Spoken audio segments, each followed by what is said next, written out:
This guy was out searching for food for his girlfriend. He brings back something to eat, and in return he gets a fair reward. Lin was happy with that, but he had no idea that something more dangerous than the world freezing over is an ungrateful woman. The worst betrayal? It comes from the people closest to you, and you should know this. The best revenge? This is exactly how it's done. The reason he had to search for food in the ice, just days after the World Cup, a catastrophe plunged the world into an ice age. The whole world had entered an era of global freezing. Those who didn't die from the cold died from hunger. Lin was out searching for food. His girlfriend was waiting at home for him. This place was new. Looking at the frozen ground, it was clear nobody had ever set foot here. Then something strange happened. An earthquake, straight through the ice. Something that had never happened before. The tremor cracked the ice wide open, and Lin dropped like a missile. His only shot at surviving was to jam his tool straight into the wall, slowing himself down just enough. It worked. He landed soft, cushioned by fresh snow below. For a second, Lin was sure he was the luckiest man alive. That feeling didn't last, because a heavy breathing sound was closing in. That's when Lin Mo learned that cursed monsters lived beneath the ice, and this thing hunted humans. And to it, Lin looked delicious. So he ran for his life. And here's the thing, something else was watching the whole time. Lin wasn't fast enough, but right as the creature lunged, a spike of ice crashed down and killed it on the spot. Saved. Again. Then a wall of snow came down right on top of him. Getting buried alive was as good as dying, and only one hand stuck out from beneath the snow. Without Lin even realizing it, that same watching creature crept closer. Even buried under all that snow, Lin felt something strange slip inside him. Whatever it was, he was still alive. Nothing worse happened after that. This new place had no food, nothing at all, so Lin headed back home with only one thing in hand, a bar of chocolate. In this world, people lived underground now. On the way home, he passed others fighting just as hard to survive, which only reminded him that in this chaos, everyone is the enemy. So he kept moving, eyes on every shadow. Back home,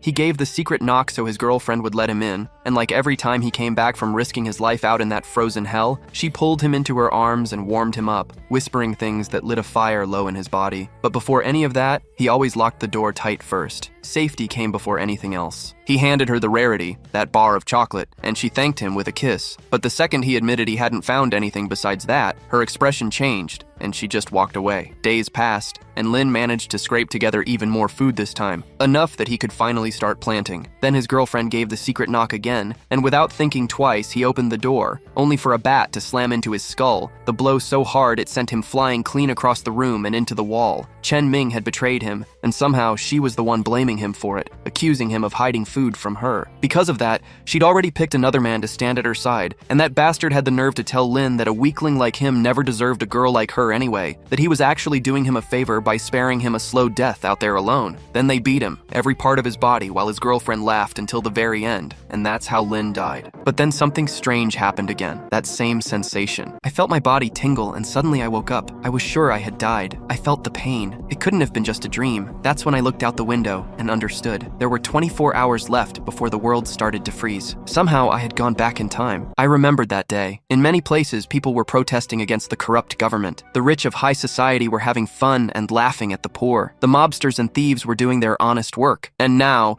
only 23 hours and a few minutes remained before chaos began. I was sure it wasn't just a dream. Those lights in the sky were here, and that's what started everything. If it was true, then this was the moment she would call me. And I was right. My traitor girlfriend was calling me. I couldn't forgive those words. I had been blinded by her looks and ignored her true personality all along. I answered the phone, and the first thing she did was ask me for money. I had to end this. I told her coldly that we were done and hung up without caring to hear her voice. Since I had a second chance, I wouldn't let a bitch betray me again. I needed to prepare well. In the past life of our protagonist, he didn't know that in 24 hours everything would start to freeze, and within 4 hours the snow would cover everything. The chaos of the city full of protests would make everything even worse. He needed to gather as many resources as possible within an hour. Besides daily necessities, he needed equipment for self-defense amid this chaos. So he planned to look for something like a pistol. Police officers saw the boy walking and said he looked suspicious wandering around at this hour, so they should work together to apprehend him. One of them stepped out of the car and called out to Mo, ordering him not to move. Pointing his gun at him, he commanded Mo to place his hands where he could see them. His partner spoke into the radio, reporting that they had a suspect on 4th Avenue, while the officer asked what he had in his hand. Meanwhile, the young man analyze the officer's confusion. He said he was just holding his phone, but the countdown hit 0, and he reflected that he didn't have time to waste on a pig like the officer. So, he prayed that they would let him go after an inspection. The officer warned him that at an hour like this, he shouldn't approach without caution. Meanwhile, his partner asked what was in the backpack and told him to hand it over. Mo explained that it was just things from his office job, pulling a blue notebook from his bag. In a panic, the officer screamed that it was a weapon and fired a shot at Mo. The bullet raced toward the boy without mercy. The young man thought this was it. His chance to live was about to end here, but then he denied that thought, telling himself he would survive. His eye began to glow with electric blue streaks. An aura surged around Mo as the bullet approached. The young man wondered what was happening, because he could see the bullet's trajectory, questioning whether time had slowed down for him. So, he tilted his head to the side, realizing he could dodge it, and it wasn't an illusion. He cursed the officer, saying he was a citizen, and the cop had no right to shoot him. Then, he rushed toward the officer, saying he couldn't waste time on fools. The bullet missed and struck the ground. Instantly, thin layers of ice formed over it. Mo moved so fast toward the officer that he left trails behind him,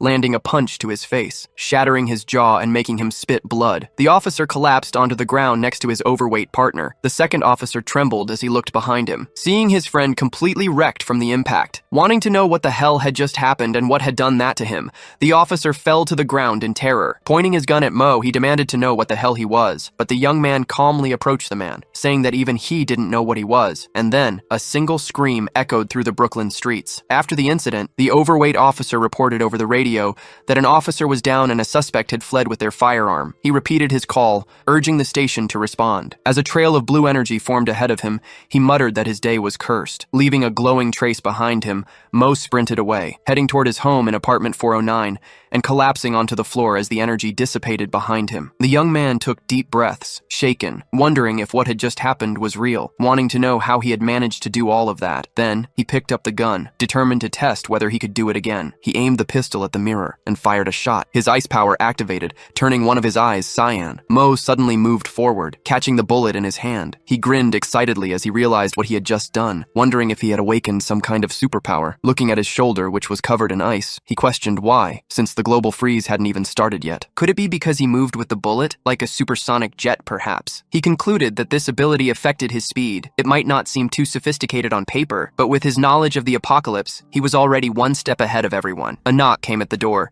making him turn to see who was looking for him. It was an elderly woman named Mrs. Fang. She questioned little Mo about what that gunshot was. The young man made up an excuse, saying it was just his TV, that he had broken the remote and apologized for the noise. But the woman sighed, reminding him not to forget what had happened at the nearby supermarket. The streets weren't safe, so he should be careful. Mo thanked her and apologized for worrying her, but she simply returned to her apartment, saying that young people shouldn't overwork themselves. And then, she closed the door to Mo's apartment. The young man quickly shifted his focus back, returning to the main problem of resources. Remembering the supermarket that the old lady mentioned, he realized it might have everything he needed for the apocalypse. So, with a wicked smile, he decided he would stockpile his food. At the supermarket, the cashier yawned quickly while a security camera recorded the shelves. It captured only Mo looking at the food. But in the blink of an eye, he vanished into a blur. The girl didn't even notice, continuing to yawn in exhaustion. But then, an enormous receipt appeared on her screen. She wondered what it was and if someone had made a purchase. Reading a note at the bottom, she saw a message telling her not to be scared and to go home to stay safe. That made the girl question the strange receipt. First, they were robbed, and now they were receiving odd messages upon checkout. However, at the same time, two men entered the store. One of them had a pistol in his hand. The girl sighed, wondering what was going on these days. But then, the man pointed the gun at her head and apologized, because this was a robbery, and she needed to hand over all the money in the register. He told her to hurry up while an icy aura crept toward the store. The gun began to freeze from the cold. Then, the entire store followed, coated in frost. A leg stepped inside as one of the robbers asked why it suddenly got so cold. His partner ordered him to turn toward the door, so he did, and came face to face with a tall, slender, white armor. The thief demanded to know what the hell that thing was, what kind of monster it was. His partner immediately fired at the creature, but the bullets simply curved around its bluish blood. The thief screamed that they couldn't kill something like this, firing again as the creature's hand reached for him. The monster grabbed the thief while commenting on his face, slowly peeling off his skin with its fingers. Then, it ripped dripped off the man's face, saying he tasted bad. The cashier held up her phone, determined to record this. A video captured the monster devouring the thief. Police officers watched the girls live stream on their phones, commenting that this format was popular. But then, an error message appeared on the screen, making them wonder if it was a government emergency alert. Suddenly, alarms blared throughout the city, warning all citizens. Mo opened his door, hearing that this was a broadcast from the Department of Logistics and Security for the Homeless. He was surprised. It was starting already. The city was experiencing an unexplained cold wave, and everyone was instructed to shut their doors and windows. The cold wave was coming, and Brooklyn would be the first to suffer. An hour and 9 minutes had already passed since the beginning. Inside Building 58 of the new district, in an ordinary apartment, the alert urged citizens to pay attention. It repeated that this was a message from the Department of Logistics. Meanwhile, Officer Joe commented that it must be serious if they were getting involved. A girl smoked a cigarette while watching the alarm on her phone, and Mo used a screwdriver,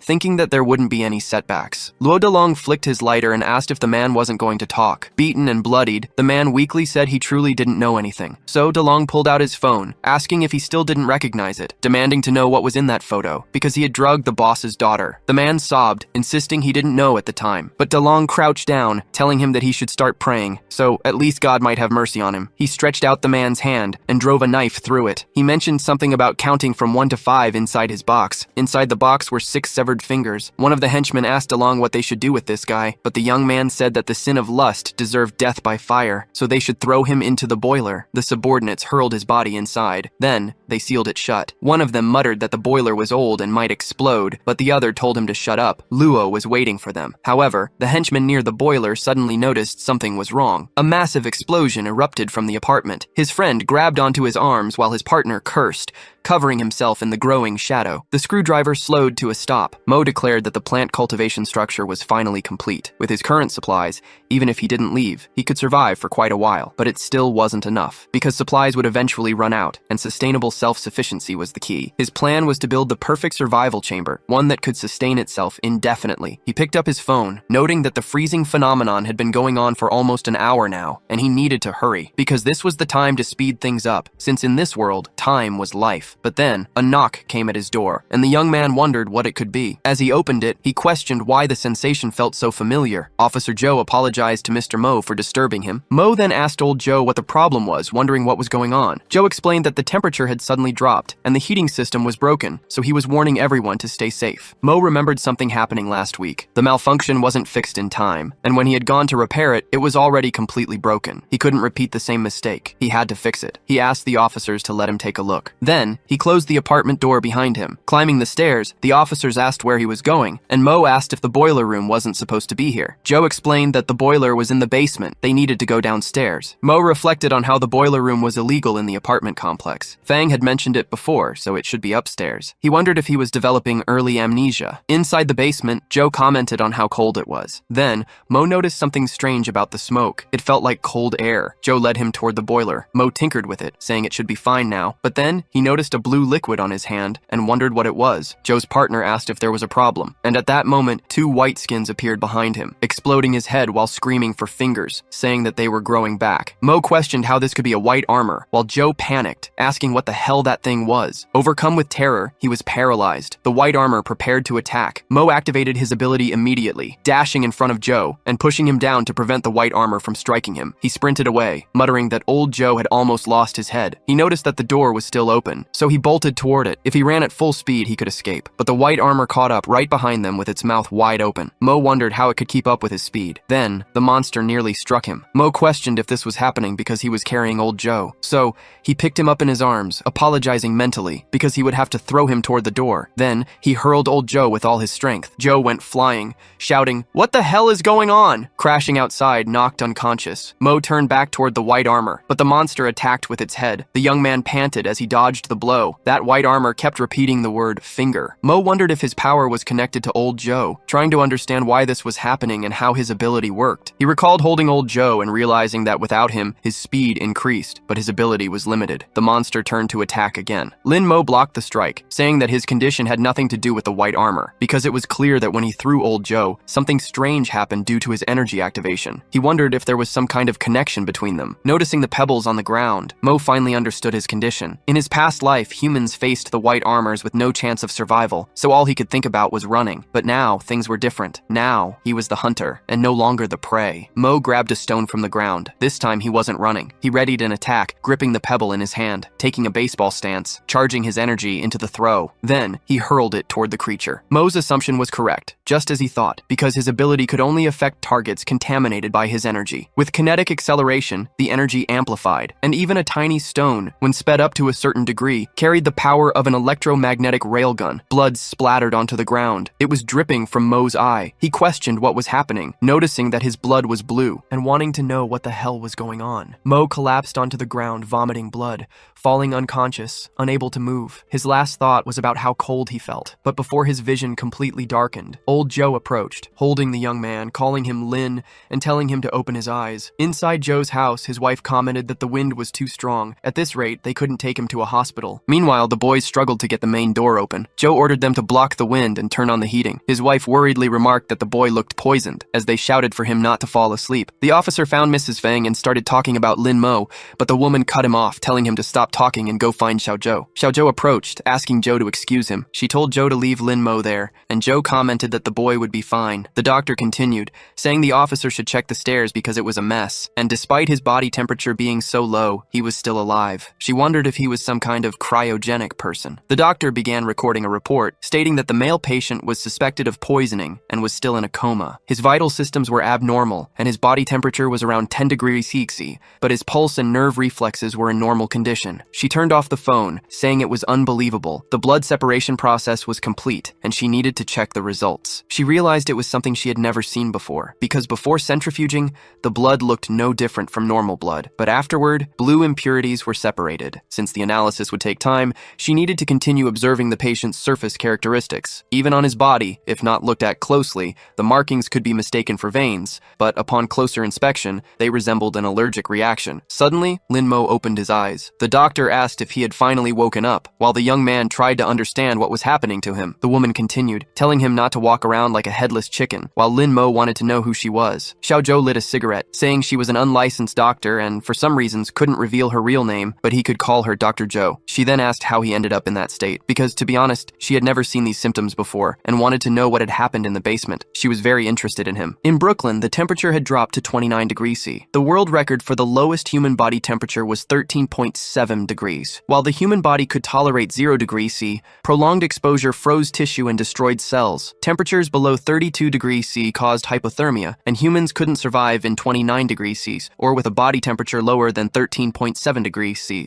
After explaining this, the doctor removed the thermometer from Mo's mouth, telling him to take a look. His current body temperature was 11.5 degrees C. It was a miracle he was still alive. Lin Mo could only wonder how this was possible, trying to figure out if it was because of his ability, but he didn't have time to dwell on it. He needed to complete his plan quickly. Dr. Zhou smirked, saying she understood. Lin Mo then slipped on the water on the floor, falling and hitting his head as Zhou turned around, annoyed, telling him that she had ordered him not to move since his body was weak. But that wasn't the real issue. She had discovered what was wrong with him. She asked if he had a superpower, shocking the boy, who wondered how she knew. However, he didn't have time to waste on her. He scoffed, asking what kind of joke this was. But Zhou explained that she had been observing him as a doctor. The young man thought that as long as his ability was active, even if he had to climb everything again, it would be faster. But then blue blood dripped onto the floor. The doctor asked if he was okay as he coughed up blood. He realized he couldn't accelerate now, and based on his past experiences, he knew what was about to happen. Meanwhile, DeLong walked toward a door, saying that after meeting with Dr. Zhou, they needed to behave a little better. His subordinates understood. Then he stopped in front of apartment 509. Inside were Zhou and Lin Mo. The young man was startled, wondering what was about to happen, but Zhou gritted her teeth and told him to get up. He needed to move, asking for Lin's hand. Lin sat up on the stretcher, asking what the problem was, but the doctor ordered him to lie back down. There was no more room for questions. The young man needed to understand why all of this was happening so suddenly. Zhou told him that if he wanted to survive, he had to do exactly what she said, telling him to wait and not move under any circumstances. Then, she pressed the button to open the door. Luo Delong stepped inside, apologizing for the intrusion. He was greeted by Dr. Zhou, who asked what he wanted. The man asked if he could come in for a quick chat, and the woman told him to do as he pleased. Inside the house, Zhou asked what he needed. The gangster explained that he had heard the resident of apartment 409 man was receiving treatment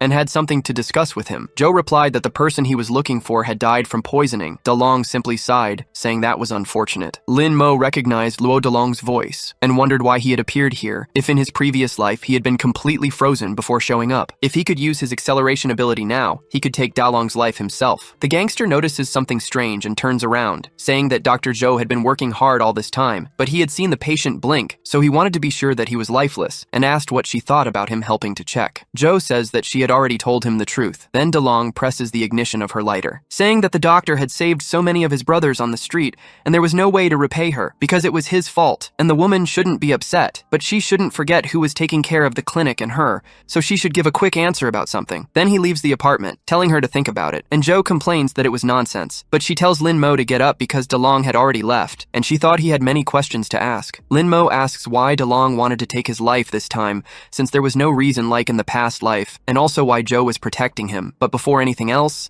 he asks the doctor where his clothes were, and she wonders if that would really be his first question. Brooklyn reaches 40 degrees Celsius. One of DeLong's henchmen comments that when he was young, he watched his father take care of the furnace, and felt that he couldn't be a loser like him, but now he admires him. His friend replies that it was just the messed up weather outside, and he didn't need to lament over his father. DeLong asks if he thought everything would improve in a few days, and the subordinate apologizes. But the man adds that government messages used to be broadcast every 20 minutes, and now even the internet has stopped, as if they had given up. So this sudden cold wave must be God's punishment for humanity. Joe, who is tied up, asks why God doesn't punish a sinner like him then. DeLong approaches and says he was just managing the apartment and wanted to know if the order he created wasn't harmonious. But the officer complains that he ordered everyone to leave and get supplies for him, or else he would cut off the heating. The gangster asks if it wasn't fair since it was an equivalent exchange. Joe simply calls him a parasite. DeLong turns around, saying it was a shame Lin wasn't among them. Otherwise, he could be benefiting from someone else, leaving Joe in shock because of that. Joe asks if Lin was already dressed and tells him to come to her when he's done,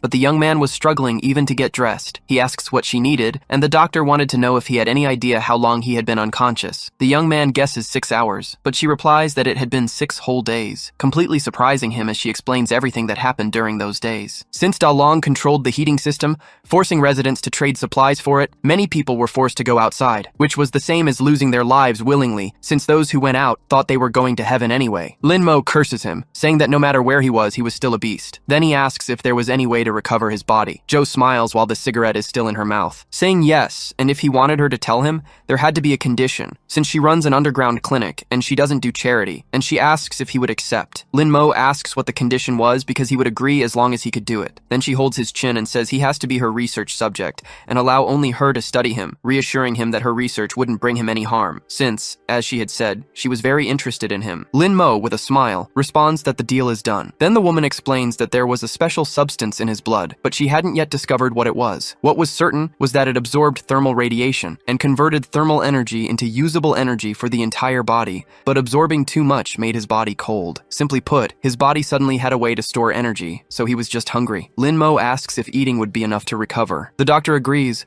but the amount he needed to eat would be huge, and she didn't have that much food. The man tells her not to worry because he would figure it out. Then he heads towards his apartment through the emergency stairs, thinking that it was good he had prepared in advance and planned to go to the supermarket to buy some supplies, moving stealthily against DeLong's henchmen because, as long as he got home safely, it would be a victory. Opening the door of apartment 409 and pressing the button on his key, he notices that everything inside was frozen. Lin Mo wonders if they cut off the heating in his room because that could freeze someone to death, but because of DeLong, his room had turned into an igloo. So he opens a box, saying it contained the highest calorie food. Inside were stacks of chocolate bars. He remembers Ming Ming and says he needs to change this brand the next time he buys chocolate. Then he bites into the bar with all his strength. However, there was no reaction, and it seemed like that amount wasn't enough, so he needed to increase the dose. So he does, eating chocolate non-stop and feeling the sensation, because it was as if something inside his body was craving heat, and it was a bad feeling like he was about to lose control. The henchman opened the apartment door, asking why it was unlocked, since the boss was planning to cut off the man's fingers to force it open, but today it just opened on its own, and there were tons of supplies inside. Lin Mo smirks while eating the last chocolate. The henchmen ready their weapons and ask who he was and how he opened the door. Joe, in her lab, reflects that the final simulation report was ready, and she should see exactly what was inside his body, noticing that the reversal process affected neural activity. Therefore, that was bad. If too much glycogen was replenished, he would become different. One of the henchmen yells that it didn't matter who he was because everything there belonged to them. But Lin Mo's previously bluish energy turns red. as he enters a state of madness. 72 hours earlier, Joe went to the boiler room and asked what the hell had happened there to turn room 409 into this, noticing something strange forming on the floor and wanting to know what it was. But she collects it as a sample, saying it was interesting. However, a camera was pointed at the place. She says it looks like she'll have to go to the security room to find out the truth. From a recorder, a man starts an announcement, telling all residents to pay attention, because they should distribute supplies rationally to avoid waste. DeLong's henchman grabbed Joe by the arms, saying he was too heavy, but his friend reminds him not to forget what the boss said and to keep an eye on the boiler. DeLong continues, saying that all residents must pay a small compensation in exchange for heating. And a drunk man asks if this was some kind of joke from Joe, but his colleague replies that it didn't seem like the old man. Then the gangster explains so that everyone understands the seriousness of the situation, walking over to the heating switch, saying he would turn it off for a while to save some resources. With his lunatic expression, he shuts it down. Lin Mo suddenly wakes up, facing a man who asks if he hates. The boy was dressed like a prisoner and asks what he was supposed to hate. Then the figure asks if he hated DeLong, repeating the name Luo DeLong. Lin Mo replies that it was obvious he hated him, grabbing one of the henchmen by the neck while emanating his energy. The henchman is surrounded by a red aura. Then Lin Mo's eye turns the same color. He thinks that the henchman was Luo DeLong, saying that human flesh and beef tasted similar. Then he hurls the man far away, sending him out of the building and making him crash to the ground while burning in red energy. The people outside are shocked, seeing the completely charred body in front of the building, saying that he looked like he had fallen from the 4th floor. His friend asks what the hell just happened and who Lin Mo was, wondering if he was an alien as he approached him. He notices the energy and questions if it was a red aurora, quickly realizing there was no way to win against Lin Mo, and rushing at the man, planning to do whatever he could. But the hooded figure smiles. Seeing the image of Luo DeLong in the henchman, he uses his speed to appear behind him, shocking the boy with his incredible speed. Lin Mo calls him to come at him, trying to provoke him, and so the henchman swings at him, but the man was no longer there. Trying to strike again, Lin Mo appears behind him, thinking of Luo DeLong, telling him not to move. Then the hooded figure prepares his hand, stretching it back as the henchman runs toward him, and then activating his power with his eye, dashing forward and slicing the man's body in half. Someone suddenly opens the door. Ming Ming calls out to Lin Mo, shocking the boy with her presence. He looks at Ming, who was pointing a gun at him, then shooting a dart toward his stomach. He asks why. Joe says it was just insulin, making Lin Mo's aura dissipate. And as he falls into her arms, the doctor explains that it was to break down the excess heat in his body. But she looks ahead, astonished, because all the plants had bloomed. She wanted to know what had happened there. Hunger is a catalyst for human atrocities, from eating each other to wars, which are things that repeatedly occur throughout human history. But as agricultural technology developed, human society gradually stabilized. However, hunger never left them, for in a frozen world, cultivation is an almost impossible task. History was about to repeat itself, but there is always an exception, so Lin Mo sleeps with his head resting on the plants. Joe comments that he hadn't been awake for long, and would have to sleep a little more, apologizing, but she wanted to know what all of this was, picking up a tomato with her hands. She takes a bite of the tomato shortly after. The doctor tries to analyze the taste, saying that it wasn't bad at all, and the quantity was enough to feed the entire building. Two people walk through the snow. The stomach of a girl growls, and she feels embarrassed by the sound. Her partner asks how she's feeling and if she can hold on, but the girl simply says that it shouldn't be a problem. Then her friend touches his coat and says he just remembered a chocolate bar. She tries to be polite and refuses, but the man says that the bar was almost taken by DeLong, and he thought it was in this coat. His wife tells him to stop looking and asks if he doesn't remember, because they gave the chocolate bar to their daughter that morning. The husband turns to her, stunned, then he laughs, saying he completely forgot, depreciating himself, saying he was useless, while a claw appears beside his head, destroying the man's face with a single strike. His wife stands in despair at what just happened. After all, they were facing a massive white-armored creature that held her husband in its hands, then devouring the rest of the man's body. His blood splatters onto his wife's face, and the white-armored creature says she looks delicious. The woman looks up and asks what that thing was, but someone blonde yells at her not to stand still, so she turns toward the voice and runs to escape the monster. The blonde shouts for the girl to come to him, and to run if she wants to live. The woman runs away from the white-armored creature, but the monster tries to grab her with its hands, and the girl only glances back, tripping in the snow and tumbling away. She falls hard onto the ground, and tries to get up while the monster chases after her, crying as she pleads for her life. The blonde grabs a bottle of alcohol with a rag and ignites it with a lighter, throwing it toward the creature, which gets hit, triggering an explosion. Sparks of fire land on the woman, while the creature is engulfed in flames, screaming that it hates the heat, giving the wife a chance to escape. Facing the building, she thinks the monster might not have followed her. Seeing an elevator, maybe she could be saved, but the monster was still behind her, completely shocking the woman, who desperately wanted to live. She cries again and repeatedly presses the elevator button, and the white-armored creature keeps calling out to her. The girl screams at the damn elevator to hurry up, but the blonde appears appears, ordering her to close her eyes, completely surprising the woman, who wasn't expecting it. Lights begin to flash, blinding the creature, which screams that it hates the brightness, and the blonde raises his hand, holding a pick between his fingers, getting ready to play a rock song. Then he strums his guitar to save the woman. Sound waves burst forward, and the creature screams that it hates rock as it writhes in agony. The woman's name was Dorothy Perez, and her childhood dream was to become a doctor. After growing up, she finally became one, a nurse, but she was unhappy with everything around her. But then she met Matt, who ate his food shyly beside her, and she too seemed excited to be by his side. After that, they got married. Then their daughter was born. Finally, they even moved to a new apartment. But it was something she knew very well. Whether the world suddenly froze over or criminals invaded the apartment, she feared what would come next after going through so much, wanting to understand what was happening now because that man, with just a guitar, managed to suppress that monster. And that was definitely the most ridiculous thing of all. The man finishes his song, raising his hand high into the air. Then the creature tries to grab him, saying that noise was irritating, but panting from his little performance, the man simply steps on a button on the floor, releasing metal rods from the ceiling, which shoot toward the creature, piercing it and catching it off guard, trapping the white armored monster among the wreckage. The monster's hand trembles in its final moments. Dorothy, astonished, asks if it's over, collapsing to the ground as she cries,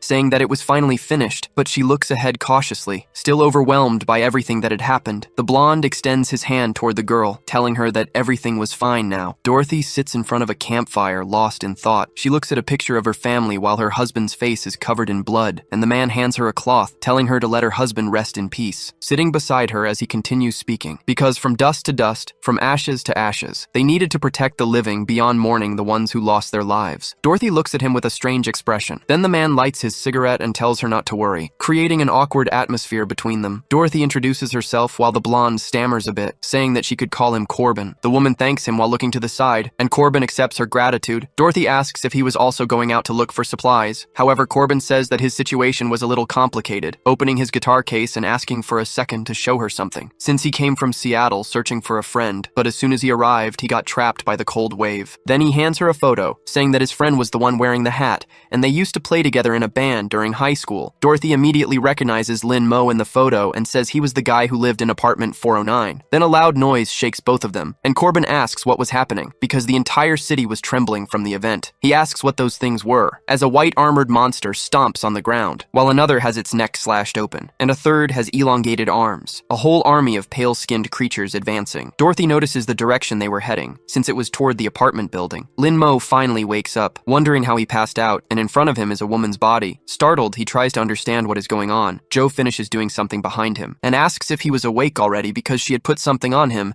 making Lin Mo question what was placed on him. But the young man was restrained in a chair, and the doctor tells him she installed a safety measure on him, revealing a collar around his neck. Collars are one of the oldest ornamental pieces, and their meaning has always changed. In the past, they were a symbol of slavery, representing control and ownership, but now they can also be a toy for adults. Joe says Lin Mo shouldn't worry because the collar on his neck was definitely not for those purposes, so he asks about it, thinking that he wouldn't have thought that way if she hadn't said anything, telling her that he agreed to be her research subject, but not for this. The doctor says that the collar was a special monitoring tool, and that Lin Mo was a research subject, asking if he remembers the things inside his body, because they help him absorb heat and store it. However, it seemed to have another function, and this collar was made to prove that hypothesis, since when his blood sugar levels are high, it will activate another state, and the collar will change from blue to red. Lin Mo asks what she was talking about and what this other state was. Then the doctor questions if he remembers what happened 20 minutes ago. The young man is surprised by the question, noticing that he can't recall what had happened. Joe tells him not to worry while placing her finger on his face, saying it's fine if he doesn't remember since she was there to figure out what was happening, because all of this was part of her research. Lin Mo thinks that he always felt like this woman had some control over him, but he really wanted to know what was going on, since once he found out, he would definitely gain some advantage over her. Joe presses a button on her keyboard, injecting something into Lin Mo's bloodstream, which makes the young man glance to the side and see an IV drip, questioning what it was. He notices that it is glucose with a 25% concentration. The doctor turns, noticing the reaction it caused, and says that first, she will record the data. While Lin Mo just wanted to know what was happening, Joe smiles and says she almost forgot. She kneels in front of Lin Mo, and the young man asks what she was planning. Then the woman places a plant between his legs, completely surprising the man with the unexpected action. He quickly looks at the plant. His gaze starts to turn red along with the marks on his body. Then a red energy fills the room. He shouts that the doctor dared to deceive him, but his other self appears, saying that it was interesting. Stepping out from behind Joe and walking toward Lin Mo, he approaches the small branch of the plant, making it grow and then bear tomatoes. Then he asks if Lin Mo could see him now. The young man asks what was going on, and his other self says it was nice to meet again. Lin Mo questions if he was his other self, trying to tell the doctor that he was hallucinating, but his other self explains that the doctor couldn't hear him now. Lin tests it for himself, realizing there was no reaction when he spoke, so he asks if this was the work of that entity. The other self explains that, in a way, it was, but not entirely. Lin Mo grows irritated and asks what he meant by not entirely and who he was, besides the fact that they looked the same. The being explains that they were both together, to be exact. After all, alone, he couldn't have reached this level. He pulls down his hood, saying that regarding his identity. That should reveal who he was. Lin Mo is shocked when he sees. After all, his other self's eyes were bluish, and he asks if Lin remembers. The young man says that he was the parasite from back in the cave, and the parasite confirms it, showing the mark on Lin Mo's back. He explains that his powers and the ability to resurrect were thanks to him. Transforming into a woman, she tells them both to get along. The National Security and Logistics Bureau was a branch of the agency, also known as ASLN, and was one of the few departments that could operate independently. The logistics agency had its own medical unit, administrative units with capable people, and even military units. This agency was considered the last safeguard of civilization in the world after the government collapsed, and someone calls out to Xiaoluo, asking if the network had not yet been restored, while the woman had a photo of herself and Joe on her desk. Xiaoluo says that Miss Barbara had asked the same question 28 times in the last 2 days. Then Barbara sighs, looking at her partner. Xiaoluo begins to explain about the information department and a hardware issue, but Barbara shouts that she already understood. She has the surname Ripley and is a level 4 leader in biochemistry, saying that, to be honest, they were just passing responsibility around. Barbara asks if the report was complete, and Xiaoluo says it was almost ready. The woman says that was good enough, and that it should be sent to her first, and her subordinate questions about the rest. With disdain in her voice, Barbara says that the bald guy wouldn't read it seriously anyway. Because the situation was urgent now, she opens a government document. She thinks that it was all starting again, and her bald boss complains that this was not the time to discuss such things. Frank Kordick, a level 2 minister, shouts that first, there were climate changes, then cyber attacks, rendering communication useless. And even the frontline operators had been out of contact for 48 hours, not to mention that their agents had not been properly activated. Therefore, they were in trouble and needed to act. He says that war never changes, and his soldiers, but he is interrupted by a kick from Barbara straight to his lower parts, saying that he shouldn't be worrying about political matters right now. In the sample observation room, she asks if he understands her urgency. Frank stares ahead, stunned, and Barbara explains that the white armored creature was found near the bunkers. The monster merely repeats that it was just a husk. Xiaoluo says that the creature was a mutated human. Frank questions this, but Barbara tells him to look at the monster's neck. The bald man starts to focus, noticing a collar on the creature, which he identifies as a member of the field operations department. He wants to know what was going on there, and Barbara explains that it happened before the network went down. A signal from a missing agent was detected near the bunker, but when the department found his body, he was already lifeless, and his codename was Silver Hammer. She explains that 24 hours later, the body underwent a mutation and became what they were watching now. Xiaoluo adds that they had obtained some information from the CIA, and this creature was being monitored even before the Cold Wave and other related events. That footage was from the same supermarket, and those two were the first monsters, temporarily referred to as husks. An image of Lin Mo appears on the screen, and she says they had been calling him Number Zero. The young man wonders what was going on there, because just a second ago the parasite was an insect, but now it had turned into a woman, whom he actually finds quite beautiful. The parasite smiles while looking at Lin Mo, saying that humans get shy when they see the opposite sex naked,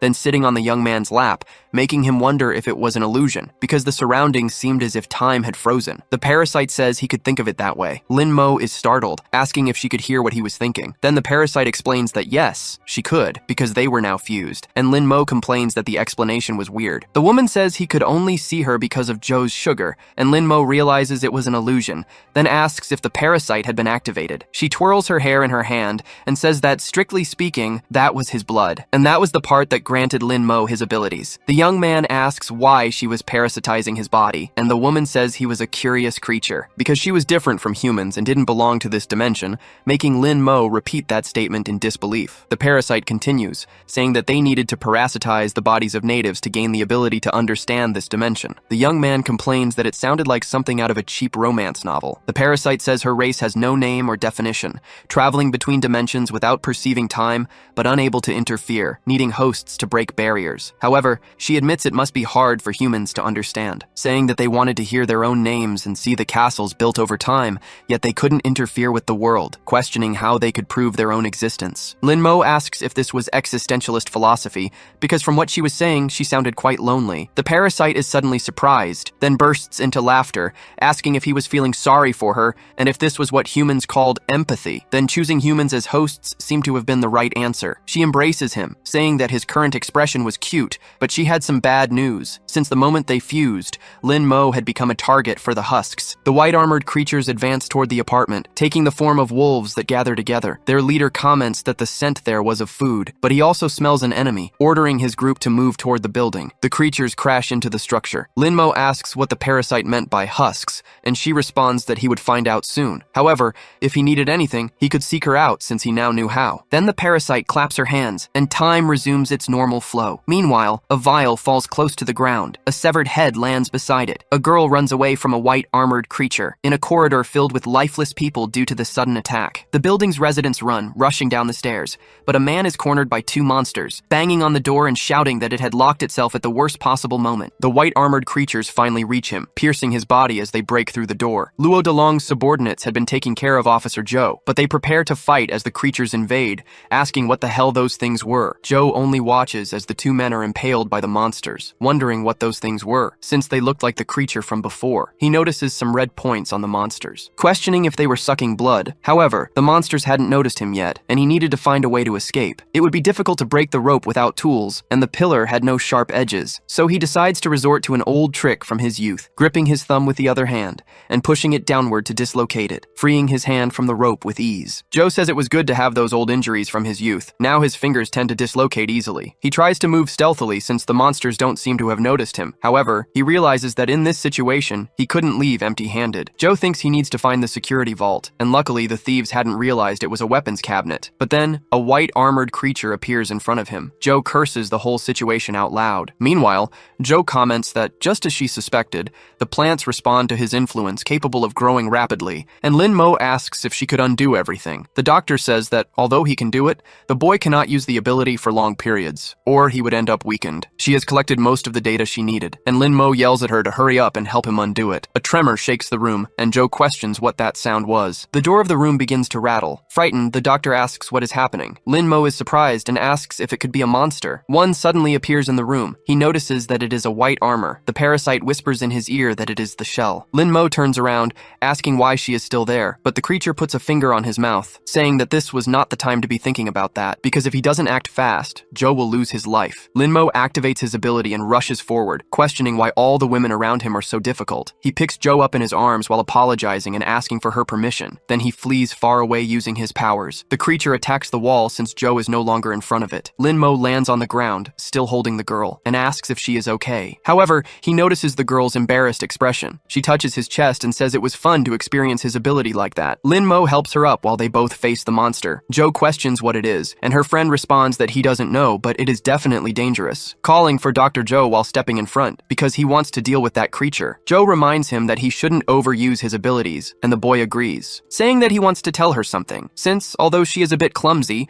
judging by the results, she really helped a lot, and he thanks Dr. Zhou. She is completely surprised by this, and questions why he is bringing this up now. Lin Mo prepares for battle and says they can deal with those small matters later, because he will make sure to properly thank her. Several white-skinned creatures appear in the room to face him. The boy is taken aback by this, wondering if it could be a collective action. Dealing with one was easy, but with so many, he might fall into a weakened state again. Zhou asks what's wrong since she was eager to see how he would thank her, and Lin replies that maybe she should wait a little longer. Then the monsters charge at him, realizing he will have to face the white-armored creatures head-on. He prepares a combat stance against them. Zhou picks up the tablet and says that since this is the case, she should test his limits, monitoring his glycogen at 100%. Lin dodges a creature, thinking that if he keeps using acceleration continuously, he will end up weakened before finishing them. But he grabs one of the monsters, saying he has a way, because he only needs to use the power when necessary, throwing the creature towards its group. The creatures regroup to attack, and Lin thinks they are not as dumb as they seem, but he is no longer the monster's prey. Lin Mo activates acceleration in his eye, noticing that when the ability is activated, time slows down for him,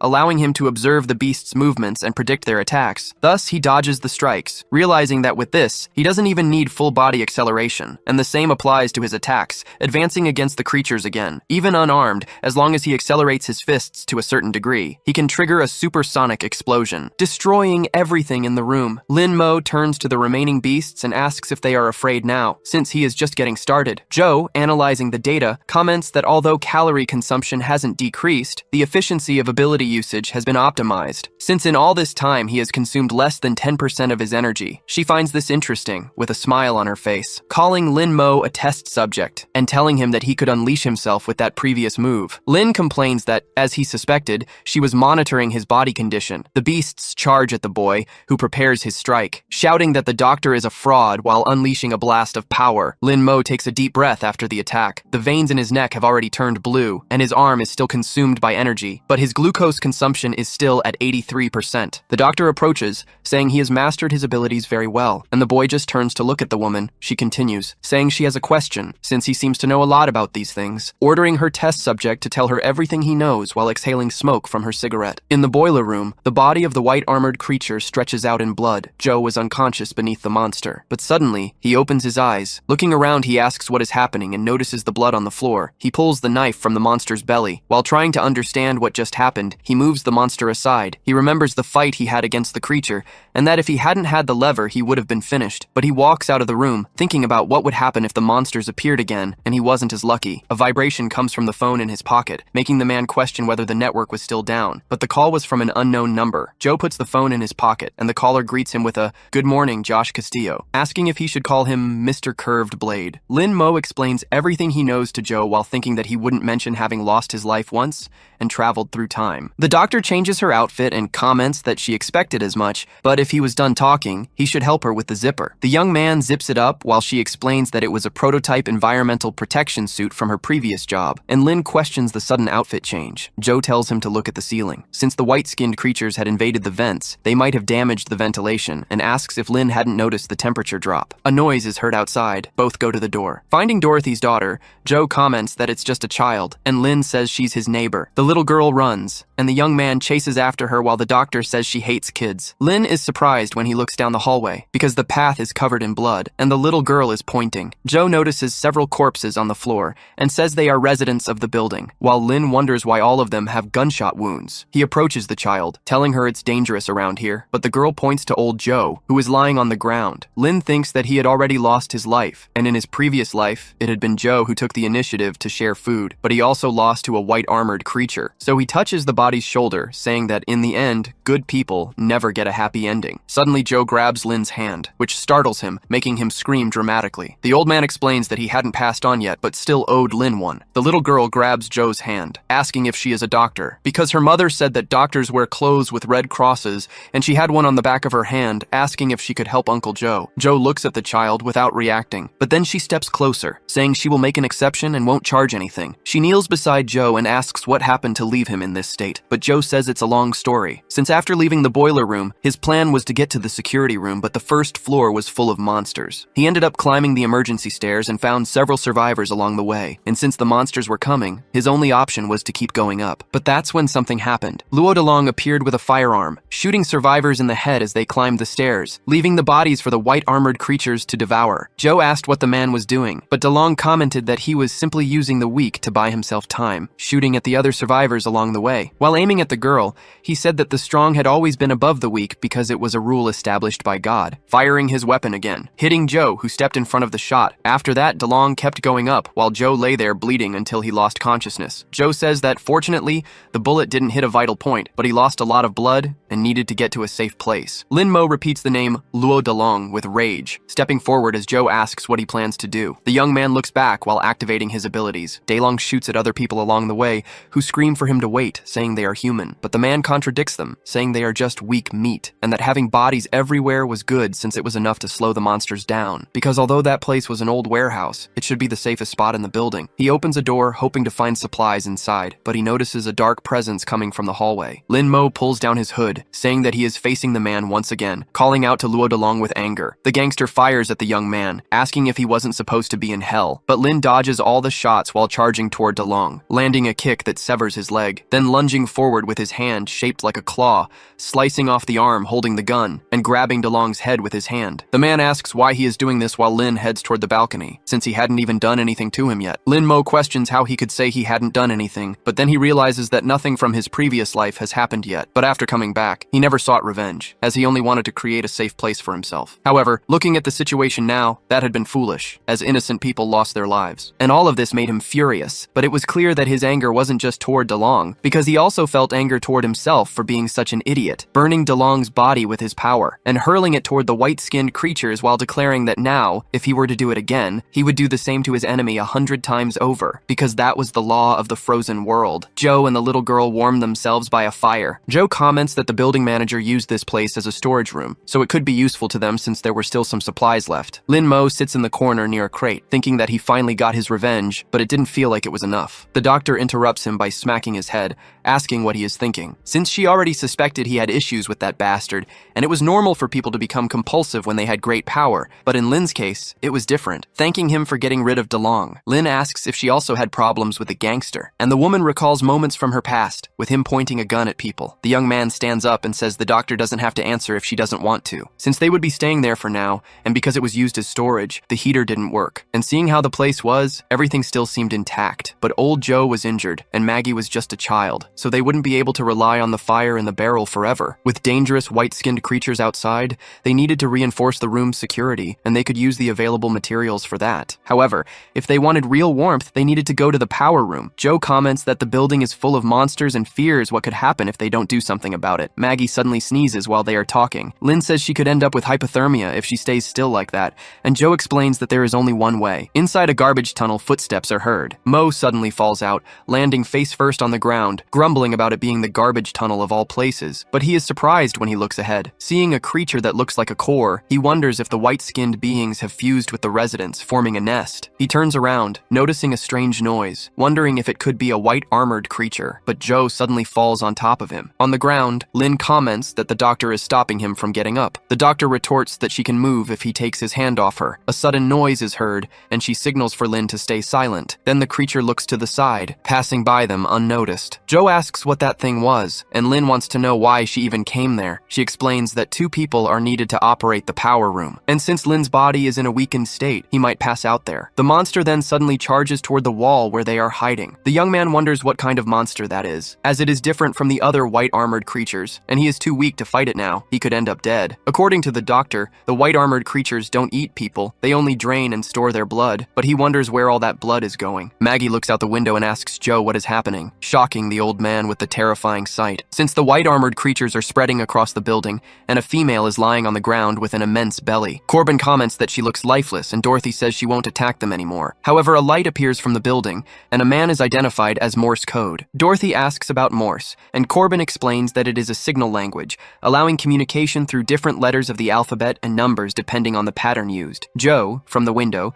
signals with the light, saying that they should understand and not go there. Corbin is surprised by the code, and Dorothy questions what they are trying to say. The young man understands little, but tells the woman that they are asking them to go there. Both move toward the building, while Dorothy appears hesitant, and Corbin says that her daughter should be there, but Joe does not want the 2 of them to take that path. Still in the nest, Lin thinks they need to follow that route, but a white-armored creature is blocking the entrance. He has no choice but to fight the monster. Cracking sounds come from the ceiling, drawing the creature's attention. Lin and Joe take the opportunity to move forward, thinking that this was a perfect distraction. The doctor comments that the veins on the floor seem connected to those who lost their lives. Lin agrees and says it's bizarre to use humans as part of a nest, when suddenly something emerges behind him. It is a white-armored creature with a skeletal structure. It takes on a humanoid form, resembling a lich. The creature shoves its hand into its own belly, pulling out intestines and using them to forge a sword, then swings the weapon downward. Lin senses something strange and curses the monster. He pushes Lin aside while accelerating his step. The creature charges to strike both of them,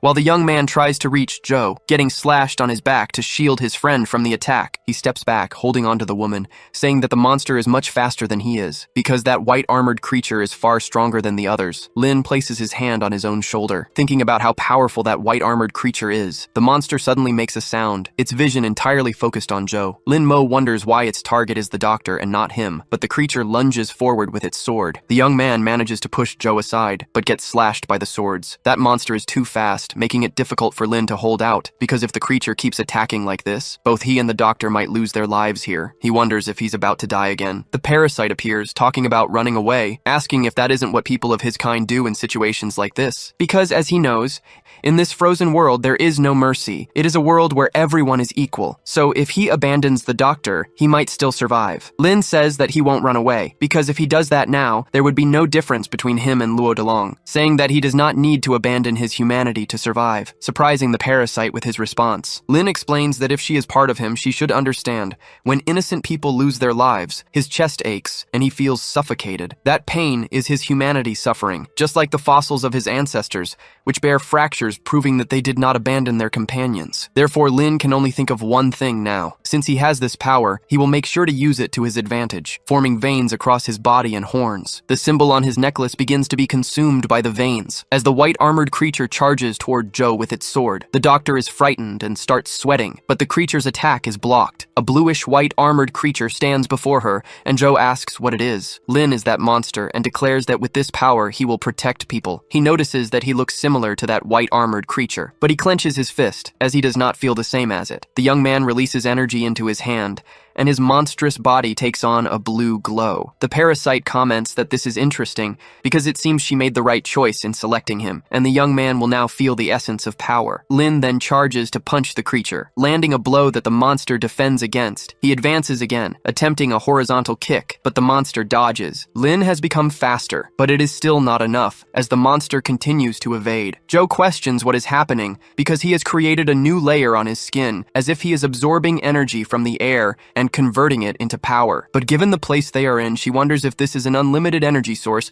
and what the essence of this power is. Lin thinks that, for now, he will put aside his resemblance to the white armored creatures as the monster strikes at him. Even with this power, it is difficult for Lin to defend himself and fight the creature, dodging the monster's attack by a hair's breadth, landing a grazing punch on the creature. They collide, and Lin thinks that he can accelerate time, wondering if he could do the opposite. The creature charges with a diagonal strike and then flees from Lin, heading straight toward Dr. Joe without hesitation. Lin concentrates his energy into his fist, striking the creature's nest. The monster, which was just about to attack the woman, stops in time, only a centimeter away from hitting her. Lin thinks that it worked, but he prepares to run, saying that this is it, because he will finish the monster with a single strike, slashing multiple times across the creature's back, calling this attack Shadow Fist. Time returns to normal, and an explosion occurs. Joe falls to the ground, covered in the creature's blood, while Lin extends his hand and says they need to leave as they can't stay there. With the temperature reaching 26 degrees Celsius, Joe comments that they did it, while Maggie cheers because it's warm, and says she wants to see her mother. A noise is heard in the cell, and Joe asks what it is, wondering if it could be a white armored creature. Lin opens the door, informing old Joe that he's back. The old man greets him, saying that they finally returned, but the young man asks what happened to him,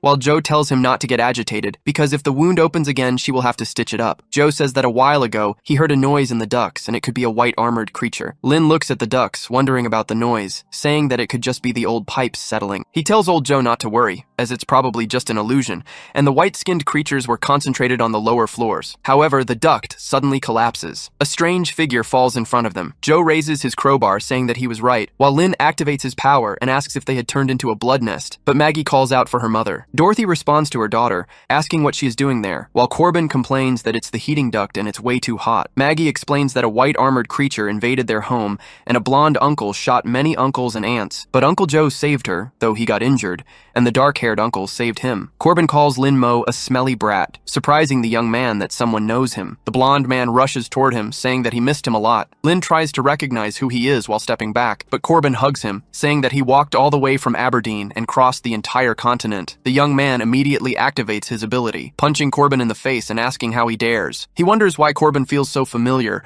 while the blonde asks how he could do that. After all, not even his father hit him. Lin wonders if this person is also from this timeline, like the doctor, and seems to know him, but he never had any friends in Aberdeen. Corbin clings to Lin's arm, saying that he is going to form a new band, and Mo will be Slash's right hand while he will be Hendrix's left hand, as Maggie asks if the two of them are friends. Lin is shocked because he just wants to know who this blonde man is, noting that the differences in this timeline compared to before could be explained by the butterfly effect. After all, the future had been altered, but there was no explanation for Corbin. Saying that he could only ask the parasite, he enters his mental world and states that he has some questions for her. But receiving no answer, he reflects that she always appeared on her own, but when he looks for her, she doesn't respond, saying that the parasite is really selfish. Joe interrupts them, saying that this is no time for reminiscing about the past, but Lin retorts, saying that he doesn't even know him, and Corbin complains that he came all this way just to have fun at his expense. However, the doctor asks about the current situation, because even though they solved the heating problem, there is now a much more serious one, as those white armored creatures seem to be the offspring of that mother, and these nests are sending blood to her. Soon, this building will be assimilated. If they keep ignoring this, once the blood blood nests take over, Lin finishes her sentence, saying they'll have to face the white armored creature with the intestine sword, saying that if that's the case, with his power, he could take it on, but Joe tells him that it's not that simple. Since the indicator light is constantly blue, and after using Heisha, it shines even brighter. Lin wonders if Heisha is that black form, and if it also consumes a lot of heat. Joe confirms that activating this state consumes a great amount of heat, and right now, there isn't enough. But he is the only one capable of fighting the white armored creatures, and the situation is dire. Mo reflects that if he wanted to survive and continue protecting, he needed warmth. Then he says he had an idea. He asks the doctor if there were any spare planks, and Joe says they were there but wants to know why. Lin takes the sword from Joe's hand and asks him to lend the sacred sword of physics, because it didn't matter whether it was the blood nests outside or the threat of the mutant white armored ones. The core of the problem or the main conflict was just one. He uses his power to advance and gather materials,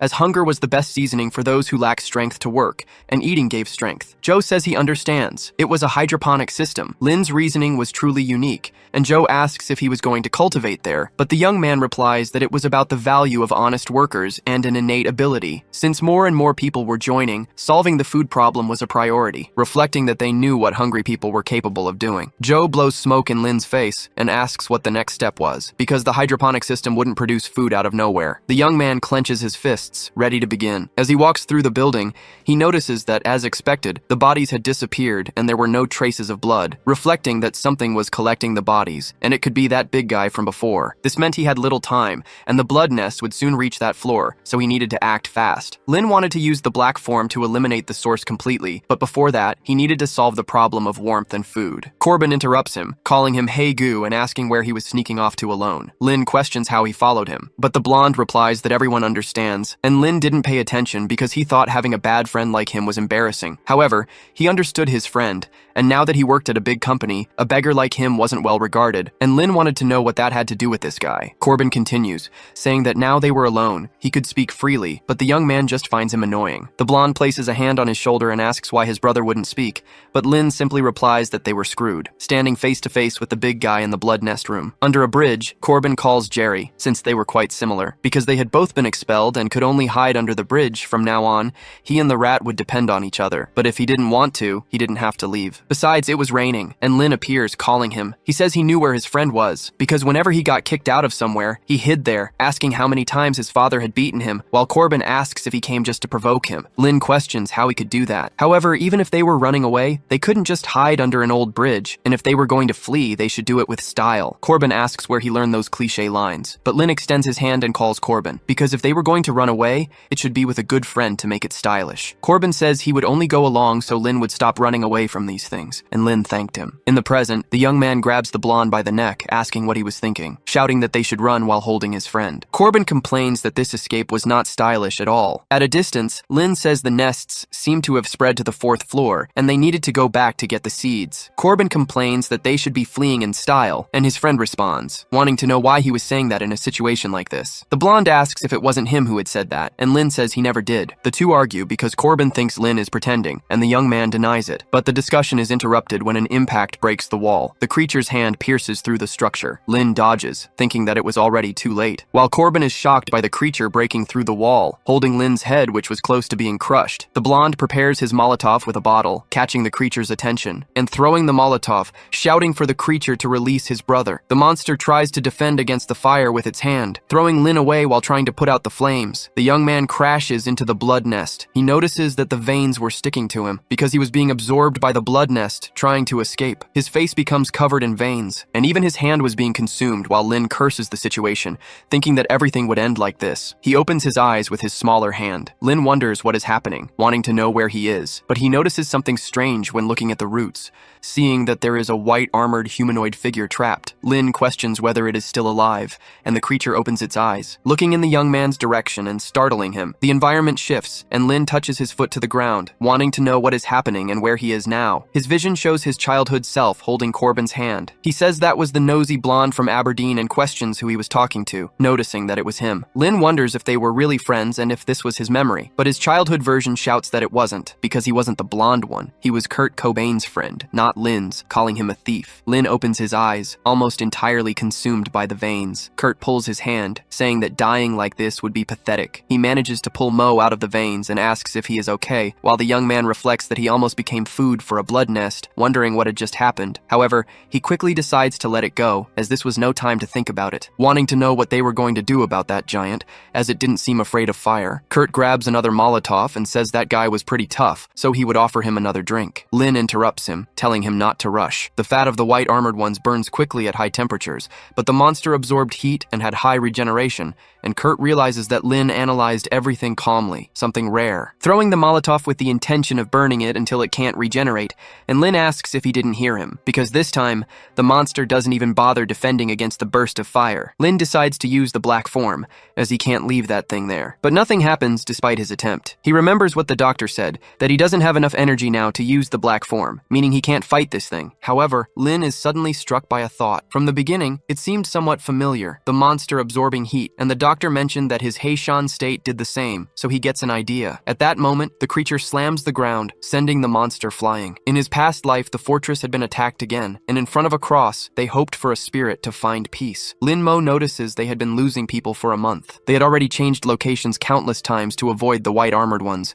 but they always found them, and no matter how much they tried to escape, they still had to keep running. He tells old Joe that he's had enough, surprising the old man. After all, Lin Mo didn't want to run anymore. Back in the fight, he realizes he had been right, because he could absorb energy from the environment, and so the heat from the flames was also absorbed and converted into energy. Kurt questions why Lin has horns now as the young man transforms. His Heisha form starts to take shape, and his fist turns completely black, landing a full-force punch on the giant monster. Kurt shields himself from the wind and wants to know what's happening, because with a single punch, his friend sent the monster flying. Lin calls Kurt Corbin and tells him to listen, because whatever he thought he knew about him before, it had nothing to do with now. He was no longer the same. Corbin is surprised and says his friend looks amazing in that outfit, asking where he got it. The blonde had already come to terms with the fact that he couldn't call his friend a monster, but Lin denies it. Soon he changes the subject, saying that the big guy would be tough to deal with, asking how many Molotovs Kurt still had, and Kurt says he would check, opening his guitar case and showing that there were still plenty left. However, the monster regains consciousness thanks to the punch and stands facing the two of them. Corbin asks what they are going to do and if they are going to run. Lin wonders if he should flee, having visions of what happened in his past. The young man becomes more determined, deciding that he won't run, because running away would make things boring. Corbin looks at his friend, thinking that he has really changed, calling him by the nickname Little Black. Lin reflects that the monster wouldn't be so easily defeated because, even though it had regenerative abilities, it was still very slow, stepping on the monster's head. The young man prepares his fist to punch, causing multiple holes in the creature's body. Lin jumps back to retreat for a second, saying that now it was Kurt's turn. He throws all the Molotovs that were in the guitar case, causing a massive explosion against the monster. The creature's fat was flammable, so as long as the wound was deep enough, the fire would burn the fat, but it wouldn't take long for it to regenerate. Thus, Lin brings his hands together to attack while it burns, because he would absorb the heat from the burned fat of the white armor, and use the flesh and blood of his enemy for his own benefit. His monstrous form grows wings on his back, and his energy emanates more powerfully. He stomps on the ground with force, advancing rapidly, destroying everything in his path with his explosion of energy. Lin uses his foot to stop the impact, pointing his finger at the creature, and then getting close to it, he places his finger on its nose. The kinetic energy causes the entire structure of the creature to be destroyed with a mere touch. Corbin watches from afar and asks if that was a sound barrier, while Lin reflects that as long as the entire body is destroyed, even the strongest regenerative ability is useless. However, he only managed thanks to Kurt, and although he seems suspicious,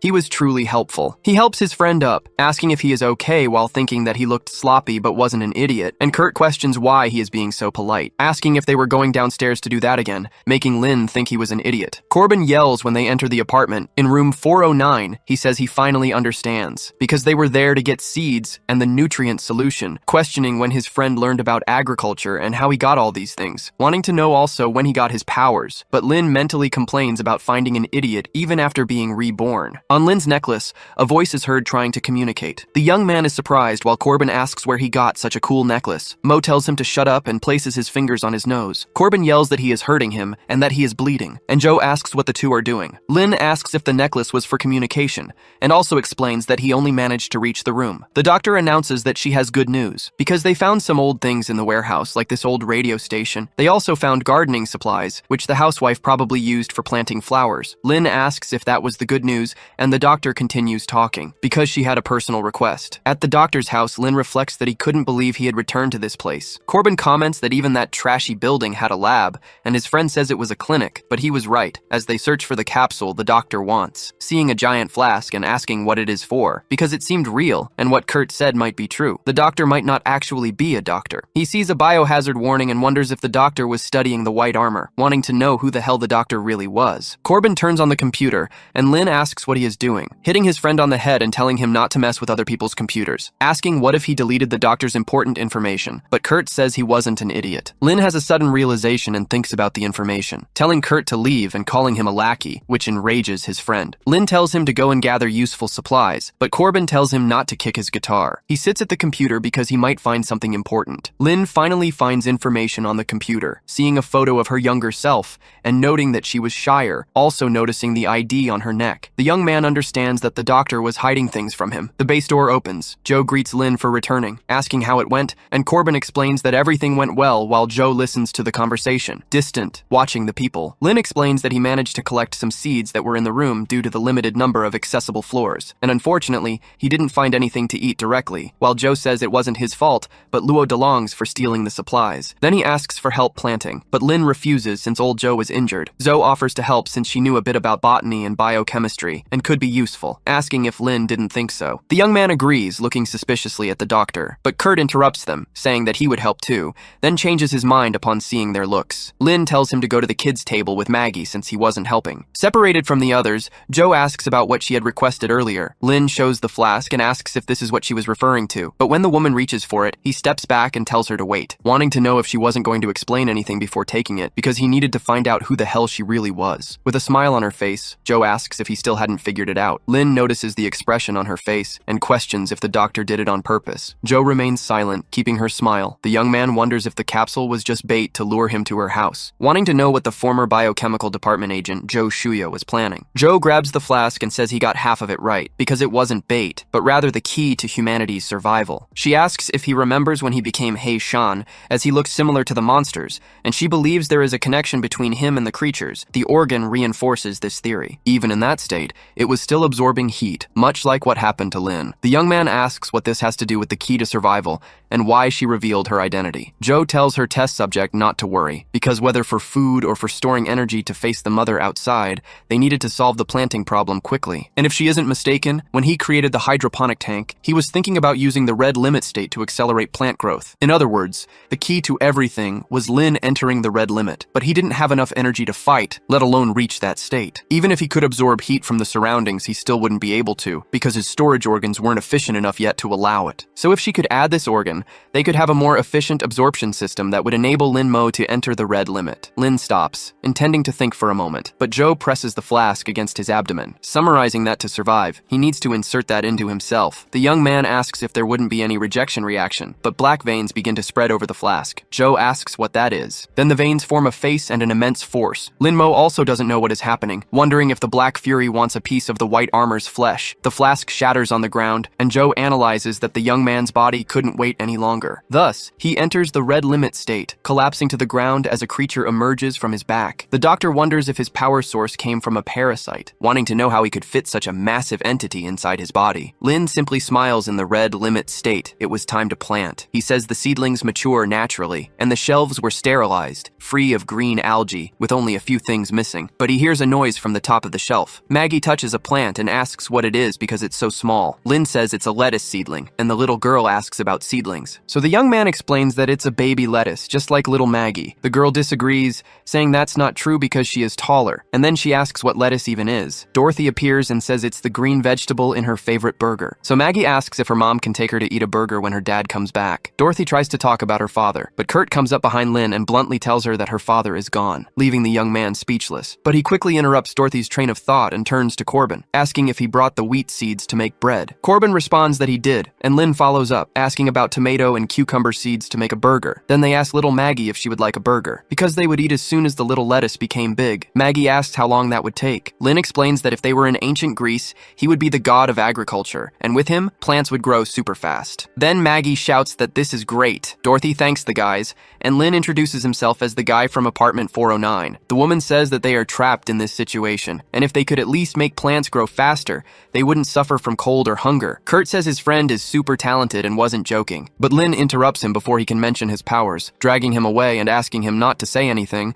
because the fewer people who know, the better. And Kurt asks why. Lin tells him not to ask, remembering Joe mentioning that she worked on a fire in the field project during her time in the Secret Service. The security level of the program was high, and the departments involved were confidential, even among themselves. But she managed to obtain specific information. A project to infiltrate agents among civilians, using drugs, brainwashing, and hypnosis, creating human monitors while the NSB protected the country. She didn't know if the NSB was paralyzed or not, or if there were NSB monitors among them. But if they found out about him, nothing good would happen, and the fewer people who knew, the better. Lin agrees, saying he had a solution while hitting Kurt on the head. Corbin walks away with Dorothy, saying she didn't need to worry since Lin was the god of agriculture. The young man looks around searching for someone, but then he notices he was alone. He points his arm at the plants, deciding he would begin, focusing intensely with his eyes closed. Then activating the red limit, but he was being filmed by a camera, and it was being broadcast. A satellite beeps, and communication asks if it has been restored, restarting the system and connecting the satellite to search for whatever they could find in the sky. People ask what is happening because the area was frozen, and they would need to gather ground information to locate terrestrial equipment, activating the only 3 drones available. However, since it was cold, the batteries wouldn't last long, so they needed to collect as much information as possible before losing them. An employee asks what his superior was looking for, and he responds that he was searching for anything useful. She tells the boys to stay low because, with luck, they might find a sign of survivors or a rescue team. One of them responds that there was nothing interesting on his side, noticing the vane on the building and telling them to wait. As he gets closer, the vanes take over the transmission, but the drone is immediately destroyed. The mother raises her bleeding hand, and the drones question what that was and start recording, but the creature begins pulling the vanes from around it. A limb emerges from within the structure. The entire building shakes, including Lin's room. He wonders if it was an earthquake. He approaches Joe and asks what is happening, but the doctor tells him to look outside because it seemed like they were running out of time. As a giant-eyed creature appears, staring through the window, Joe explains that this was what the mother had given birth to, the child. The being simply asks where it is, unintentionally activating Lin's ability, wanting to know where its head was, extending its arm to use its ability. Kurt approaches the two and asks what was going on. The energy in the creature's hand starts generating lightning. Then Lin shouts for everyone to get down. The monster blows up a large part of the building with its ability. Lin closes his eyes to try to shield himself from the power, opening them again to look to the side. He holds Joe, thinking that was close, asking if the doctor was okay. She says yes and asks about the test subject, because they were very close and she notices his heart was beating fast. Lin suddenly pulls away and says it's good she's okay, but it wasn't time to relax as the creature was staring directly at them. Lin wonders why those fragments were suspended in the air, questioning if it was electricity or magnetism. But soon, the child uses its ability again, firing the electrified stones forward, causing another explosion in the building area. Dorothy dodges while holding Maggie. Kurt asks what the hell is going on, thinking the whole situation sucks. He shouts, asking if Lin is okay, but finds only the completely destroyed structure. Kurt curses, but then he hears a voice from below, telling him not to be scared. It was the doctor, who had gotten stuck on a pillar and was asking for a hand. Kurt helps her up and asks where Lin is, and the doctor tries to say where they were. However, they are interrupted by the creature attacking. Dorothy screams for everyone to run as Corbin asks what the hell that thing was, but the creature is suddenly slashed by a red energy. Joe identifies the color of the attack, and then the creature falls backward, crashing into a building. Lin stands in front of it in his white armor mode, but now with red stripes instead of blue. A camera records the wreckage. The person watching asks if this was the monster the rescue team had mentioned, the one lifting stones with its power, breaking the drone, which was the last one remaining. The people watching ask what they should do now. Pops explains that it hasn't been long since communications were re-established, so it will take a while for the bunker to make contact. A woman says the bunker just needed to wait because those in the field had a lot to think about, and his colleague asks why he doesn't prepare for exploration, since they might find survivors. Pops refuses, as the situation outside was uncertain, and it was better to wait and see what might happen. Another explosion occurs at the site of the battle. Lin emerges from the smoke, his body outlined by a different armor, and even creating more energy horns. He reflects that this was beyond the red limit and seemed like something else, like rekindled embers, so he clenches his fist. The child throws more stones toward the young man, but he takes a deep breath in his monstrous body, sitting on the ground to advance, and quickly rising from the ground, heading toward the stones that were thrown at him. Lin leaps over each of the stones, sending them back. The creature keeps trying to control them, while the young man thinks that embers did not burn intensely and were instead burning silently, like eternal sparks. The monster raises its hand and begins gathering several stones to launch at the boy, as if forming the structure of a meteor, and fires its ability at Lin. The attack approaches, and the young man reflects that the sparks were not dying out. He channels energy into his fist to continue his thought, because all of this was like the prelude to a wildfire on a plain. Lin strikes the meteor with his fist, causing a shockwave that spreads across the entire block. A building explodes from the flying stone fragments, striking all the houses around ground, and even hitting the creature itself. Dorothy questions what that red thing was, and Kurt was about to explain, but Joe tells him to keep it a secret. Joe asks if it was an angel, surprising the three of them, because he defeated the creature and seemed like an angel sent by God. But his terrible face looked more like a demon. Lin falls to the ground, now with wings forming at his waist. He reflects that this time he had gone too far, causing immense destruction to the building. The parasite asks if it wasn't fine, since he was the only one who could handle this kind of power. Lin asks if she was willing to leave and calls her an insect. The parasite is surprised and asks if he had something to tell her. The young man says he had many things. She raises her arms and says that thanks to the crazy doctor who fed him the core, she was in a good mood. So if Lin wanted to ask something, he should do it now. Lin asks what exactly a white armor was and was about to ask another question, but the parasite places her finger on his mouth, saying they would do this little by little. She explains that white armor would be more accurately described as an empty shell, like a body without a soul, entirely bound by the obsession of its past life, just like Lin was bound. Or rather, Mo, who lost his life in the other timeline. Since time was not continuous for the parasite, Lin could die, and she would leave that timeline and move to another one. In this process, the soul and consciousness would go with her, leaving Lin's body behind, because the version of him that lost his soul would turn into an empty shell, and perhaps his shell was fighting somewhere out there. Lin reflects that all the places where conflicts arose in his memory now made sense, and the parasite tells him he understood quickly. The young man realizes that technically, he had not been reincarnating, but rather traveling through time. The child begins to shed its skin, because there was a core inside it, and a flame appears on its head. Lin realizes that each white armor corresponded to supernatural beings who had traveled through time. Xiaolu asks Barbara what they were looking for, and the woman replies that if the guy from the field who turned into a monster brought a delivery, then they needed to see what it was, but her subordinate objects, saying it was the highest level of evidence and that their boss would be angry. But soon, they realize that the package was a head. The child calls for its head, asking where it might be, and creating a blast of energy thanks to the fire on its head. Lin defends himself from the energy using his arms, asking what was going on and if that creature could not die. The parasite says that it was a special child, and they should ask it, while Lin wonders why he was still talking so much when that normally didn't happen. She replies that they were all her, and that time was not linear, but he was an idiot. Lin asks if this was the time to discuss that, and if she was acting like a child because of it. The child charges with an attack, and Lin notices its speed was high, but the monster prepares another electromagnetic blast in its hand, completely surprising the boy in his form. He dodges, saying he was almost caught and that the creature was really fast,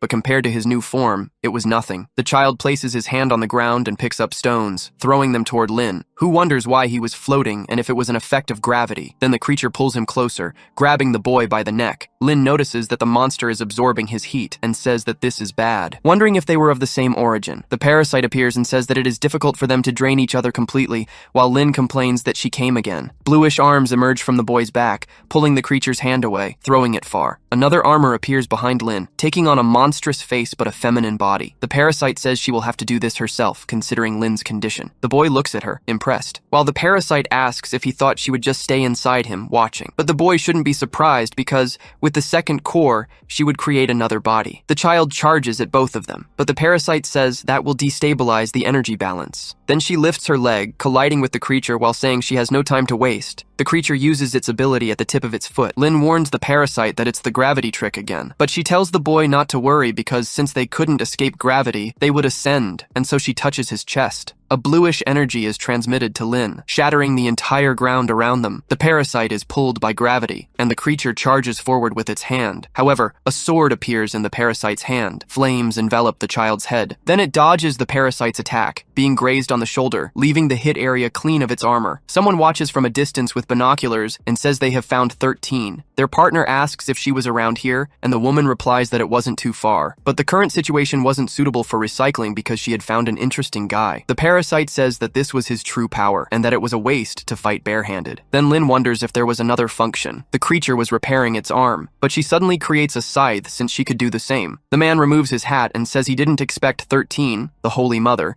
to be forced into this state. He planned to use the chaos of the revelation to steal 13's abilities, and then her head to find the agency, but he hadn't expected this to happen. Irina wants to intervene, but he says that would expose their movements, and that the logistics agency wouldn't stop for a revelation. The girl agrees with Father Cross and says it was because they were chosen by the Holy Spirit. Another woman embraces Irina from behind and tells the priest not to be so serious, pressing her chest against the girl's back. She says that little Irina had been a member of the prophetic association since childhood, so taking care of one requires patience, and Irina asks where she was touching. The priest warns that Jinyu was late, and the woman says that dealing with the insects following them was difficult, so the priest thanks her for being well. Since everyone was there, they should watch the distant stage, because the plan was about to be uncovered. The child launches an attack using its scythe. Lin wonders if it was a shockwave that attracted, but the parasite simply charges forward, calling him. He reflects that moments ago, she used the attraction force to cause a massive explosion, and now was trying the same thing. Then he tells the parasite to wait because it's a trick. The parasite is surprised upon getting close, being caught by a burst of attacks that she blocks with the sword. The repulsion force of the scythe sends the parasite flying far. Then the creature charges from the ground, aiming for a downward strike at the parasite's head. She is startled by the attempt, but is struck by the blow. Her scythe is embedded in the ground, but there was nothing there. Looking forward in search of the two, Lin holds the parasite in his arms and says that,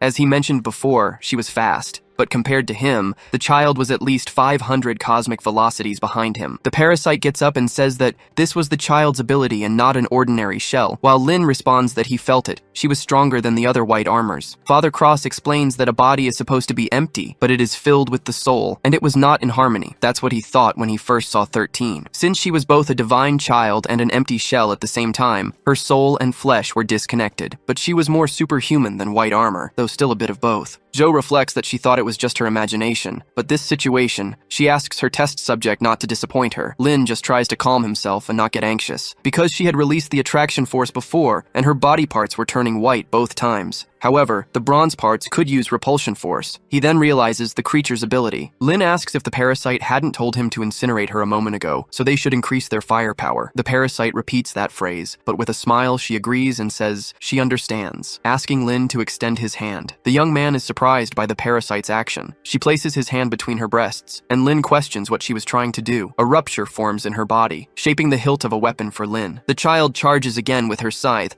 but the sword emerges from the parasite's chest. Before the child's attack can reach them, Lin fully draws the large sword and blocks the scythe, surprising the child with the sheer power, which creates an explosion that repels her. The monster crashes to the ground with its arms closed, while Lin rests the sword on his shoulder, walking slowly toward the child. The parasite advances from behind her, since the left hand could release the repulsion force, so she should be attacked from the left, forcing her to use repulsion force to defend herself. The scythe begins to deform, as Lin thinks that to control his opponent's attack path, this was the moment when his best opportunity to strike had arrived, advancing with his wings. Therefore, he would counterattack from the monster's right, forcing her to use the attraction force to pull him closer. Attraction force could only be used for defense, so she could only change the path of Lin's attack. In this case, that was exactly what the young man wanted because it would prove that her body was like a magnet, following magnetic flows. These flows became Lin's acceleration zones, because by adding the kinetic energy coming from his rapid speed, that was the exact moment to give his all. Lin causes an explosion in the area with his attack. He takes a deep breath after landing the blow. While the child looks upward, Lin had managed to pierce the creature with the sword. The parasite follows up with an overhead strike, aiming to deliver the finishing blow to end the battle. Cross prays for God to protect his chosen child,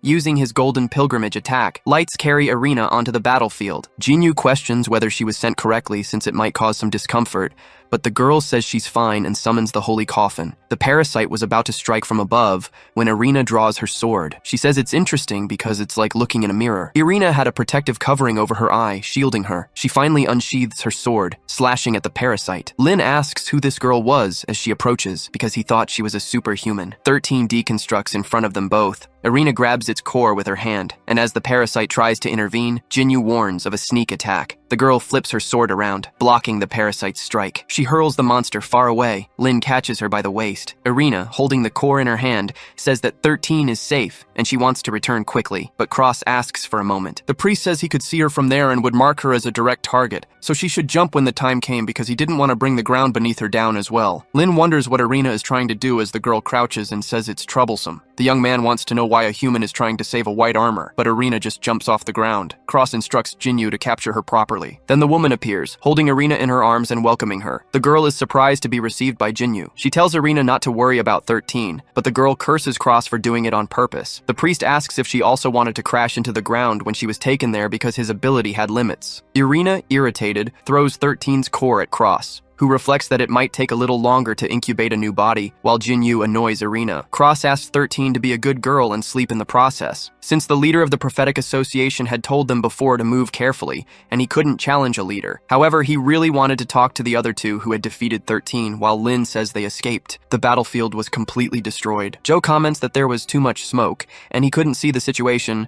Joe says it seemed to be over, and Corbin wanted to know about the monster. The doctor warns that they seem to be safe, but Maggie wanted to know about Lin Mo. The officer calls for Lin while trying to see through the smoke, wondering if Lin had gotten out of there. The young man appears and asks why everyone was looking down, because today he had to get up from the 3rd floor. In the medical room moments later, Joe questions if Lin hit his head, as it seemed like a blessing from God. The young man agrees, and Joe tells him to move his hand because she was going to take a look. Lin says he is fine, and whispers to the girl that it isn't necessary. Joe responds that he wouldn't lose anything by letting her check, then whispers back that they should act properly. Joe says that everyone being okay could be considered pure luck, but due to the shockwaves, the pipes broke outside and the heating system probably wouldn't work anymore. So after a big round, they were back to square one, but Lin tells him not to be pessimistic, since the situation wasn't as bad as he thought. When he went up the stairs, he discovered that the blood nest had disappeared, meaning they could go down to check the lower floors. But their group was the only one alive in the building, though it wasn't time to grieve, since they needed to find the former residents' supplies to block the wind and rain.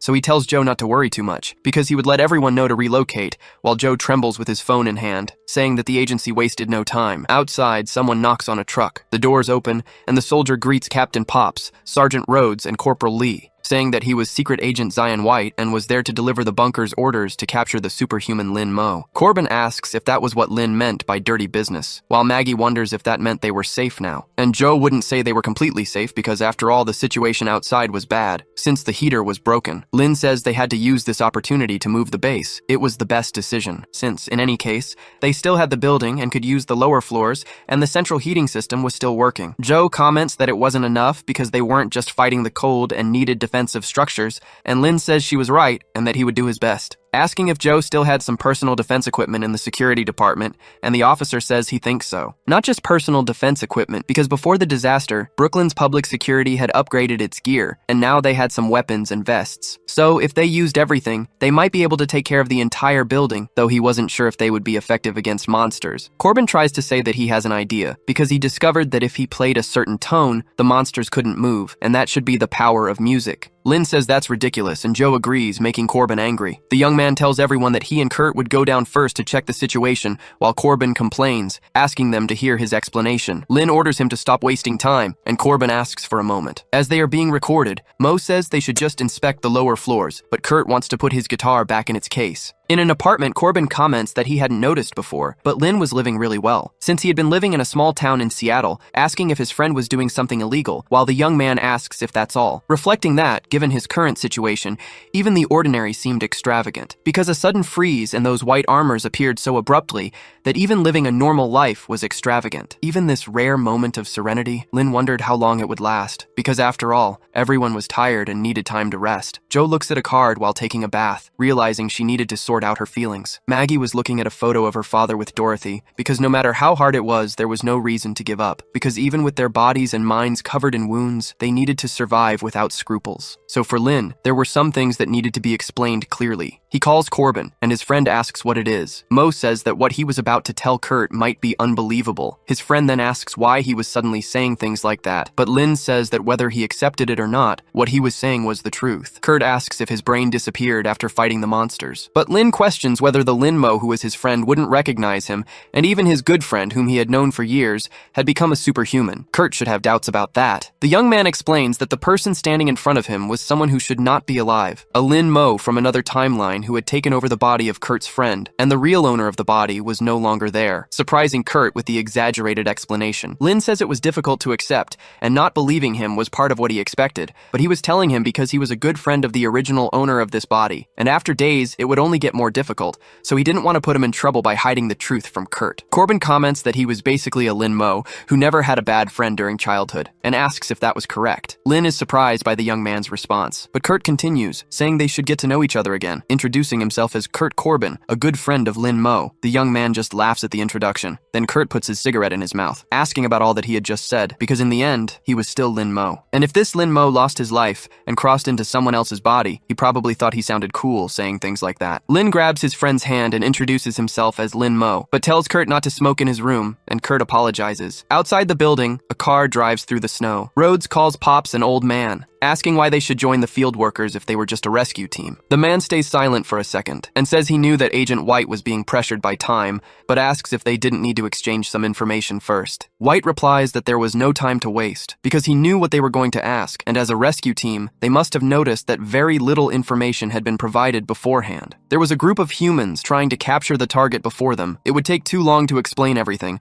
so he would give the main points. Because right after the freezing began, the National Intelligence Bureau activated the National Crisis Management Protocol. At that time, communications were cut off, and the execution of the protocol became chaotic. Pop says that during that same period, their team received no orders and was left on standby. But he had mentioned before that the communication failure was not a technical issue. White explains that no matter how strong the monsters were, they couldn't have destroyed the backup communication plan as well. That was human action. The commander says that thinking about it, the disaster and everything that happened was too convenient. White agrees, adding that fortunately communications were restored. However, the intelligence department and the biosafety department suspected that this series of events had been orchestrated by a strange secret organization. Rhodes appears and says that he claimed there were no records of them in the CIA, but even the National Intelligence Group couldn't detect them, because whether a person was alive or not, they should have respirators. He should save that story for children. She had been in the intelligence department as well, and a ghost organization should have left some kind of trace. White says that espers would be the correct term instead of ghosts. Rhodes asks if that wasn't the code for the operation's target, and White explains that if he hadn't gone through this himself, he would also think it was ridiculous. But the result was obvious. He then removes a pendant from his neck. He shows it to the soldiers, surprising Pops and Rhodes,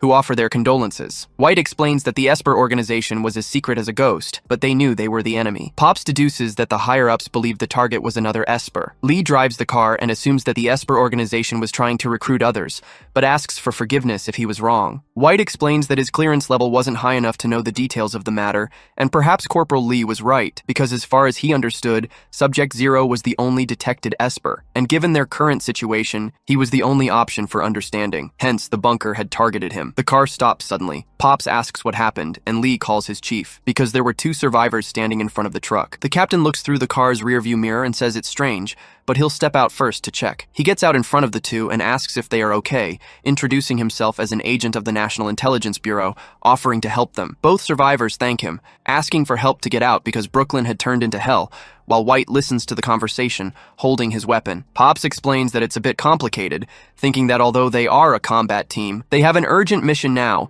but he can't leave them behind as it is his duty, surprising the two survivors. He has a commitment to get to and informs the two civilians that there are some supplies in the car and that he can share them. Both ask about the supplies with a dark expression. Then the girl pulls out a knife, while Pops says he knows times are tough, but they should calm down as he tries to reach for his gun. However, the survivors hold him back to prevent it. The girl suddenly tries to attack with the knife, but is stopped by precision shots to the chest. White was aiming at them from a distance, landing a shot to the other man's head. Someone on top of a building has a Molotov, but White had already spotted them from afar. The person lights the Molotov. As the soldier aims his rifle at them and cocks it, with his sights focused on the Molotov, he fires again with his sniper, exploding the bomb before it can hit them. Pops manages to land a kick on one of the survivors, hitting the other with an elbow strike to the chest, while White finishes them off with a headshot. Pops pulls his pistol and shoots the woman in the chest, finishing her with a shot to the head. White notices one of the survivors coming at him with an axe, but he turns to grab the gun at his waist, pulling the trigger, and firing at the survivor with ease. He falls with multiple shots to his arms and legs, while White finishes him with a shot to the head. Pops shouts that he is safe, and the soldier does the same. Then he gets back in the car, and Rhodes asks him something. Pops wants to know what's wrong, but Rhodes questions whether they weren't survivors,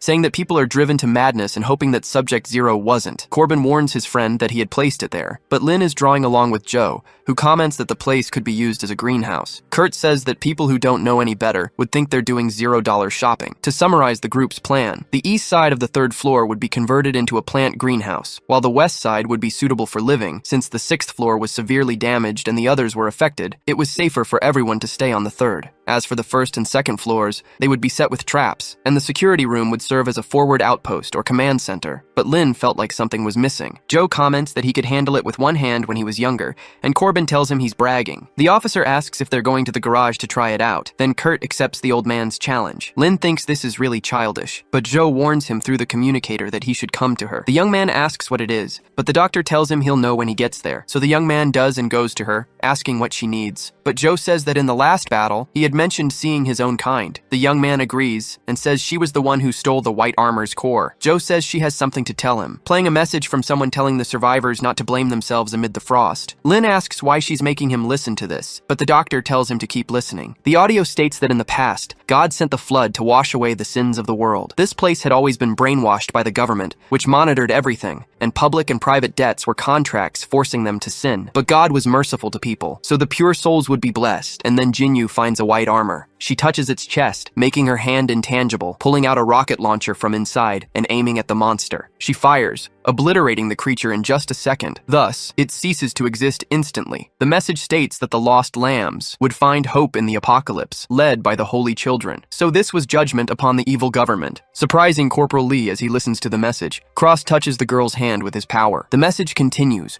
warning that they should join them because the Holy Sun would protect them and absorb their sins, and then the priest would lead them to his kingdom. Joe asks if he had any idea about what he just heard. Lin just thought it was an anti-government cult, and the blessing and the Holy Sun they mentioned seemed to be espers. Joe says that if that's the case, it's possible. But things had gotten very serious, because for a long time, there had been a human legend, whether it was the Freemasons or the Illuminati, but now, the Society of Prophets. A dark cult carried out external dirty work, but the dog bit back, infecting the Pentagon, so they created the NLSB to fight against it. This story was almost forgotten, and was something that should have been forgotten. But now the prophetic society that was once eliminated had resurfaced thanks to the ice apocalypse. Lin asks if what she just said wasn't classified information, but she had worked in the biosafety department. Joe explains that unfortunately, she also had a terrible friend, and she was an intelligence agent, or rather a former agent. Rhodes suddenly sneezes, and Lee asks if she's okay. The girl says that the Society of Prophets was eradicated, not dissolved, and the NLSB was not as incompetent as the CIA, so she had a bold hunch. That Society of Prophets with espers was from another universe, just like Lin, a ghost. The young man is surprised that she knew all that, wondering if she had been listening to everything thanks to the pendant on her head. Joe exhales smoke and says it's touching and a little sweet for two men,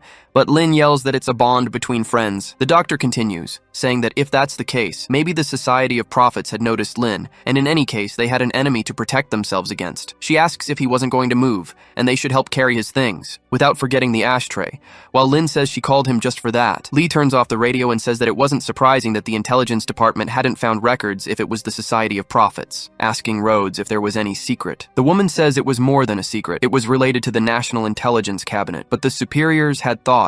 However, a hand covers her mouth. Pops tells Sergeant Rhodes not to forget that she was transferred to the field department. White listens to a message saying that although communication was restored, it was still unstable and needed to be quick, because it was now confirmed that the Society of Prophets was connected to espers, and therefore capturing Target Zero was the highest priority. And to help complete the mission quickly, the superiors had decided to grant him high authority as an exception. Any form of resistance at this moment was a threat to the plan to save humanity. Therefore, having maximum authority meant he could eliminate any threat as he saw fit, and activate other agents at any time. Inside room 303, a burger is held by a hand. Then Maggie takes a big bite. Dorothy comments that she didn't expect Lin to make food grow so fast, and she really could praise a burger thanks to him. Lin says that what he learned in agricultural school, and if she wanted to thank someone, it should be science. Joe opens the fridge, surprised by a bottle. Dorothy says she found it while organizing supplies and heard that Joe wanted to drink something, so she chilled a bottle for him. Joe thanks her, pouring tequila into a glass of water, then cutting a lime in half. Joe hands the drink with salt to Mr. Lin. Lin asks the old man what that was. Joe says that the most authentic tequila should be paired with the most traditional way of drinking it, and he offers this drink to his savior. So they should sit down and enjoy the delicious food. Lin thanks him for the drink and says he wouldn't be reclusive. Then he runs the lime over his tongue and drinks the tequila with his finger, finishing by sucking on the sour lime. Joe offers the drink to the doctor, but she explains that she smokes because she doesn't drink, while Lin starts feeling sick from the alcohol. Dorothy comments that she hasn't seen Mr. Corbin, but Lin says he was on duty. Dorothy says she'll take his share, but Lin says there's no need to trouble herself, though the housekeeper insists. The soldiers were watching this scene from outside. White tells everyone to prepare to check communications. This was the alpha test. Rhodes at the base says she's fine, and HQ was received, calling for Bravo and Delta. Bravo, who was Pops, confirms receipt, and Delta, who was Lee, does the same. Thus, the soldier says he'll leave the communication to the kid. Rhodes informs Pops and Lee that they were experiencing interference, and that she needed to readjust. Both ask about it, but Bravo explains that the adjustment would be done as quickly as possible. Rhodes agrees and says she switched to the private channel. Pops asks what that was and why she was being mysterious, but Rhodes questions whether they should use force, since Target Zero didn't seem dangerous, and she felt that the field agent was hiding something from them. Bravo agrees with her and believes the higher-ups are involved, given that intelligence has the sense, but as her captain, he doesn't want anything to happen. So even though he says that, he won't stop the girl, asking her to be careful, while Rhodes calls him again, saying that the adjustment is complete, and finally initiating the operation. Lin pours more drink into Joe's glass and asks if he has a daughter. Joe explains that he had a family, but hadn't seen his daughter in about 20 years. He was frozen outside and wondered how she was doing, while Joe warns that he was injured and should drink less. Then Joe apologizes to his daughter for already being drunk, surprising Lin. The man holds Joe's hand and calls out to his daughter, Juana. Joe is surprised by the coincidence in the name but says nothing. Then he continues, saying it was his fault for not protecting his daughter and her mother. Lin laughs and Joe asks why he is laughing, while Joe keeps begging his daughter to forgive her father. The young man reflects that if they weren't in the middle of the ice apocalypse, at that moment, they would seem like a family. But the lights suddenly go out. Lin wonders if the generator broke, and Joe notices that something is off. Joe suddenly stands up and says the time has come. Lin wonders where old Chow is going, but the man remains silent. Joe simply grabs a knife, unsheathing it while looking enraged. Inside the apartment, White comes face to face with a barrier and says it's completely blocked and that it seems right. Lee asks if the informant was reliable, and Pop suggests they test it. The corporal manages to open the maintenance tunnel and decides they will go in. Bravo keeps moving and communicates to HQ that they have reached the 3rd floor. Rhodes instructs HQ to turn on the monitor because she needs video, and they should split up and search according to the plan, locating the civilians and then securing the target. White says there are only 3 of them, and that they need to support the others in emergencies, and there's no need for formalities at a time like this, and the soldiers agree. They split up, with White heading up the stairs. Joe is masked inside the 3rd floor, ready to attack the soldiers with stealth. Lin asks what the situation is now, and Joe says she doesn't know, so the young man stays silent, looking ahead. Joe looks at him and nods. Corbin suddenly appears in the apartment and calls out to them because something big happened. Some guys with guns had shown up, and they didn't look friendly. Lee appears and announces that he is safe, and Pops does the same, but Joe suddenly collapses, still masked. Pops points his gun at him, and Lee does the same. Joe remains silent as the soldiers wonder if he's a civilian. Pops announces that they are with the National Rescue Team, and Lee contacts HQ about encountering civilians. Then the captain tries to touch Joe's shoulder, saying they are there to help, but Joe questions that help, repeating the part about being the National Intelligence Bureau's rescue team, asking since when they started doing such humane things. Rhodes recalls the mask on his face, saying it's good that the internet works, searching and finding him. The woman informs Bravo that he isn't an ordinary civilian, and the man asks what she means. Machete, an NSLB agent, escaped from prison after destroying cartels in San Diego, using traffickers' intestines as rope, and was then recruited for special missions. Pops comments that he's one of them as he draws his weapon. Joe repeats the words, one of them, then unsheathes the knife from its scabbard and slices Pops' hand, saying that he took the life of his jade. 2 of Pops' fingers are severed by the swordsman, who charges again, saying that he took Juana from him. Pops grabs the knife with his wounded hand. Then Joe asks how he dares to say he's one of them. Lee aims through Pops to shoot at Joe, then orders his superior to duck, firing at Joe, but the bullet merely ricochets off the mask. Joe kicks Pops away, pulling a kunai from his waist and throwing it toward Lee. The knife moves rapidly toward the man, striking him fatally. White tries to call Bravo and Delta to report, but the communicator doesn't work, and he wonders what was happening. Lin appears behind him and says that despite all this snow and wind outside, people were still invading other people's homes. White tries to draw his pistol, but as he goes to fire, the man had already disappeared. Lin tells him that he is a noisy intruder. White introduces himself, saying that he is an agent of the NSLB, and that he is there to capture Lin Mo. The young man vanishes again, leaving only traces behind, asking if he was going to arrest him, because that was interesting, as he wasn't concerned about the ice, only about capturing him, wanting to know if it was his duty to maintain order after the collapse, or if he was still hiding something. White turns again to shoot at Lin, telling him not to challenge him because he really would fire. Lin says he'd better be sure he could actually hit him. With that, the man fires his sniper rifle, activating its absolute precision mode.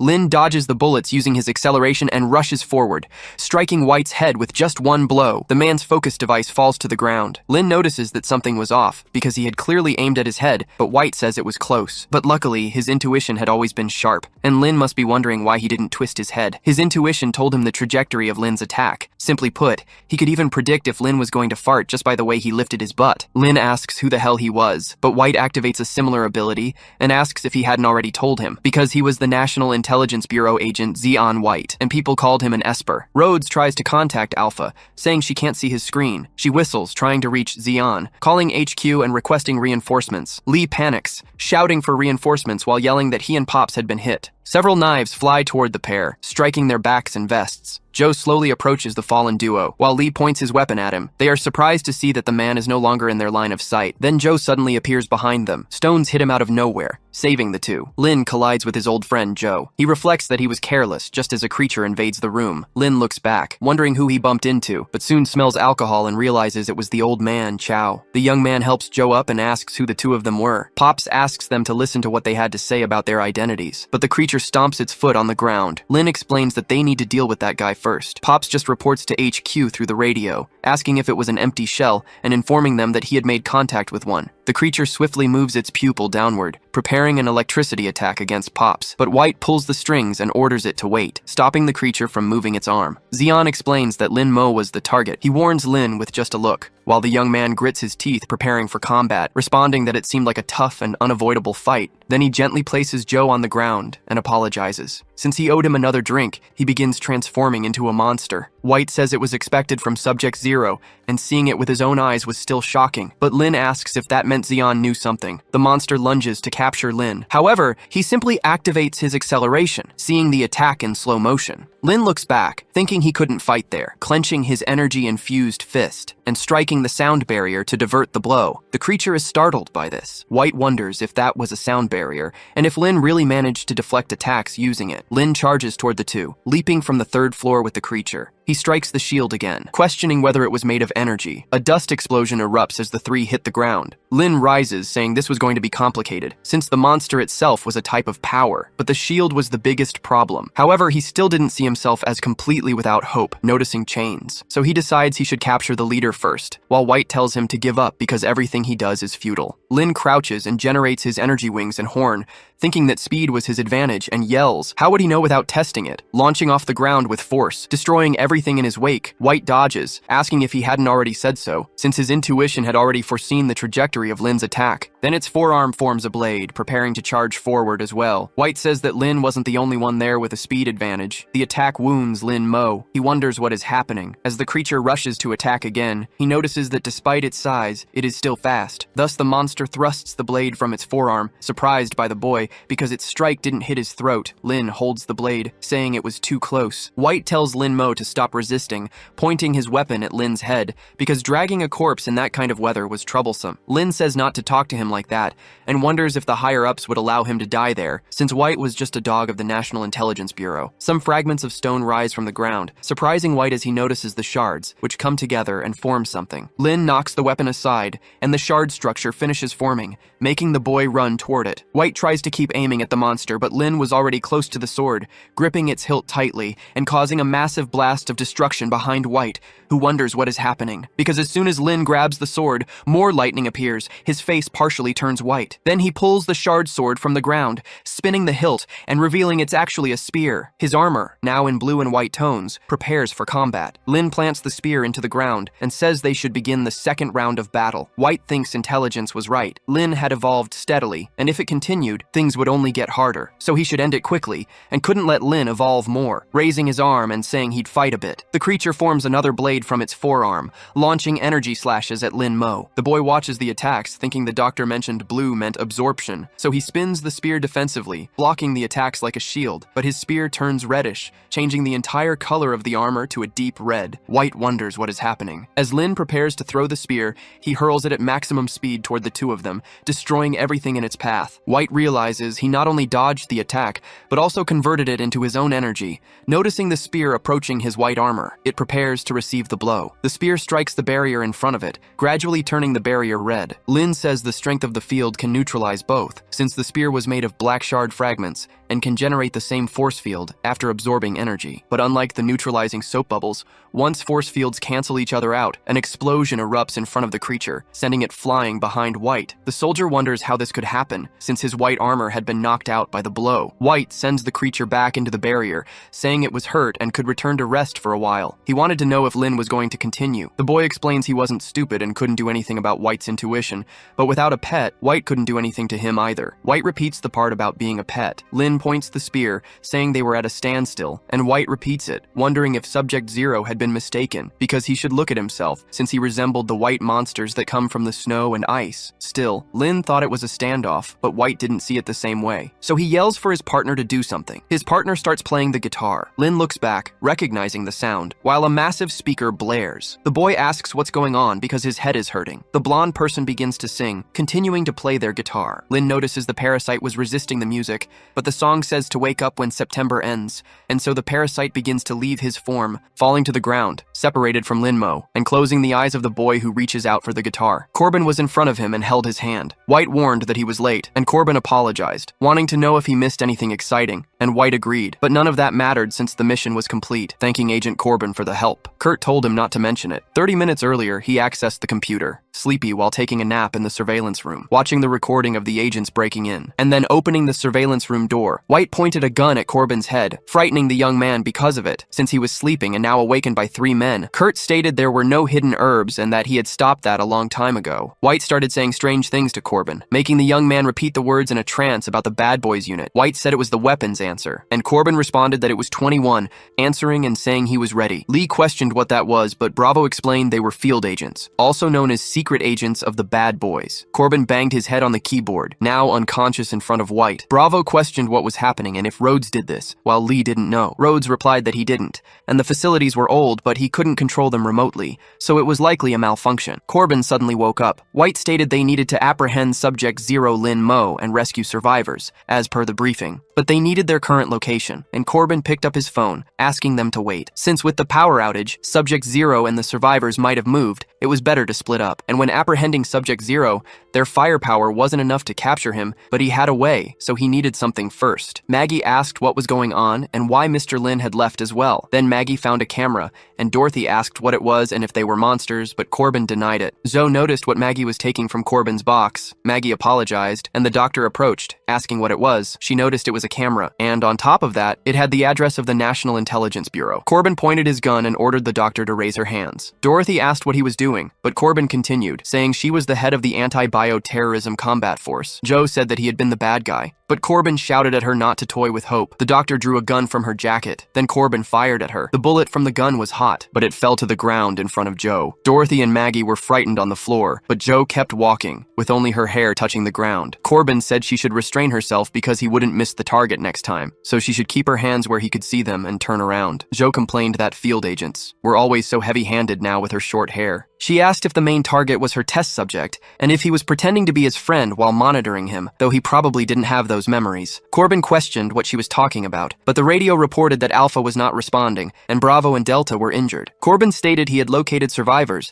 and asked if the wounded could be transferred, because there was a doctor right there. Bravo asked how they were, but essentially, they had not lost their lives without complications. However, their wounds had already been stitched, so he shouldn't worry, since it wasn't anything serious. Asking if Rhodes could use the private channel now, and she asked what it was. Joe told him to say thanks and asked what that meant. Corbin asked what she meant, saying he was a traitorous agent, and maybe this freezing was related to them. The traitorous agents, asking what she thought it meant. Joe simply said that they were the ones who had betrayed them, shouting about Project Europa. Corbin was startled by the mention of the project, but the doctor explained she was referring to Jupiter's second moon, and in the past, scientists thought it was the most likely place in the solar system to harbor life outside Earth, but it was a frozen planet, asking if he recognized it. Because just like New York now, she asked why he thought the superiors used that name for the project, and it had nothing to do with NASA, but rather with the Society of Prophets. Corbin swung his arm at the girl, pointing the gun at her and saying that was enough. Joe asked if the field agent was in a hurry, but Corbin stated that if she didn't have studies on Subject Zero, she would already be dead. saying something inaudible to Joe. Pops looks to the corner without showing any reaction. Then Corbin slaps her. He informs the HQ that he would make the Alpha return and that they should prepare to receive survivors. Then Joe asks what he was afraid of. It was already dawn outside the building. Lin was restrained,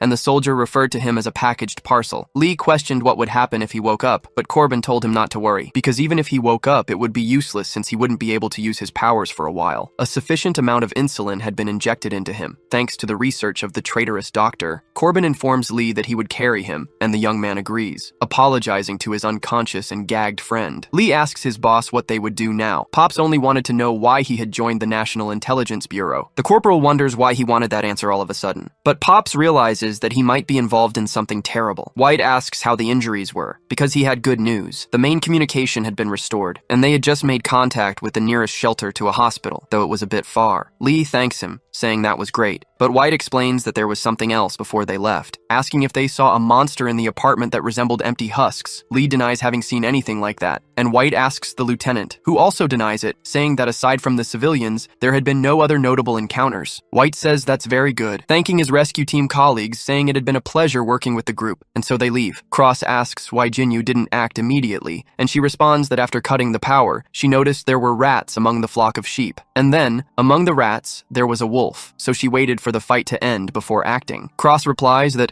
in that case, he and Arena took care of everything. Jinyu puts on glasses, saying it was in the name of the Holy Father. The truck drives away. Maggie calls for her mother inside the car with Joe, Corbin, Dorothy, and the unconscious Lin, asking what was wrong with her big brother and why he was tied up, and even the medical sister and Uncle Joe, while Joe asks about the old man, who then questions when she changed her hairstyle. Maggie wants to know why they were crumpled if they weren't bad people, pointing her finger at Corbin next. He is surprised, and Maggie asks what happened to her guitar-playing brother. Dorothy tries to say that he was still Kurt, but the little girl denies it, saying that he wasn't. Joe laughs at the situation. Annoyed, Kurt asks what she was laughing at, but the doctor explains that many times, only a child's perspective can see the truth about this country. And he agrees, saying that the nickname Guitar Brother was fitting, while Corbin takes it as an insult. Rhodes notices smoke and calls his father, noting that he had started smoking again. Lee tries to reassure his senior not to worry because the sergeant was just anxious. Rhodes asks about his injury, and Lee explains that he was fine, because compared to the sergeant's wounds, he had nothing, since now, a soldier couldn't hold a gun, just as that country couldn't save anyone. Rhodes says he will register the identities of the survivors, and Lee questions whether that was necessary. But Joe is surprised to see her friend. Rhodes asks if she is Joe Shuya, but Joe replies that it had been a long time since she saw Joanna, and that she had really gained weight. The girl throws a tablet at Corbin. Joe asks if she was demoted to the field department and still in the logistics team, or should she say the rescue team, but Rhodes points a gun at her, and Joe asks why everyone was doing this today. The girl questions who was responsible for her current situation,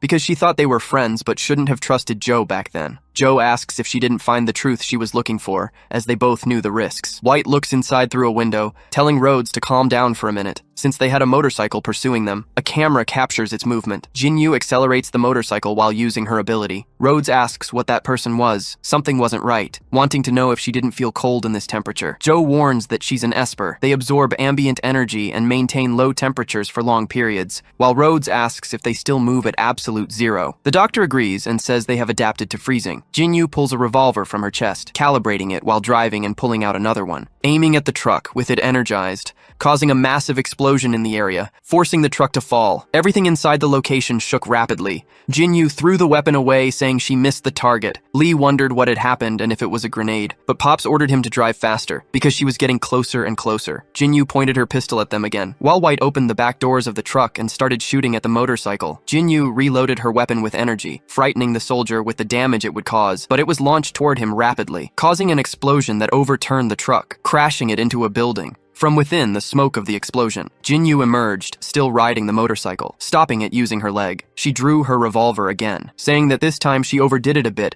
since the truck had fallen off the bridge. The truck, which was vertical, returned to the correct direction. Then the woman's revolver started to fragment, disintegrating in her hand. Jinyu questioned how the durability reached its limit so quickly, and Irina asked how things were on her side since she had already finished along with the priest. Jinyu explained that she needed to check on the package's situation, while Irina questioned if it shouldn't be easy for her. The woman explained that nothing was going as planned, and that she was talking about the package, but her partner said she was just being lazy. Linmo was still gagged. Rhodes said that if she had to do this again, she would collapse, asking if everyone was okay, but Joe explained that dealing with Manhattan through rich wasn't easy. White asked about Subject Zero. Corbin said he was fine, and Rhodes asked if the agent was only worried about him, considering he wasn't the only one in the car. Joe approached Joe and asked if he was okay, and Joe replied that he was, but he wanted to know about Miss Perez and Maggie. Dorothy and Maggie were still okay. White asked if there was something Rhodes wasn't understanding, since her only mission was to take Subject Zero back to the bunker, and as for the rest, that was what her team was supposed to handle. Rhodes asked what he meant by her team, running toward the driver's cabin. Rhodes called for the rookie and her old man. Lee said he was fine, just had some scratches on his face. Rhodes shouted for Pops, noticing that a stake had pierced his vest. The agent told her not to rush, as he had seen worse situations in Iraq, while Rhodes moved in to help. Bravo explained that he wasn't going to die, but he wanted to know what that was, because in his vision, there were several people, including a car's headlights. Pops said that was what he meant by worse situations, referring to the hundreds of white armored figures. White admitted they were in trouble now and that it was the first time he had seen so many empty shells, but since they were focused, they could try to take them down. Then he asked if Corbin's speaker was powerful enough, while Corbin asked if it was loud now, since it wasn't a matter of power, as his guitar was broken. White shouted that they would have to use the primitive method, shooting at the creatures. Corbin asked if there was another weapon in the car, but Rhodes told him to check for himself, approaching Joe, who asked if she needed something. Rhodes cut off the doctor's handcuffs, surprising her for helping a traitor. Corbin asked what she was doing while handing Joe a first aid kit, telling her not to get the wrong idea, as he hadn't forgiven the liar, but the current situation required her to do what she did best, helping her father with a serious wound in the lower abdomen. Joe said it was a bit difficult alone and needed someone to assist, but Dorothy volunteered, since she worked in the medical field and could help but needed someone to take care of Maggie. Maggie said she could take care of herself and didn't need anyone to look after her. Corbin tried to offer his help, but Maggie refused, and he said he would keep searching for weapons. Joe asked to be untied because he would take care of Maggie, and Rhodes asked if he was the headline uncle, but he denied it, saying he was a security guard, and the current situation was not the time to follow rules since they had all survived so far by helping each other in that lousy apartment. A pale creature tried to attack Lee through the car window. Then the agent drew a knife from his vest, piercing the monster's hand and neck. Rhodes pointed a shotgun barrel and told him to cover his ears, quickly firing at the creature, which destroyed its head. Pop said he didn't expect to see a doctor twice in the same day, while Joe told Dorothy to apply pressure to stop the bleeding. Dorothy couldn't stop, and Joe noticed that an artery had been hit. The situation was very bad. Jinyu suddenly appeared behind White. He turned around, saying he had forgotten they had pursuers behind them. Then the woman pulled a katana from her chest. White realized she was also an Esper, wondering who she was while Jinyu advanced with the sword, and he aimed his gun. Dorothy applied pressure to remove the stake, but it wasn't enough. Joe noticed that if she continued pressing like that, but she was surprised as she suddenly remembered something, seeing a scene from her childhood when she was helpless, since she had the key to breaking the situation. Then, remembering Lin Mo, Jinyu advanced with her sword toward White, forcing the soldier to activate his intuition with both eyes, and then he avoided the woman's attack. But his gun had been shattered because of it. Jinyu said his blessing was interesting and asked why a saint would help a sinner. White questioned the idea of sin and said that term might work for a country bumpkin, but he was an atheist and suspected the woman might be from the Society of Prophets, noticing that her goal was Subject Zero, while Jinyu asked if they would do this in a way he could understand, asking if he didn't want to go back. White asked what she was talking about, but the woman explained that he was also an Esper and should know that he wasn't originally an NSLB agent, or rather, he didn't belong to that world and should still have things that mattered to him. White remembered the things that mattered to him, asking what he really cared about while recalling a police officer who had once asked if she could work with her senior again. White lowered his pistol, saying she was right, but some people had lost their lives in the past, and now there were some still alive, so it didn't matter which side he belonged to, because he just wanted to save the side where the things he cared about were, and he wouldn't let Subject Zero fall into her hands. Lin Mo was still unconscious when a bullet fell on him. Joe and Corbin fired at a creature while the guard told Maggie to cover her ears. Kurt asked how the rescue team was doing when he saw Joe, but the doctor suddenly looked down, removing Lin Mo's protective vest. Kurt grabbed her hand, asking what she was doing, but she told him to look at the situation now, because there were several monsters outside waiting for a snack, and an Esper relentlessly chasing them, so this wasn't a situation they could handle. The bullets simply entered Jinyu's chest. The woman advanced with her sword, and White complained that the bullets should have hit, while Jinyu suddenly seemed surprised, saying that this was the place, breaking the ceiling when she touched it with her katana, and falling right on top of Lin Mo. She looked forward, excited, seeing the people who were taking care of him. Joe asked why Corbin was still hesitating, when a white skin suddenly grabbed Jinyu's leg. Corbin said he would use magic to defeat magic, so Jinyu stabbed the white skin with her sword. Corbin injected insulin into Lin Mo's neck. Jinyu was close when the white skin's blood dripped onto her body, but Lin suddenly woke up. wriggling inside his straitjacket. The woman said she was there to retrieve the lost saint, while Lin Mo just stared at her, still gagged. Jinyu told him to wait and suddenly recognized him, being thrown away by the force of an explosion. Lin Mo fell to the ground on his knees, wondering what was wrong with him and why he was weakened again and masked. Joe removed the mask from his face, saying she had given him a glucose injection and asked how he was feeling now. Lin Mo asked if she had changed her hairstyle and said it was good to see her, but Joe told him not to change the subject. Then she smacked his head, asking if his brain had fallen asleep foolishly. Lin stood up, his stomach growling, and said the energy didn't feel enough. Joe complained that she wouldn't give him more, because their lives depended on Lin Mo at that moment. The Whiteskins kept screaming, but their heads were blown apart by bullets. Joe complained that there were too many, and they were difficult to defeat. Joe asked if he had anything to eat, preferably something high in sugar, but Joe said he was at the age of diabetes. The woman reflected that most of the glucose had been left in the apartment, and he couldn't fight like this, while Lin complained about feeling dizzy. Suddenly, Maggie pointed at a chocolate bar. She said it was the bar her father had left for her, but she wasn't hungry now. Lin reflected that she didn't know about her father, but he denied it, saying that it was what her father had left for Maggie. Maggie told him to take it because good children should help others, while Dorothy tried to make do as she treated Pop's wound, and Rhodes questioned if she could handle it. Then Lin should quickly eat the bar that Maggie was giving him, and he agreed. The young man noticed the mark and said that bad memories were coming back, but he ate, saying it wasn't the time for that. There were more important things. Joe stood face to face with a pale creature, but he realized he was out of ammo, cursing his situation. Lin rushed toward his friend, surprising Joe when he looked back. Then Lin clapped his hands, disintegrating the pale creature,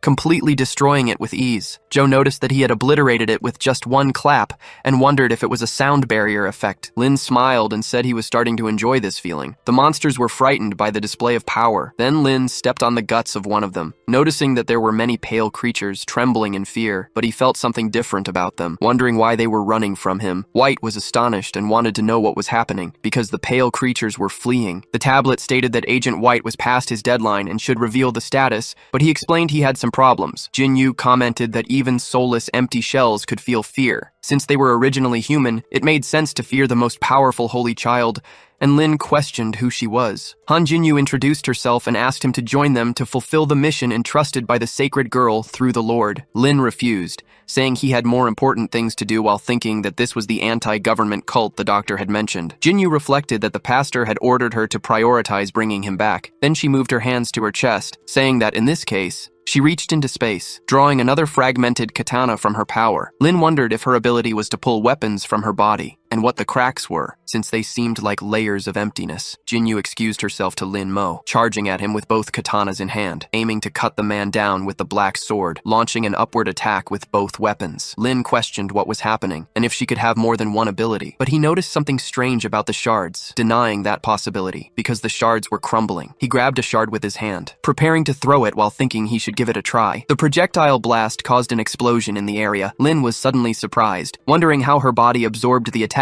and if the crack led to some kind of space, while Jinyu explained it was her first time seeing a hole in her stomach. She asked if his attack was just a test. Then, according to the pastor's description, the young man's capability should be much more than that. Lin asked if she was provoking him while realizing she was right. Joe noticed that Lin's situation wasn't very promising because, although he could move normally, he had only recovered 13%. In other words, the parasite inside him was still dormant. Lin reflected that facing an opponent who was also an Esper, besides the power difference, was a battle of abilities, and capability was the trump card. Then he said the lady shouldn't provoke him like that while thinking that, since he couldn't use the black fragment, it was like losing an ace, and one could never predict tricks. Since he had already made one mistake, he needed to be more cautious now, and at that moment, his situation felt as if he was about to be strangled in the forest at any second. Jinyu lunged with another kick attack, which Lin avoided. Both of them charged at each other. The woman wondered if he also dodged the aerial attack and realized it was no longer a matter of speed. Lin reflected that she didn't just feel like a snake. Her attacks were exactly like one, so he could only try to overpower her, throwing a punch. The strike caused an explosion in the battle area. Jinyu was unscathed after being hit. Lin was astonished by the result, because his arm had entered her chest. Jinyu commented that it was the first time someone had entered her body like that, and Lin realized her power was spatial. The woman lifted her heel from the ground, moving closer to Lin as she wondered how far he could enter, and Lin felt he couldn't use the sound barrier at this range. She had been curious about this before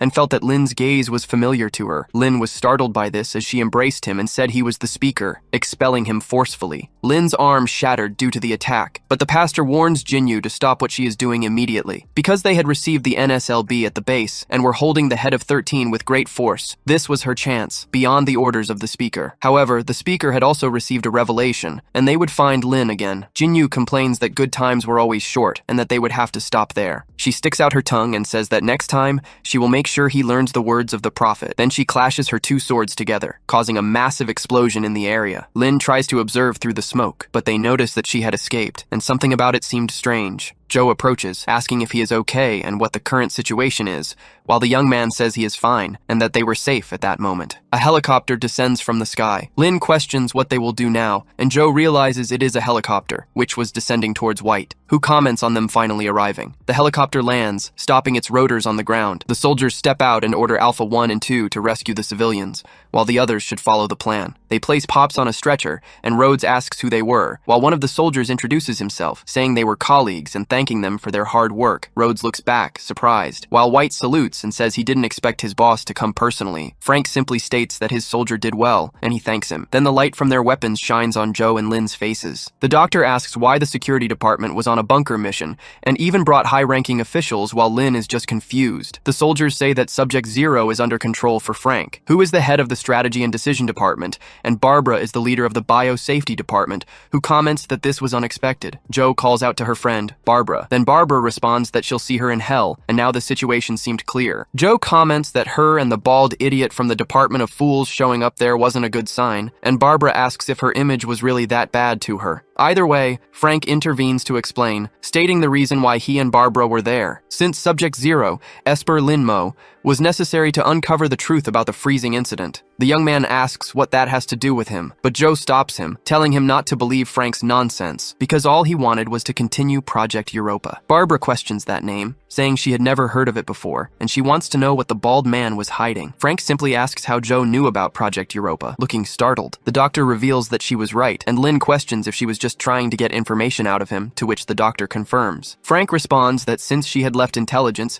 they couldn't execute her due to her contributions to the country, but a gun was aimed at her from a distance, firing at the woman while using a silencer. However, Lin intercepts the shot, protecting his friend. Frank wonders what was happening. Lin tells the doctor to wear a helmet next time she tries to extract information from someone, and the woman responds that at least she still had him. The young man asks if they were trying to silence her for touching on a sore spot, because this was exactly like the movies. Barbara grabs Frank and asks if the freezing incident and all the other events were connected to Project Europa and why he hadn't said anything. But Frank simply responds that she would find out, just not at this moment, so the soldiers should take her away, while Barbara asks what the headquarters chief was doing. Joe tells Lin to be careful because he still wasn't fully recovered, and even his body was at its limit, with veins spreading over his arm. Lin reflects that if he could use all his power, dealing with these soldiers would be easy, while Frank orders them to hunt down the woman. At least the others were safe while the civilians were captured and taken to the shelter. Then Lin remembers his promise never to run away again. He grabs Joe's hand, calling the doctor, because she should hold on tight, and she asks if they were going to repeat the process from before. The soldiers start shooting at them, but Lin escapes, leaving only a trail behind. Frank wonders how he was so fast, while Barbara frees herself and calls him Baldy, reminding him that she had already warned about Lin's speed, but the bald man didn't even pay attention. Frank turns, saying that Joe must have gotten hurt. However, he is struck in the groin by Barbara, who says that without Subject Zero, they were doomed. Destroyed, Frank questions what to do, if he should chase after them, but Barbara orders them to forget it and return to the bunker, because there was too much they still needed to learn. Lin soared over the buildings with Joe, crashing into a window and breaking it. They fell into an apartment with a lifeless body. He coughed and asked if the doctor was okay, while she replied that she was, but his condition was really bad, bleeding from his eyes. Joe looked through the supplies and assured him it wasn't that bad, while Lin wanted to know what she was doing. She tossed a milk carton, and the young man questioned what it was. Noticing that it was freezing from the inside, he wanted to know where she was getting this from, but Joe said they had won the lottery, since the man seemed to have been lifeless for a long time, and the cause was a gunshot wound to the chest. As for the killer, it seemed like both had fought each other. The survivors probably fought over resources, but they should be grateful to them because that's how they won the lottery, a blessing in disguise. Lin, distressed, commented that other people's sadness was his luck, just like before, and she she asked if something was wrong with him. But the young man simply said he remembered the past. She repeated that it was all in the past. Then she smacked his stomach, telling him to focus because he should be eating now, while Lin asked what she was doing. Joe put onions, potatoes, and packaged milk into a hot pot. She commented that it wasn't strange since they were in a Chinese restaurant, so it was normal to have ingredients. But if he was complaining, he should look at the two on the floor. Lin said he had no objections to the ingredients, but it was weird to throw everything together in a big pot like that. The woman asked if food didn't need to be cooked and the milk thawed, since it saved fuel, but Lin said she misunderstood the meaning of efficiency, wondering if it was possible that the doctor wasn't good at cooking. Joe said she was a doctor, not a chef, so she didn't need to know how to cook. Throwing a potato at Lin's mouth and saying that it was the end of the world, yet he was still picky. A woman watched them from a distance, while Joe commented that, given Lin's physical condition, this was the most efficient way to replenish calories. The girl repeated to herself not to be afraid. Joe told Lin to eat quickly because they weren't on a date, and it was cold, while the man spat out the food, saying it was burning hot. She commented that Lin's body was adapting to the frozen environment, but she couldn't, and the protective suit wouldn't last much longer, so she needed a place to recharge its energy. Joe noticed something behind Lin. Then she drew the pistol from her jacket, asking who was there and telling the test subject not to move. The girl trembled in fear of the gun, tripping over the corpse in the room, and then dropping her baton into the air. The baton struck her on the head. Joe approached and asked who she was and why she was spying, but the girl said she meant no harm and wasn't a monster. Since she was a survivor like them, her name was Penny, and she was there to gather supplies. Penny had just seen a fire and came to check the situation, so if they had nowhere to go, the fortress where she was staying was nearby and could shelter them. Joe said it sounded like a trap, but Lin recognized the girl, while Penny tried to insist that it was true. However, she then noticed that it was Mr. Lin, who often bought cigarettes and lived in the Fang apartment, so she couldn't be mistaken because of his earring. Lin repeated the part about the cigarettes and realized she was really Penny from the convenience store, thinking she was someone he knew. The girl grabbed his hand, grateful that he was alive, saying she had heard that monsters attacked the apartment, while Lin thought of her as a social butterfly. Penny led them to a subway station, and Lin asked if this was the fortress she had mentioned. It was a good hiding place, and recent survivors avoided monster attacks by going underground, while Joe commented that the transmission had harmed those who hid. However, it was clear they had made modifications since they needed to be prepared, but it was the station chief's idea, and Lin asked about that role. Joe noticed graffiti on the wall, and the young man responded that it was Brooklyn, so it was normal, but she was talking about the new graffiti, wondering if that was an eye. Penny urged them to enter quickly, and Joe said she had seen that before. The young man apologized for bothering Penny. Then, as they walked in, the wall revealed something written, that the Son of God would save them. Penny asked to introduce them, saying that this was New York's G subway line. Lin commented that the place was a little strange. Then a woman, praying,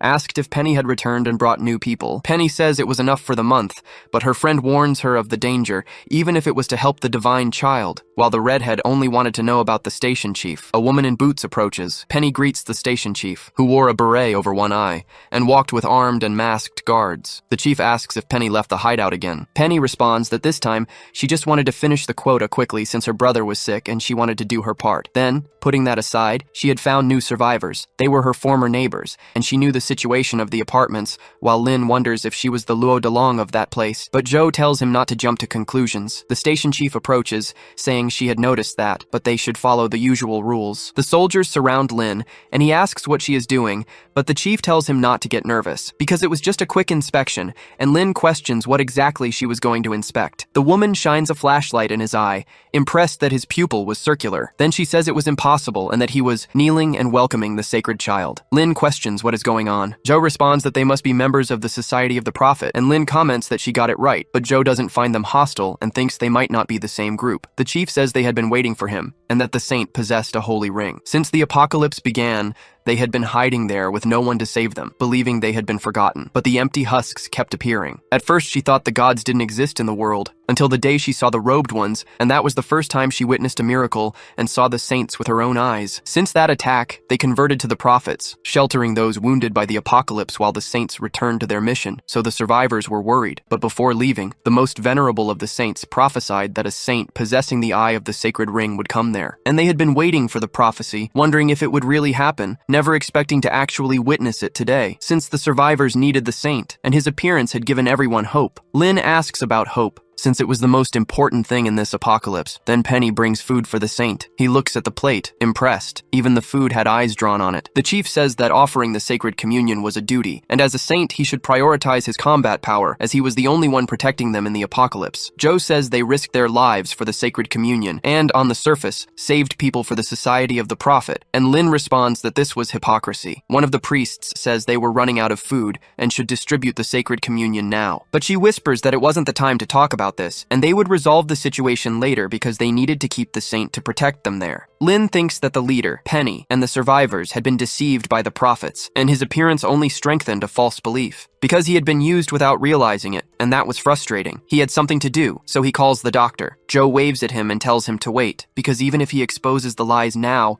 they wouldn't believe him, and Lin says he knows. But she has faith in the cunning, and he wouldn't do something so stupid, so the doctor should trust him because he has a plan. Joe asks what plan that was, but Lin approaches, calling out to the leader, who introduces herself as Hannah, and asks what she could do for him. The young man says he was the hope of her faith, and she agrees. Then he asks if there was something he could do to help them. Smoke drifts through the train lights. Joe comments that his plan was to help them build a cultivation chamber in the subway, ensuring basic food supplies, to repair the power and heating so they wouldn't freeze in the dark, and to help expand the platform, so Lin should now be called the virtuous saint, saying he was a kind saint. Lin questions since when kind became a derogatory term, and Joe responds that he was too gullible for having been revived, but he was naive for helping the society. The young man says that the doctor was wrong though, surprising her with that response, as Lin continues, saying that they were the ones who trusted him, and it wasn't kindness that made him help them. With his understanding of the body, she knows that using abilities consumes energy, which is why they created the sacred communion. Then he asks if she remembers when they first met, because if it hadn't been for her, he would have died of exhaustion. But back then, she had long, soft hair. However, Joe interrupted him, smacking his head and telling him not to change the subject. Lin said he wanted to do the same as the Prophet Society because they would work for them, and that was the difference. He wasn't relying on deception and exploitation, but rather on the kindness she wished for. Joe became furious with her friend. Lin said he would stop joking, and she told him to get straight to the point. The young man said he was very gullible, but in reality, it was the opposite, because even after the disaster, he still trusted everyone and never expected everything to become some kind of cycle. If he had trusted Ming Ming and told her the seeds had sprouted, maybe she wouldn't have chosen Luo Delong, and Joe reflected that it wasn't strange to like agriculture. He continued, saying that after deceiving himself and thinking carefully, the things he had discovered stemmed from humanity's weakness in the apocalypse. And because of it, people became sensitive, trapped in chaos, some turning selfish, but he didn't want to be like that. Joe commented that precisely because humanity was weak, they should unite, and his age was the time to bring everything together, as productivity was the key to the apocalypse. She grabbed his collar, saying that people had the power of unity. She moved closer to his face, saying she would be right in front of him, and Lin questioned what she was about to do. The woman said she wouldn't do anything but had changed her opinion about him, while Lin commented that she was very close. Penny suddenly interrupted, calling for the saint, but she fell to the ground due to her clumsiness. The girl tried to get up and announced that she had found something incredible under the subway, because after the power was restored, they discovered a maintenance passage there. At first they thought it was just a maintenance passage, but further ahead, it didn't seem like something one would find in a subway station or a maintenance tunnel. Lin asked if it was a door, and wondered what it could be, but the doctor told him he was right. Penny started rambling about doors, and Lin told the doctor that the NSLB had installed themselves there, and the woman responded that it was noisy. He went up to Penny and turned her around, telling her to inform everyone not to come for now because he would investigate the door. Joe picked up an agency card while Lin told Penny to wait for news. The door authenticated the identity, and the doctor complained about how slow old things were. Lin questioned whether it hadn't been abandoned, but she said she was technically retired. But this wasn't her card, it was Rhodes. The young man asked how she got that without a car, and started to understand the attitude of her former colleagues, but Joe commented that she had to shear the sheep. With the door open, Lin told the lady to enter first, and Joe said he was very polite. Joe analyzed that the energy system was old and manual, but at least it was powered independently. Lin asked if she knew what the facility was, but the woman didn't either, and suggested they take a look to find out. The young man looked between the grates, running his finger over them and seeing dust. He said it had been there for a long time. There was no silence or ice, but since they were underground, he wondered if there was some kind of continuous heating system there. Lin told the doctor that this place was strange, and she agreed, saying that everything there was old, but the layout seemed recent. The young man questioned what this place was for, but the doctor was surprised, because there was a control room full of NSLB monitors. The young man wondered if it was an NIA base. Joe explained that they had hidden a base within the civil installation, and Lin wanted to know if the national budget had all been spent there. However, the woman started tinkering with the computer. The system requested the protocol code, and she tried to recall one, noticing something different all of a sudden. Then she entered the Project Europa code. The system stated that authentication was successful. Then it began preparing to update the system, surprising the doctor. Lin suddenly stood up from the chair as the update reached 11.3%, then it jumped to almost 80%. Finally finishing, the online icebreaker project system announced that they could now break the cold. Joe asked what this was for, but the system warned that voice inquiries were being monitored. And the answer was that the icebreaker project was part of Project Europa, designed to monitor freezing events and assist agents by providing optimal actions. The system was integrated into the giant ice network, so it had only activated in the Brooklyn section, and some functions were offline. Joe repeats that they could overcome the cold and deduces that this is about the NIA. Lin completes her thought, saying that they knew about the global freeze in advance. The doctor slams her hand on the panel, saying that the NSLB was hiding something so huge, and that nothing really changed, as they had no idea how many lives were lost due to confidentiality. Lin notices that Joe's reaction is not as rational as usual, and her relationship with the NSLB must be more complicated than it seems. From the freeze to the espers and the empty husks, all the questions were connected. Lin looks ahead cautiously, trying to analyze Jo Shuya's state of mind. He asks what she is thinking. Joe denies it, saying she was just remembering the past. But Lin reflects that even after all this time together, he still doesn't know much about her, because Dr. Jo Shuya, who is both rational and mysterious, was also fragile. She asks why Lin is staring at her, but embarrassed, the young man says he was also thinking about the past. However, the system suddenly plays a warning. Lin sighs, grateful for the system, but Joe immediately instructs the computer to report the situation. The railway transit route was crowded with civilians. Joe questions what was happening with those people. Even Barbara was there. The system announces that the estimated arrival at the platform is in 30 minutes. Joe then reflects on why Barbara brought so many people there, and whether it could be related to the accidental activation of the icebreaker. It would be better to ask in person. Lin asks where the doctor is going, and she says she is heading to the tunnel to meet her old friend and figure out what is going on. The young man says he will go with her in case they encounter empty husks. The tunnel temperature was extremely low, and it was recommended to wear protective suits for hazardous environments, with 2 usable sets available in Zone B. Lin comments that the system was really smart, and Joe questions if the budget was spent on this, but she was the one who should change, since the battery on her suit was close to running out. Lin asks why he had one too, but then he gets hit in the forehead by a briefcase. Joe says it was less ridiculous this way, and Lin responds that he had already adapted to the freezing environment, so it wasn't necessary. The girl explains that he needed to maintain a normal body temperature to function properly, because if the heat ran out, he would just be a living popsicle. She opens her suit while explaining that the protective suits provided safety in extreme environments, were lightweight and highly expandable. So for Lin, they could reduce heat consumption outside of using abilities, because they monitored his body in real time and prevented him from overusing his abilities, while Lin was only thinking about the doctor without clothes, wondering what exactly had happened in the past for her to have those scars. Joe notices his gaze, then turns to him, asking if he heard what she just said. Lin is just thinking that she has large breasts, while the doctor questions if he is daydreaming. She looks down, realizing. Then she turns to Lin, saying she understands. Since his ability hadn't affected his normal desires, she would take note of his preferences, and so he is sent flying, excited. The doctor tells him not to move, as this would only take a moment. Then she presses something onto his chest, applying strips. Lin questions what that was, and the doctor explains that they were repair patches. Applying them could cover the NIA logo, as people might be sensitive to that, so they should avoid problems. He comments that it feels like a second skin, and that he can already feel the heat loss decreasing. While Joe holds a pistol in her hand, Lin is ready for combat. They both set off, and he asks how her hair got shorter, but Joe dodges the question, while a camera records the two of them. The loudspeaker plays an emergency announcement, telling the brothers and sisters located on the west track to temporarily evacuate to the east, as the west track would be temporarily closed, thanking them for their cooperation, and asking that the Holy Spirit bless them this winter. Hannah asks Lin if he transmitted the message correctly, and the young man thanks her. The woman apologizes for her presumption, but wants to know if there is something on the west track. Lin reflects that he couldn't mention the NIA personnel, as it would cause conflict, so he responds that it was safer to stay away from there due to gas leaks. Hannah accepts the answer from the Holy Son. Then the young man reassures her that the closure was only temporary, and after the investigation, things would return to normal. The woman pulls something from her pocket, saying that since he was going to investigate,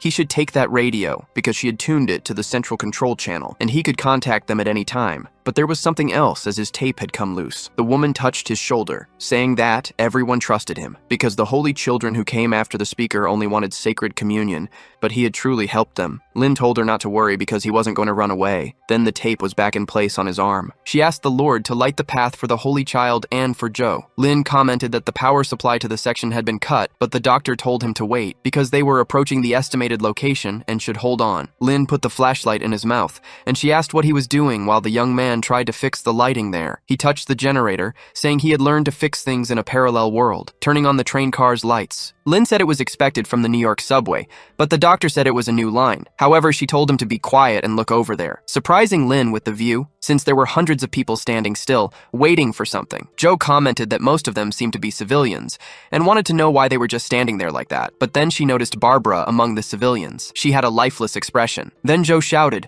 asking what she was doing bringing civilians, while Lin told her to wait, because that was very strange, since initially, the people were on the platform, but now they were facing them, and there must be something unknown at work. Barbara simply trembled her legs without speaking, moving toward Joe and opening her head, revealing herself to be an empty shell. Joe was shocked by this, as the face of her friend turned into that of a zombie. Lin shouted for the doctor to be careful as soon as he noticed it was an empty shell, but Joe fired toward the creature, completely surprising Lin by doing so. Joe had emptied the gun's magazine. Then she tossed the empty magazine aside and drew another, loading and rearming her weapon. Joe said she was a little rusty, while Lin questioned if she called that speed rusty, wanting to know if her former colleague had turned into an empty shell. Joe denied it, saying he hadn't transformed into one, because those were empty shell mimics designed to deceive people. The mimics opened their heads, surprising Joe as a light began to shine. The creatures opened their chests, spreading the glow, forcing Joe and Lin to cover their eyes. As the woman shut her eyes, Joe remembered her colleagues telling her not to look back, wondering what this was. Barbara commented that it would fit perfectly, and Rhodes said it was the birthday present they had bought for Joe. However, the cake was fake and made with 3D printing, apologizing that the laziness department hadn't approved vacations or funding. Joe simply thanked her friends with a smile. Lin said that no matter how fast he was, he couldn't run faster than light, but he was surprised when he looked ahead, because all the mimics had turned into Joe Shuya, shouting at the test subject that they were the real one. Lin said this was going to be complicated. The women kept shouting that they were the real one, and Lin became confused, but Joe pulled the earring from her ear, ripping it off, throwing it toward her friend. Lin caught the earring in his hand, noticing that it was the doctor's earring. He thanked the doctor for her help, clenching his fist, but she was still relentless with herself. Lin rushed toward the hundreds of mimics, saying that the doctor was crazy but very effective. Then he advanced with his foot off the ground, destroying all the fake Joes in his path, saying that he was familiar with the fact that empty shells had blue blood. Joe kept talking to Lin, asking if he had some kind of special fetish, because every time she ended up covered in the empty shell's blood thanks to him. Lin apologized to the doctor, but she threw something else at his hand. It was the other pair of earrings. Lin tried to speak to the doctor,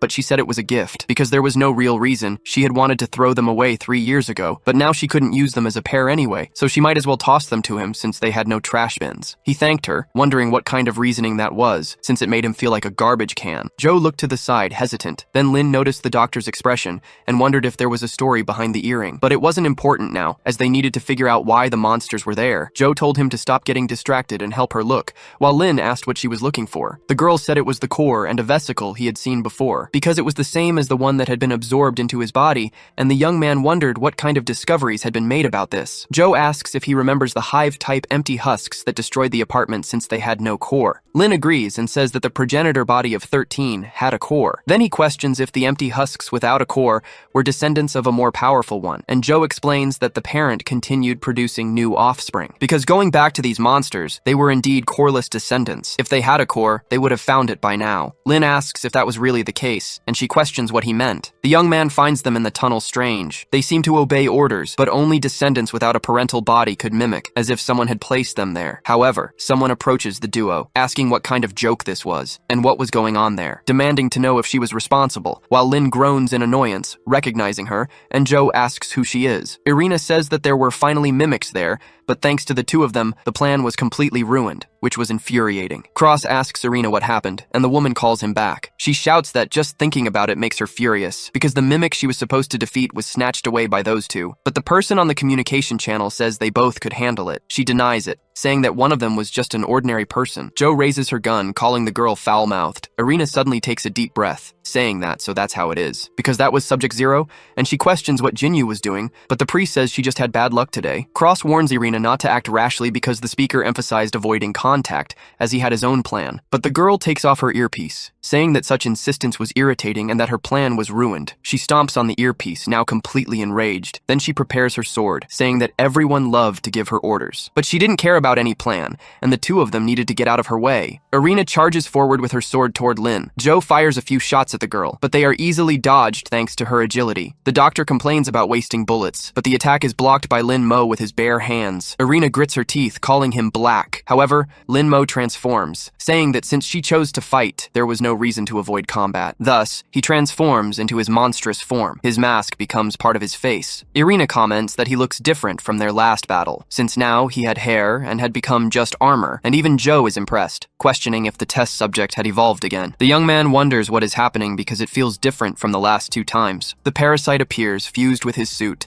its most complete form yet, but it warns that he is not the only one with this power. However, Lin wants to know if it has decided to emerge. Irina grows a tail at her waist, saying that it wasn't just her, repeating that the situation was interesting now with a cat-like grin on her face. She transforms into a panther, telling him to show his true strength. The woman charges, and Lin wonders if all she thinks about is fighting. Because a psychotic girl remains the same even in the apocalypse, he forms claws in his hands. Irina pulls a pistol from inside her vest, firing at Lin while holding the sword in her mouth. The young man dodges the bullets with his claws, slicing them into pieces without even thinking. Irina orders him not to dodge if he has any courage, while Lin calls her a wild cat. Thus, their fight becomes a battle of speed and evasion, with Lin provoking her. Irina tries to attack again, and the young man notices an armor-like defense. He lunges with his claws, striking the girl in the chest. He is surprised by the result, because once again, his attack was intercepted by a shield. The parasite remembers her, and says that this was what blocked its attack before. It was sure it wasn't a normal shield, but Lin signals that they are in the middle of a fight. Irina grabs the sword from her mouth to slash vertically, aiming it at his right leg, and then kicking toward Lin Mo. Joe says that she knows what that shield is, and Lin asks how she knows. But the doctor explains that she wasn't just watching idly during the fight. There was an electromagnetic force between the molecules that prevented fusion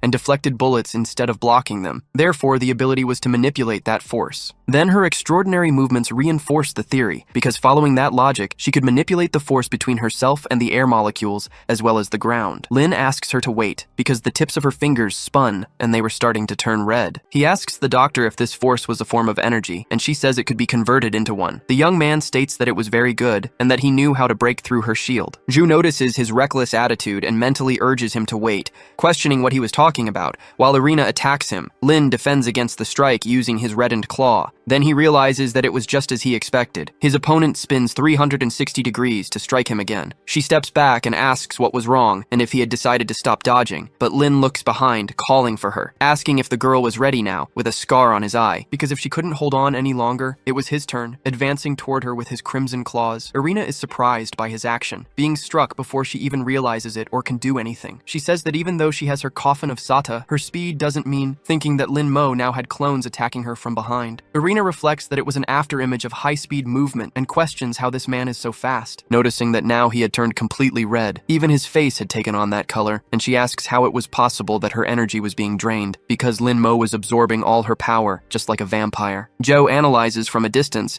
and says that the piezoelectric effect was actually, when certain materials are subjected to mechanical stress, a charge separation and potential occur, which is the polarization of crystals. In simpler terms, it can generate electricity. The shield amplified the force between cells and converted attacks into mechanical stress, keeping them weak as long as the defense exceeded their intensity. Lin Mo's claw grows larger and sharper, because this type of high-speed attack allowed the subject to absorb energy. In other words, the shield had turned into a coffin of its own energy. The young man states that in this world, no shield is impenetrable. Then Irina curses him, asking why he was always ruining her plans. Lin questions the plan, wanting to know what she was working on, and if she was controlling the empty husks outside, and if the freezing was related to them. But Irina smiles, saying she understands, because he knows nothing. However, if he wanted to know the answer, he should see it for himself, as she transfers her veins to him. Irina submits her parasite to Lin Mo. Then the young man suddenly opens his eyes, finding himself as a spectral figure in that moment. Lin wonders if that was Brooklyn before the freezing, but it seemed different from what he remembered, wanting to know what it was when he notices a pistol in his field of vision. White is holding someone in his arms while wondering how he became a police officer and who this woman was who had been shot. while there is a girl standing in front of White. She realizes that the person is Irina, and her parasite connected, bringing her there. But there was a door beside the girl. Lin steps through the door, and someone says they would leave the station servers to Irina, reminding her that they are more useful alive. Irina agrees with the speaker. Someone looks at Lin Mo, saying that some rats have entered, and the young man wonders if these aren't just memories, wanting to know how it was possible. But the hooded figure is himself, calling him Mr. Thief. Lin questions how this could be, and how he could talk to him if he was inside memories, since that man was another version of him. The young man asks who that monster was, but the figure asks if the boy doesn't already have the answer. Lin reflects that he is right and simply cannot understand, because that was the true owner of the body he currently inhabited in this parallel universe, asking why he was still alive. The other Lin asks if he thought that by transmigrating, his soul would simply disappear, apologizing for the disappointment, but he had not vanished. Then he removes the hood, surprising the original Lin Mo. The speaker says he borrowed the empty husk Lin left behind and got to know the boy earlier than he had planned. Lin reflects that those were the same scars as Luo Delong's and wonders if the apparition and ability to speak with him were part of his power, along with his plan. But the man says he doesn't mind revealing it since Lin can't do anything about his plan, moving behind Lin Mo and gripping him with his claws, telling him that he would accelerate the freezing process. He drives his claw in, saying that he had no other choice and that his time was up, but Lin Mo should think of it as a welcome gift. The young man wakes up suddenly, remembering that he had returned, and the scene felt familiar, with Irina saying that he understood nothing. But he kicks Irina away. The girl asks him to let her finish speaking. However, he points the pistol at her head, making the girl ask when he stole that. Lin Mo demands she answer without tricks, questioning what she meant by accelerating the freezing. Irina asks where he heard about that, but the young man says he would tell her one last time, so she should answer his question. Irina responds that it's fine, she will tell him, but he should hold the trigger firmly, without hesitation. The speaker chief wanted to accelerate the freezing without explaining. Lin questions the reason, but Irina only wants her promised time reversal, because she had some personal grudges, knowing that he and those lunatics only had aligned interests, but she didn't care about what happened after the freezing. Joe questions if that was what they called out of sight, out of mind. Irina asks if he is saying that if they don't intervene, the world will end. The doctor mentions the doomsday theory, assuming the world is doomed to destruction, while Irina points to the freezing as proof of the planet's end. Zoe says that the test subject claimed that everyone lost their lives and asks Lin Mo what he thinks. Lin asks if it isn't obvious, because even if it's just to live a few more days, they have to stop them. Irina asks if they heard what she said about stopping them, then she wants to hear what the plan is. Joe asks if they are brainwashing refugees to use them as slaves to work for them, and the woman asks what was wrong with that and if there was a problem. Since those fools deserve to be their slaves, because the weak should be subordinate to the strong, and they lose the ability to think with false hope. But it was funny. Lin pulls a radio from his pocket and asks if they heard all that. Irina is suddenly surprised. Then the young man tells Hannah to respond if she heard it, and the girl calls out for the Holy Sun. Lin questions if she recorded the conversation just now, and she confirms, because she transmitted it through the station's central control to all platforms of the G-Line subway in New York, so everyone should have heard about it. Lin questions if she had just asked how they were going to stop the prophetic society, but the first step was when civilians discovered that everything was a lie, because that way, they would destroy the false hope she built. The men remove their masks with glaring eyes, stepping on it in rage against the prophetic society. Hannah rips the bracelet from her arm. Then Joe says his test subject was very clever for thinking of that. Lin wonders if she always made him look dumb, but he replies that this was probably the value of having lived twice. Irina starts laughing and Joe asks why, but she responds that it was too late. Because they talked too much, then she suddenly emits a glow. Joe questions if he hadn't absorbed all of her energy and what was lighting up, but Lin doesn't know either. 30 minutes earlier, Hannah asks if Lin Mo has another request, and the young man remains silent, thinking that she must have noticed but didn't expose him. He says he has something to ask her, and the woman should answer sincerely, and she agrees. The young man asks if Hannah believes in the Society of Prophets, but Hannah responds that yes, and not just her, but all brothers and sisters believed, but Lin rejects her answer, telling her to answer sincerely because she understands what he is really asking. Hannah is surprised upon realizing the true meaning of the question. Then she accepts that she should be honest, responding that she doesn't trust them, but believes in Lin Mo. However, many were devoted Christians, and she could only maintain order and avoid collapse, because it was strange for a stripper to want to help others while wearing a revealing outfit and playing the role of the Last Order. Station Chief was a bad title. Lin responds that Hannah is incredible, and it isn't ridiculous, because anyone would want to help others within their abilities, and without her, the Station Chief, he couldn't even imagine what the station would be like, because she just said that she also wanted to free the group from the Society of Prophets, and now what they needed to do was let them know the true purpose and not worry, because he would figure something out, but she needed to cooperate. Besides, she should stop calling him Holy Sun, because he has a name, and it's Lin Mo. Lin says that just like last time,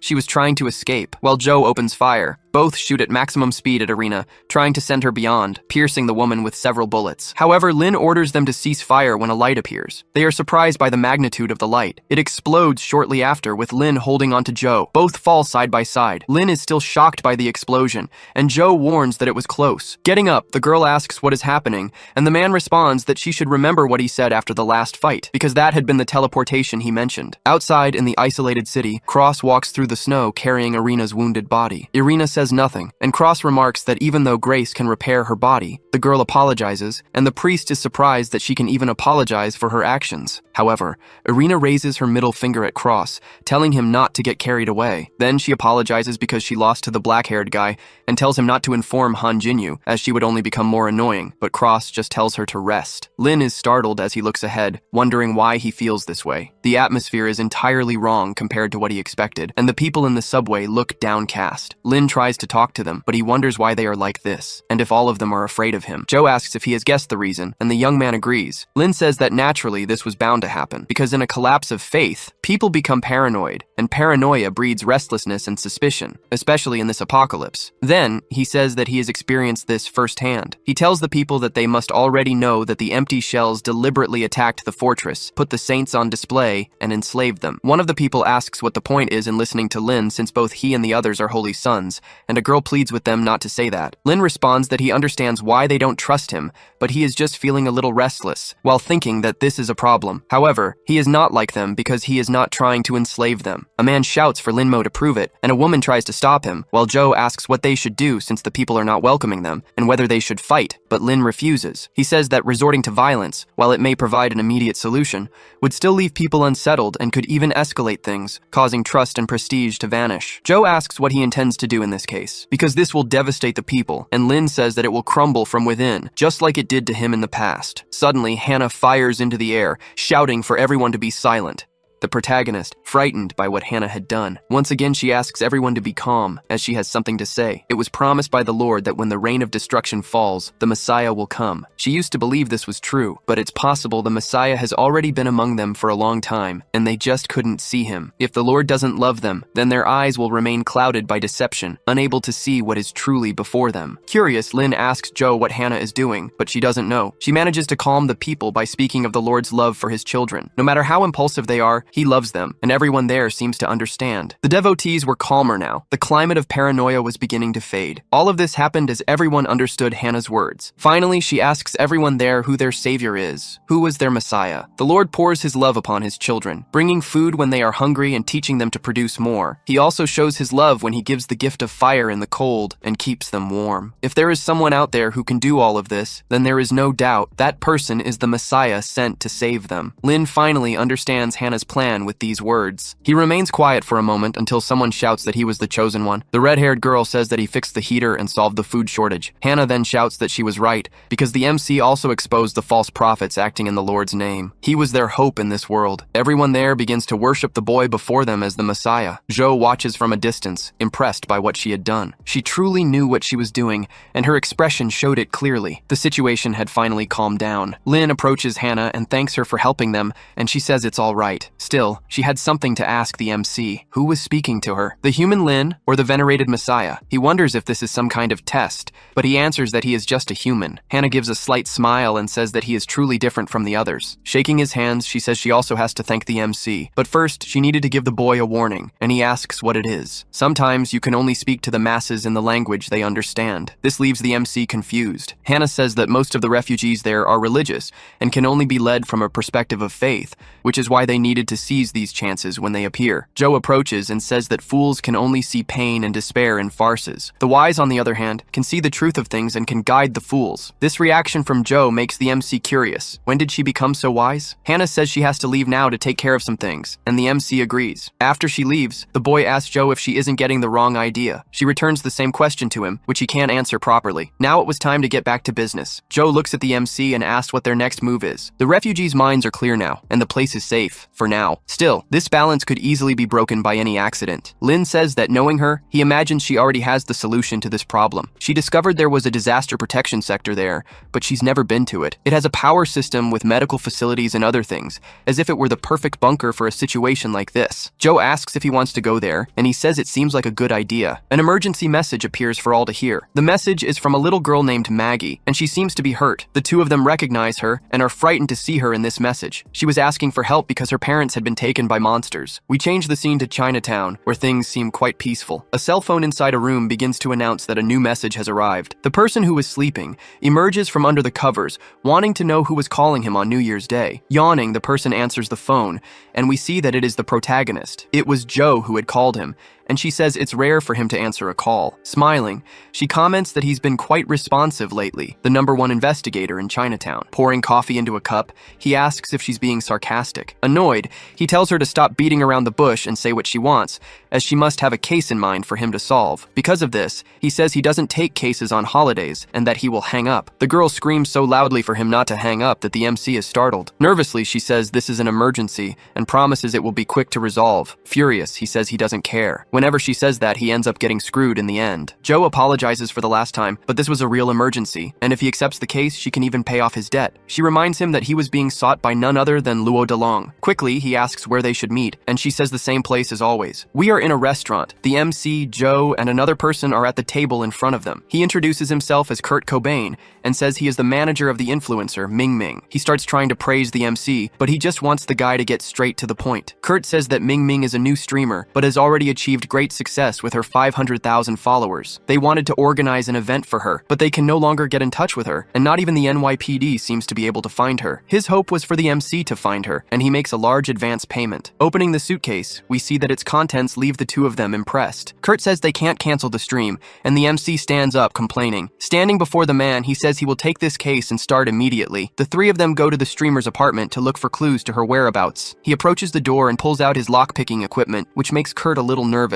Entering the place, they start rummaging through everything, making the manager even more uncomfortable. A diary is found, and in it they find an entry saying she was going to spend the new year in her home country. This shocks the manager that she would do such a thing. He starts shouting in despair and crying over this temporary escape. Desperate, he grabs the MC's leg, begging the boy for help, but he refuses. Without this stream, they won't be able to pay the detective, and this makes him very angry. Kurt hadn't realized he'd let that information slip, and now it was too late. Joe convinces him again by reminding him of his debt, and so he accepts the job. Overcome with emotion, the man asks if he's sure, and Lin demands double the payment. The scene changes, and we see Joe asking if he looks suitable, and Kurt says yes. This scene, I admit, made me laugh out loud. Furious, Lin asks why him and not Joe, and she says she's too big for the role. He complains that she seems to be conspiring against him, but she says that's not true, while putting makeup on him, laughing. The stream was about to start, and we see that the whitewashing makeup job was absurd. After finally finishing all the preparations, they were about to start the live stream. With a strange expression, Lin greets his viewers on the New Year's live stream. The stream continues with the protagonist handling the role of a woman all too well. He thanks and chats with his viewers and seems to be handling the stream just fine. At a certain point,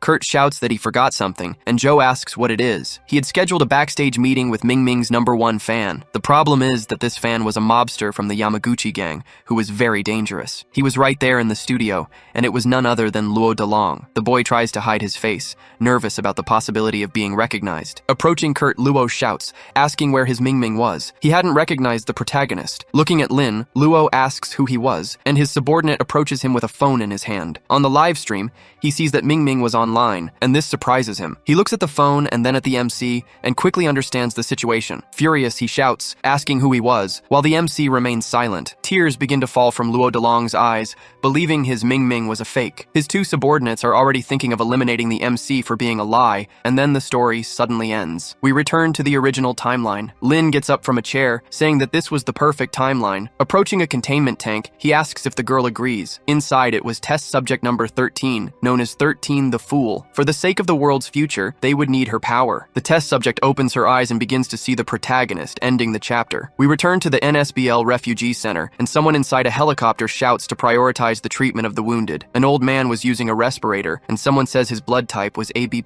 A girl calls for her grandfather while being reassured by the doctor beside her. A bald man appears, giving orders to fortify the location against the monsters. Someone shouts, calling the bald man Baldy, and he asks what it is now. A person was about to try and kick him. The blonde girl shouts that he still owed her an explanation, but he manages to block the kick before it hits his most precious jewels and dismisses the soldier so he can talk to the girl. She looks at him with a certain curiosity. The bald man was still holding her leg, and she tells him to let go now. The two begin a pointless argument, while another boy calls for Agent Cobain. He hands a card to the boy and says that now that he has been awakened, he has a new ID card. Cobain seems happy about this and thanks him as he takes the card. Looking at it, he becomes a little worried. His name was still Kurt Cobain, and that seems to bother him. Why would that be? He then asks the boy how much of his experience as a dormant agent was real. This seems to confuse the white-haired boy. He quickly changes the subject and says he wasn't a bad guy, so he might not even know what he's talking about. As he leaves, Cobain says he will report to his superiors and that he should forget this conversation. Before he can leave, the boy calls out to Cobain one more time. He then says that he actually understands what he wanted to know. Despite knowing he is not one of the bad guys,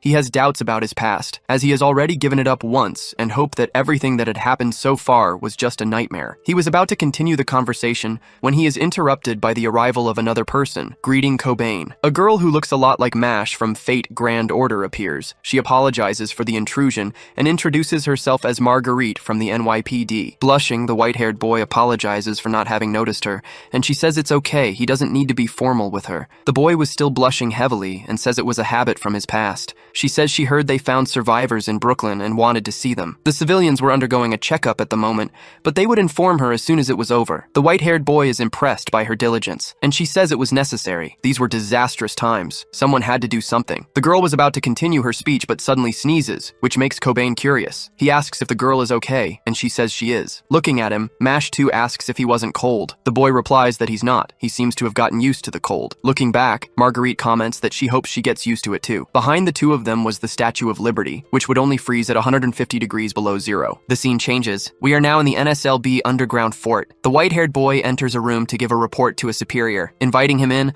the bald man asks him to lock the door. The windows and doors, which were previously glass, turn opaque in an instant. The bald man says that Code Zero escaped, but he had something else to worry about, and the white-haired boy says he found it. Meanwhile, the blonde girl arrives outside the closed room. Looking at some papers, the bald man asks if that was all, and he says he only found this in the Brooklyn Underground. Annoyed, the blonde girl begins to tell herself that she will get her explanation today. Inside, the white-haired boy says he got more information from the field agents. Key evidence was found, and it would be dangerous if people saw it. Looking at a specific paper, the bald man says he already knew that. Project Europa. That was proof that the freezing phenomenon was not the first. He quickly picks up the phone and asks for Barbara to come to his office immediately. The next moment, the girl kicks down the door to the bald man's office, saying she was already there. He asks if she still wants the explanation from earlier. In his hands was the explanation she so badly wanted about Project Europa and the monsters that came with it. The room begins to close up again, and the glass turns opaque. The bald man begins by saying that the two of them were the ones he trusted most. These files were not supposed to be seen by them, but this was an emergency. Annoyed, she tells him to get to the point, and he says he needs to think for a moment first. First of all, the key to everything is that this freeze was not the first one. Barbara asks if the NSLB already knew the world was going to freeze. The bald man says yes, and they had also prepared for it beforehand. Project Europa. He had no idea this project was related to this,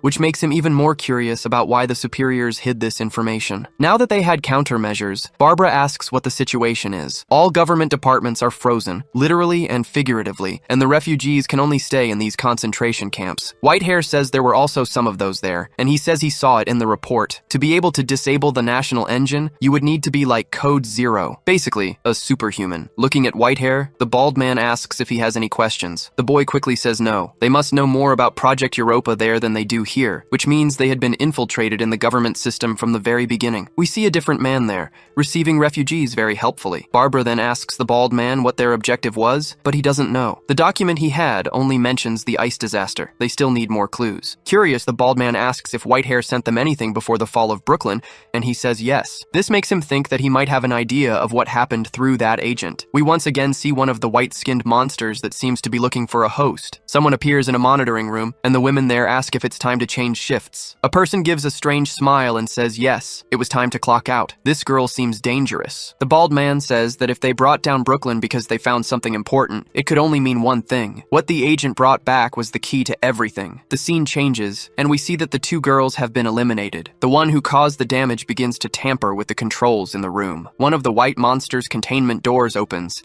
and it turns towards the exit. The next moment, it begins to split in two, as if they were Siamese twins. The separation continues as the monster leaves its prison. Shortly after, we see that it had split into several, and the assassin says that this was interesting. The familiars looked a lot like her parents. She then says she will let them out to cause chaos there, while she goes to get that thing back. Test Subject 13's head was in a small tube, and she seemed to be sleeping. Barbara, the bald man, and white hair are there, looking at this head, which was the key they were looking for. It seemed to raise more questions than answers for everyone in the room. An alarm then starts to ring, catching the attention of the three. The door to the room is then cut open, which catches white hair's attention. He turns and instinctively tries to protect the other two with the key. The door explodes. We see that the one who did it was the assassin from before. She seemed very excited about this, like a psychopath. Drawing his weapon, Whitehair begins to fire without hesitation. The girl then activates a shield that deflects all the bullets fired at her. Startled, the boy wonders what that was. Smiling, the strange girl says he shouldn't just stand there. Two people beside her advance on the three of them, but they didn't seem to be enemies. Whitehair notices this. Those were NSLB employees, and he wonders how this happened. The zombies advance, and the boy starts shooting again. The scene changes, and we see that at the concentration camp, Marguerite is also shooting at several zombies and asks Perez to find another place to escape. Everyone who hasn't turned into a zombie is confused by this sudden attack. A small war breaks out there, and one of them shouts, pleading not to be shot. One of them comments that he can't identify who is an enemy and who is not. The next instant, something erupts from inside his body, eliminating him immediately. This leaves the boy who asked not to be shot in despair as he watches the scene. A woman with an axe tries to attack, but the person says he's not a monster. It's no use, as she hits him in the middle of the head with the axe. She simply didn't care if there were monsters or not there. The girl seems to have succumbed to madness as she advances on Marguerite and Perez. Screaming, she says that only the cold-blooded can live in this world. Without hesitation, Marguerite fires at the crazy woman. The shots were accurate, and she begins to fall backward, still telling her to die. This scene seems to have affected Marguerite psychologically. Looking around, she begins to wonder what was happening. More people were transformed and begin to approach her. Turning to Perez, she asks her to find another location again. Perez asks what she was going to do. The girl tells her not to worry, as she was still a police officer and was doing her job. She then starts to run while Marguerite provides cover. That ability could copy the appearance of humans to deceive them. The man from before observes this scene and says they are finally closer to their goal. Now he waits for more chaos to happen, as it was not yet time to act. The girl had managed to recover the head and gives some books to the man in the suit to deliver to his boss. With this number 13 in hand, they will finally be complete. Now that she has completed her work, she thinks she can leave. The man in the suit asks her to cause a commotion with the mimics somewhere else. She complains but obeys. Snapping his fingers, he then activates his ability, telling them to get out of there. Perez, still running, says she needs to find a place to hide. She seems to find a place and thinks she will be safe there. Unfortunately, she was already being followed by two mimics. Even so, she doesn't give up and starts talking to her daughter. She asks Maggie to hide there and says she will be back soon, and the little girl says she will stay there. Tears begin to fall from her face as she says her daughter is a good girl. Closing the door of the hiding place, she hears her daughter calling her for the last time. Turning to the monsters, Perez thinks she can't just hide her daughter. She needs to lure the monsters away from her too. Running, she begins to attract the mimics' attention. She could never let them find Maggie, so she runs far away. We see a phone with a message that it had found a new connection. Passing by, Maggie sees the phone with this message. Nervous, she begins to approach the body. Still afraid, she extends her hand. The screen turns blue and says there is an emergency contact available. She then sends out the message that Joe and Lynn saw earlier. All she can do is ask for help. Marguerite is in the same location, shooting at the zombies. She begins to get tired and is likely out of ammunition. Praying, she begins to ask God to save them from this situation. In the next instant, a beam of blue light appears above the monsters. Looking up, she is confused by the scene. The beam explodes right in the middle of where the mimics are, throwing them far away. Marguerite protects her face as Lynn makes his superhero landing. Joe was at the base, tracing the origin of the signal they received. The system manages to detect that the signal came from somewhere in Manhattan. This still wasn't enough. The area was too large, and Joe asks if there was any more information. In response, the system says it was somewhere near the security department. This seems to make the girl understand exactly where the signal was sent from, as it was the place the bald man was in charge of. So she asks for a digital map of Manhattan. Joe marks some possible locations indications on the map to identify the message's location. After finishing the preparations, she saves the information in her directory. Finally, after this, she sends the map to the MC. He asks if this protective suit would be enough, but she ignores the question. The system recommends they enter Manhattan through the emergency maintenance tunnel. Then they would go through the abandoned railway tunnels. Joe looks at the MC and says that was all she could do for him now. The rest had to be up to him, calling him a test subject, or an even better name, Messiah. The boy arrives and immediately starts eliminating all the threats present there. Marguerite lowers her weapon as blue blood splatters everywhere. She looks at this scene, shocked, and can't speak or do anything. The MC then finishes his work and stands still for a moment. He turns and looks back. Frightened, the girl raises her weapon again but does not fire. He then says she doesn't need to worry. Taking off his mask, he says he is not one of those monsters. Startled, she sees the boy and wonders if he is really human. More monsters begin to appear where the two were. Putting his mask back on, the MC tells her to stay behind him. He would take care of them, and she could just wait. Seeing his claws grow long, Marguerite is frightened and astonished. The boy then prepares for battle again. He quickly begins to eliminate several enemies at once. He made no effort, and this leaves the girl impressed with his power. His wings open, and this sight makes Marguerite wonder if he is an angel. The scene changes. We see Maggie still fiddling with the cell phone, but she hears someone say the door was locked and recognizes the voice. Turning towards the container door, she asks if it was the MC. He hears the little girl's voice and tells her to move away from the door. The door is then torn open. Maggie is watching, hidden and scared by the whole situation. The MC calls her name, and then she leaves her fear behind and is happy to see him. Lin then sees her and also seems relieved to know that she is okay. Smiling, he says he is happy to see her there. His expression quickly changes. The girl jumps on him and grabs him, thanking him for being there, and he tells her to let him go. Putting her on the ground, the girl asks what happened to the bad people, leaving the MC confused, and Marguerite explains that she must be talking about the monsters that appeared. Lin replies that he had chased and defeated all the bad people. She then asks if he has seen her mother. Looking to the side, he realizes he still needs to look for Perez and old Joe. He doesn't see their bodies anywhere, which makes him think they are alive, but he still needed to take the two girls to a safe place. The MC asks Marguerite what the safest place there is, and she says it was Liberty Island. Now that the water to get there is frozen, they could drive there. The communicator begins to emit a distress message. They say there is a monster on the ice, and no one should go to the island. Repeating the message, no one should go to Liberty Island, and we see that several of those monsters that were previously trapped appear, ending the chapter. A car was in the middle of the ice on its way to the Statue of Liberty, but it breaks down and is surrounded by monsters. Several of them begin to speak repetitive words. A pink-haired girl says she can't get in touch with Fort 7. They need to find a way out. That was Liberty Island, and she was going to make it. Her companion says that the monsters were coming from there, so there must be more over there. The horde of them probably came from the refugee camp and was now attacking them. Inside the car was Mrs. Perez, and she wanted to go back at all costs. Joanna, the pink-haired girl, sees Perez saying this and seems to become curious. Perez tries to open the car door, saying that Maggie is waiting for her. The girl shouts, asking what she was doing, and she says she needs to get her daughter. Joanna grabs the woman and says she can't leave, as it would be giving up her own life. Desperate, Perez continues to say she needs to return because her daughter was alone. The girl then clicks her tongue, furious. She then raises her hand against Perez. Slapping Perez across the face, she calls her a fool. If she really wants to die there, then she shouldn't take the two of them with her. Perez shrinks back, calling Joanna selfish, which makes her even more irritated and confused. The woman then says that it was she who pulled her into the car. Tearfully, Perez says that this caused her to be separated from Maggie. They were lucky to have escaped these monsters so far. They were also able to survive in the apartment because of Lynn. Because of all this, they had found hope in times like these, but because of Joanna's presumption in helping her, everything they had done so far was destroyed. Looking at Joanna,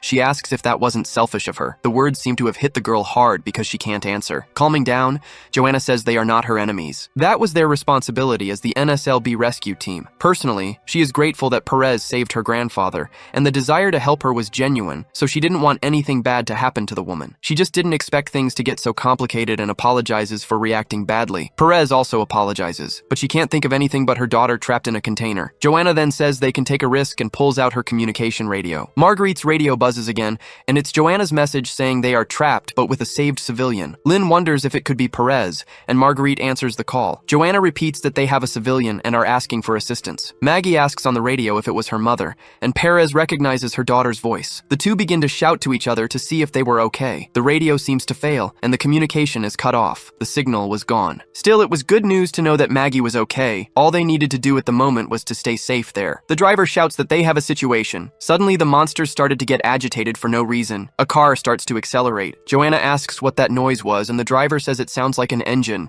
Someone must be approaching. Looking in the rearview mirror, he confirms that someone was indeed heading in their direction. Paying attention, Joanna realizes that this sound was very familiar. What looked like a snowmobile was accelerating rapidly towards the broken-down car. The rider accelerates at full speed. Drifting around the car, she starts running over all the surrounding monsters. None of them were left, and the bike stops right in front of the car. Taking off her helmet, we see that the pilot is actually an awakened woman, and she, smiling, says that it seems she managed to arrive on time this time. The woman then gets off the bike. The driver immediately draws his weapon and starts watching her as something catches his attention. It was possible to see that the woman could emit a purple-colored flame. Joanna quickly realizes that she is the same woman who attacked them before. They get nervous as the woman starts to pull a weapon from her chest, as if she were Momo Yaoyorozu. With a scary face, she readies her rocket launcher and aims at the car. Joanna is startled, warning that it was an RPG, and shouts for them to get out of the car. The woman then fires without hesitation. At the last second, they manage to get out of the car, but are still caught in the explosion that throws them far away. Joanna falls on top of Perez, protecting her from the debris. Frightened, they look at this scene. The entire front of the car had disappeared right before them. That was no ordinary explosion. The woman had used some kind of black hole to simply make the front of the car disappear without a trace. Joanna gets up and asks if Lee, the driver, was okay, and he raises his arm. He says he's alive, but we see that a part of his leg has disappeared. Excited, the woman throws the weapon to the side, which begins to disappear, and says she doesn't understand why the speaker wants to eliminate mortals like them. In the woman's view, this job should be done by Irina, who was still injured. For her, eliminating creatures that look humanoid was not something she enjoyed doing. As the woman approaches, Joanna stands in the middle and tells Perez to get Lee out of there. Joanna fires, but none of the bullets get close to the woman, who uses her sword to deflect them. She then suggests that Joanna give up and just accept her fate. Assuming a frightening posture, she says that no one would help them in the end. The bullets run out, and this leaves Joanna desperate. Confident, the woman says she's been too talkative lately. Maybe it's because age has really caught up with her. Before she could finish speaking, something very large hits her from the side. The psychopath is thrown far away by the impact. Everyone there is startled by what they just saw. Another rescue vehicle had appeared and run her over. Inside it, Marguerite was trembling and wonders what she hit. On top of it, Lin was saying they had managed to arrive in time. He had used his powers to accelerate the car, which is why they arrived so quickly. This was great because with the help of the protective suit, he could use his powers without being completely drained by the size of the truck. Something catches his attention, and he looks ahead to understand what it is. Along with Joanna and Lee was exactly who he was looking for, Mrs. Perez. Getting down from the truck, he greets her,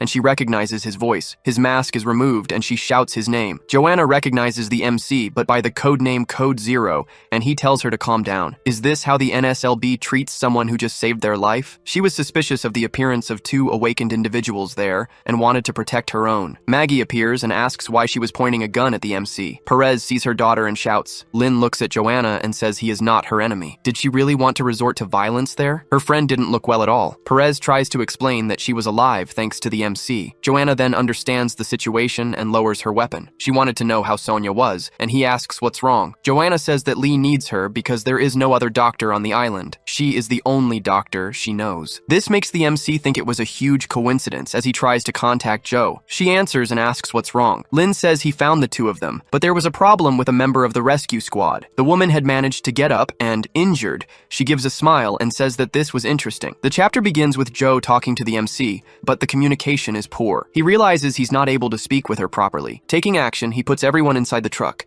and the girls thank him for his help. Lin closes the truck door. Now it was time to leave. He starts walking along the side of the truck, determined to get out of there. The woman then throws her sword towards the MC like a spear. The boy manages to notice the weapon's approach. He easily dodges the blow. The psychopath was in front of him, and she looked very furious. Smiling macabrely, she asks where they thought they were going. The MC thinks he had almost forgotten about this psycho's existence. Shouting and pulling out two guns, she says they are not going anywhere. Lin shouts for the driver to get out of there as soon as possible. Marguerite obeys and steps on the accelerator. The truck immediately begins to speed up. The crazy woman starts shooting without any hesitation. Lin dodges all the bullets with ease. She wasn't going going to hit him with such simple shots. The madwoman's smile reveals that the MC was not going to have an easy fight. One of the bullets passes very close to his face, and something about it catches his attention. She wasn't aiming at him, but at the sword that was thrown before. The bullets hit the side of the blade, which begins to crack with the impact. The ensuing explosion throws the boy far away. The power of the explosion was so great that the ground beneath the truck begins to give way. Everyone inside the truck starts screaming. Lin was confused. What exactly was this woman's ability? With such a large hole formed, the truck can no longer leave, as its rear wheels were stuck. Joanna was already tired and asks what the situation was now. Looking out the side of the truck,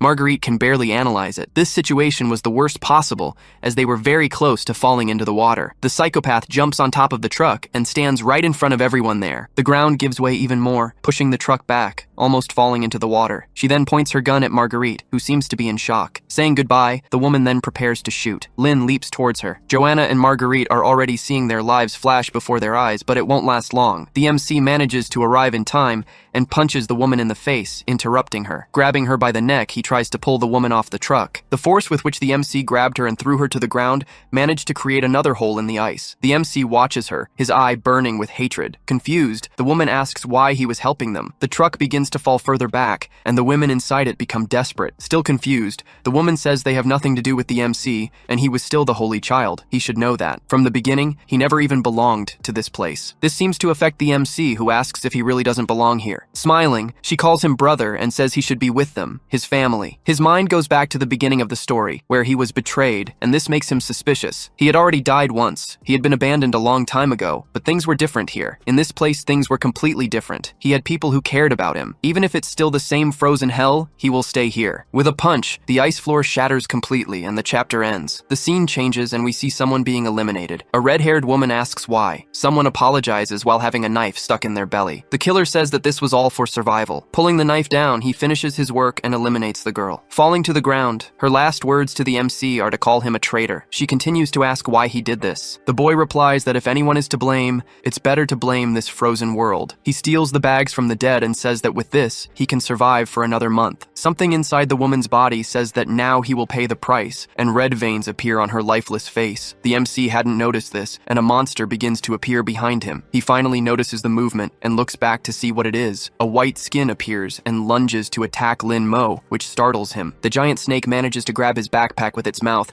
and still wrap its body around him. Trapped, the monster calls him a traitor once more. It opens its mouth and lunges to devour the protagonist once and for all. We return to the present, with the MC's final punch on the madwoman. He looks down, and something catches his attention. Black snakes appear, trying to grab him. Several of them advance on the MC. The woman begins to smile again as she conjures the snakes. We see an explosion where the boy was. He manages to dodge it by jumping back, but is thrown very far away. Unfazed, he says that this was not very surprising in the end. Standing up, the woman, who has now turned into a kind of Medusa, says that it's not bad coming from the one who managed to hurt Yilin, so she would need to take this fight seriously. The truck was falling more and more into the water. Marguerite shouts that they are going to fall, and the door won't open because of the previous impact. With the system failing, they were completely trapped inside the truck. Changing its center of gravity, the truck begins to slide towards its end. Finally, it begins to fall into the abyss, and everyone starts to scream in despair. Looking at this, the MC notices that the situation was bad. Lee shouts for everyone there to hold on to something, and Maggie clings to her mother. Lin Mo activates his armor to try to save his friends. The truck was falling at full speed. Suddenly, it stops falling, which leaves everyone there confused. Lin was using all his strength to hold on to a small part of the truck. Inside, Lee realizes that the truck was starting to rise again. The MC begins to scream with all the force he is exerting. After much effort, he manages to save the truck and put it back on the ground,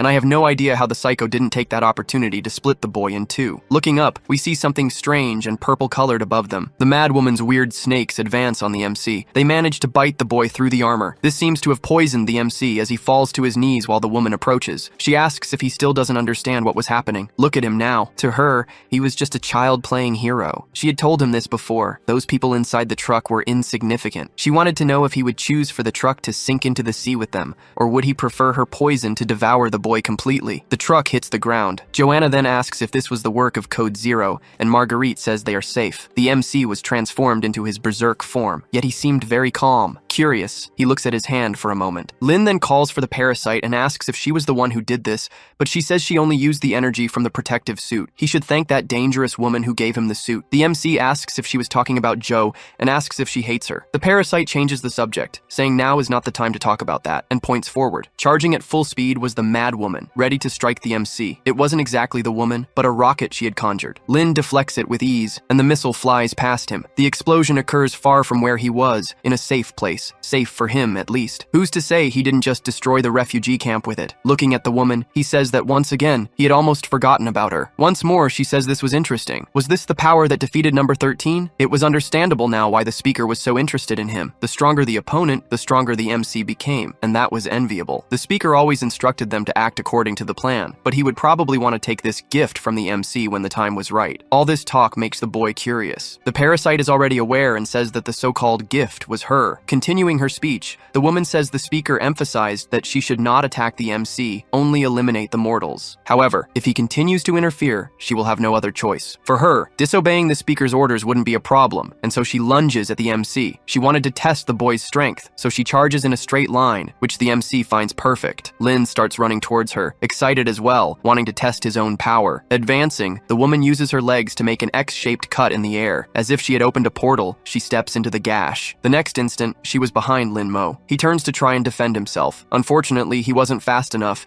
and takes her blow to the chest. This teleportation ability caught the MC by surprise. The crosses in the air seemed to be the portals that allowed her to move freely. The parasite explains that this was actually a spatial rift. Unlike a portal, it was a pocket dimension, and she can pass through space to appear behind him. The energy of these dimensions is extremely unstable and full of antimatter. This makes him remember that the slits on her body were spatial rifts. The weapons she created were inside these rifts, which is why they vanished after being used. Even the parasite is impressed with the psycho's skill level. He hears the parasite say it was something close to the source and asks what she meant by that. This wasn't the moment to talk about such things, as the psycho was already behind the MC again. He tries to turn and defend against the blow. The psycho uses a point-blank sword slash against the boy. Initially, she thinks she landed the hit, but she soon sees he was no longer there. Startled, she looks to the side. Lin had leaped to avoid the blow and was now in an advantageous position. Taking advantage of the distance between them, the boy prepares a leg strike. Smiling, the psycho thinks this was perfect. She then prepares to defend and launch her counterattack. Convinced, she says the boy was a meal walking straight into her mouth. A spatial rift opens right above the psycho, and the boy is heading straight for it. Lin is startled. Perhaps he didn't expect this move. The rift becomes gigantic, to the point where it could devour him, and he asks what the hell that was. He wasn't going to be able to stop falling towards the rift. Finally, the boy passes through and ends up in the psycho's pocket dimension. There was no gravity there, but he continued to fall due to the inertia of his descent. This makes him nervous, and he quickly looks for something to hold on to, or this would be his end. He tries to grab anything he can use to escape. The boy manages to grab a rock, but it begins to emit a sound and erode. This makes him quite irritated. An explosion occurs, pushing him back. All that debris had already turned into antimatter. Several buildings were inside that place. Her power was immense and frightening. Looking further down, he sees something that catches his attention. Human bodies completely deteriorated by antimatter. Agents from various departments were lost forever in that place. Men who were active at the beginning of the freezing disaster. This meant the Oracle was acting behind the scenes from the very beginning, which led them to this state as soon as the Ice Age began. Worried, Lin realizes that if he doesn't get out of there soon, he too will turn into antimatter. A rift to the real world opens near him, and he wonders why it appeared. Deciding not to think too much about it, he throws himself towards the exit as fast as he can. Passing through the portal, something takes him by surprise. As soon as he passes through the rift, he is thrown towards another rift. As he passes through the real world, the psycho asks if he really thought she would let him escape. Until she was satisfied, he would remain in this situation, just like Loki in Thor 3. The MC's falling speed begins to accelerate absurdly. He was already passing through the portals at a speed a normal human could not withstand. This was a very effective method of torture, and finally, it was about to end. Pulling a gigantic weapon from her body, she says that a moment like this requires a big gun. Her body creates this weapon, which seems to be a piercing type. The next instant, a sniper rifle is created and is aiming at the boy. The bargain bin Medusa gives a smile, ready to eliminate the MC once and for all. With perfect aim, she takes the shot the moment the boy appears. A blast of power erupts from the sniper rifle. The bullet seems to be on a perfect trajectory with no chance of missing. Realizing he was about to be hit, all the MC can say at the moment is, "What the hell?" That bullet seemed to be alive, as it was imbued with power. A gigantic explosion occurs right in front of the protagonist, who is caught in the impact. The hit was massive. His armor suffers from the impact and shatters. Lin is thrown back with great force, to the point of dragging for several meters on the ground. Watching from afar, the psycho says that bigger is better after all. The bigger the caliber, the more satisfaction she gets. And now I have no idea what the hell she's talking about. The MC is lying on the ground and seems unable to get up. Curious, the parasite asks if he was still alive or if he was about to seek the light at the end of the tunnel. He replies that he's alive. Pieces of the suit begin to fall off, but he says he won't pass out. Observing the fallen pieces of armor, Lin gets an idea. He uses his power to make the debris float. Now he had a strategy to defeat the enemy. The MC creates a chain and breaks it in the middle. The next instant, the chains wrap around his arms, transforming him into a distorted Kratos. The face on his back severs the ends of the chains. Prepared, he says that to deal with a lunatic, he has to tie her up properly. And just like that, the MC was now a guy who's into shibari. Finally, he was ready to end this battle. The chains were ready and cut. The Medusa observes from afar, letting him finish his transformation. He then says that now he feels more complete. Sticking her tongue out, she says that this is indeed very interesting. Lin then begins to spin his chain as if it were a sling. The girl also wastes no time and prepares another sniper shot. The MC launches the chain towards her. With absurd speed, the chain traces a direct path to the girl. She also fires, and the two projectiles are heading in opposite directions. The collision between them causes a large explosion between the two enemies. Neither of them was hit, but the wind from the impact is really strong. Frustrated, she realizes her attack was nullified by the MC's chain. Worse yet, it hadn't been destroyed in the process and was heading towards her with the same speed as before. Frightened, she can't understand how this happened. The force of the blow is great and causes another explosion, but this time hitting the madwoman. This way, my disadvantage of not being able to fight at a distance is solved, thinks the protagonist. But the next instant, he notices a rift at the spot where the chain had hit. That psycho loved to exploit openings, and she is already behind the MC. She points a gun directly at the boy's head, and he hears a click. The next moment, he manages to dodge the point-blank shot. The boy thinks that she acted exactly as he expected. This seems to have taken her by surprise. He was already turned towards her, chains ready, and now she wouldn't escape him. The movement was fast, and the tip of the chain is already heading towards the girl. Will she have time to escape? Smiling, the madwoman asks if this was all he had. Throwing her body back, she dodges the attack, and the chain enters the rift. Confident, she says that if she keeps using her rifts, he won't catch her. She quickly opens a new rift above the protagonist. Using a kicking attack, she screams that he can't beat her. The madwoman was certain of her victory. This created an opening where the MC managed to chain her leg. The next instant, the girl's arms were also chained. Looking back calmly, he says he finally caught her. Frightened, she notices that he had used the chain to pursue her inside the rift. In an homage to none other than Scorpion, Lin uses his chain, screaming, "Get over here!" and pulls the madwoman close to him. Without resistance, the bargain bin Medusa is pulled back through her own rift. Using all his strength, he manages to bring her back to reality, making her fly towards him. Clenching his fist with all possible force, he prepares his first serious punch. The hit was incredible, right in the middle of the madwoman's stomach. With a gigantic impact, a shockwave propagates through her body. The girl spits blood from the blow, which lands on the protagonist's face. His eye seems to undergo a change. His body was different, but he recognized this sensation and hears someone call him. A woman appears at the door of a house, and this leaves Lin extremely frightened, and he recognizes her. That was the very woman he was fighting. Turning around, the boy begins to stare at her. He was visibly scared by this vision. Wondering what was happening, he sees the woman standing still without saying anything, as if waiting for him to start the conversation. A man appears beside the MC greeting the woman, and he seemed to be her husband. The parasite appears, saying that these were the woman's deepest memories. He observes the scene from afar without interfering. Curious, the parasite asks why he was so surprised.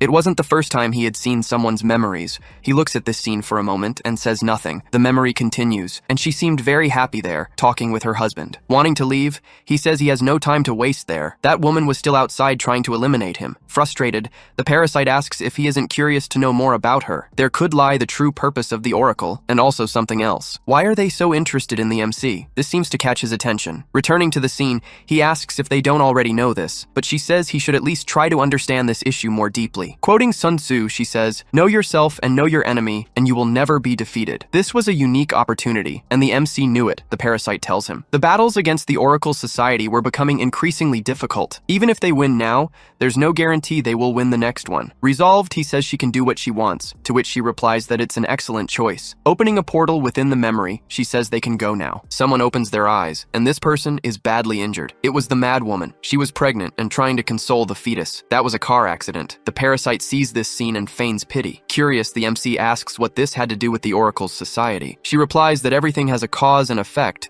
and all things have a destiny. Behind them, something appears, and the parasite says the web has been cast. A woman in strange robes appears before the madwoman. This person seemed to be part of the Oracle's society and was carrying an urn. The MC notices this and asks what the hell could be inside it. Opening before them, you can see there was something with 4 eyes inside. Startled, the two of them understand exactly what it is. shows. That was another parasite, exactly like the one that belonged to the MC. She was confused and asks why her species would be involved with the Oracle's society. The woman then takes the parasite in her hands, calling it the Holy Spirit and asking it to complete its mission. The parasite then, seeing the woman on the ground, advances towards her. Dazed, she is not even aware of what was about to happen to her at that moment. Entering through her mouth, the parasite then finishes possessing the woman's body. Agonizing in pain, she begins to undergo a mutation. Her eye acquires a purple color as she awakens her new powers. Finally, her body finishes assimilating the parasite. She seems to faint for a moment, and the rain continues to fall on her. Her legs begin to tremble slightly. She finally stands up, and the MC notices that she healed just as it had happened to him before. Looking around, she asks what happened,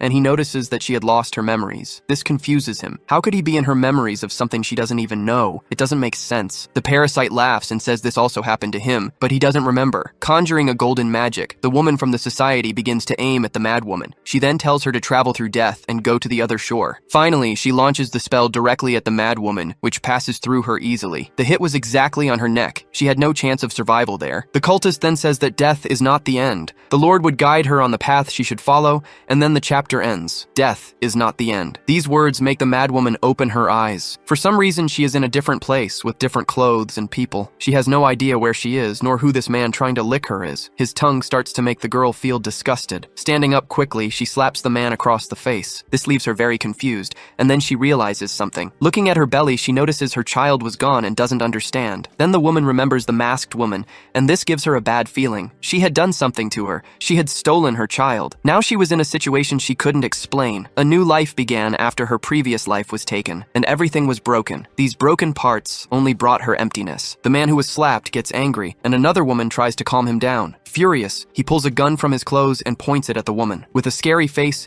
he says that today he will teach her a lesson. The woman doesn't move, doesn't react. Nothing made sense to her anymore. Pulling the trigger, he shoots the girl in the forehead, throwing her body back. She falls on top of a table full of bottles. The man says such a beautiful body shouldn't be wasted like that. The way she was now was much better to enjoy. How sick. Spreading her legs, he tries to use the girl, saying this is how an obedient woman should be. Purple veins begin to appear on the woman's face. Her eyes open, and they were no longer the same as before. Raising her hands, she tries to grab the man's head, who is startled to see her still alive. Her forehead had a huge hole in it, and yet she grabs his head with hatred. Desperate, he asks why she didn't die, and she was already in her Medusa form. Smiling, she tells him to guess. The next instant, he is afflicted by an instantaneous decomposition of his body. Antimatter takes over the bandit's body and makes him explode in front of everyone there. Blood splatters everywhere, soiling everyone in the room. She looks at those present and says she has finally found something that can fill the emptiness she feels. With her tongue out, she begins to prepare to clean that room, but in the opposite way. The doorknob has a bloodstain on it. In front of the door was the MC, understanding what had happened to her. In the MC's case, he became awakened by accident, but that memory was proof that the Oracle's society was creating awakened beings artificially. Furthermore, they seem to have some kind of connection with parallel worlds, which appears to be a prerequisite for creating these awakened. If that's the case, things are only going to become even more problematic. The MC is in a hallway.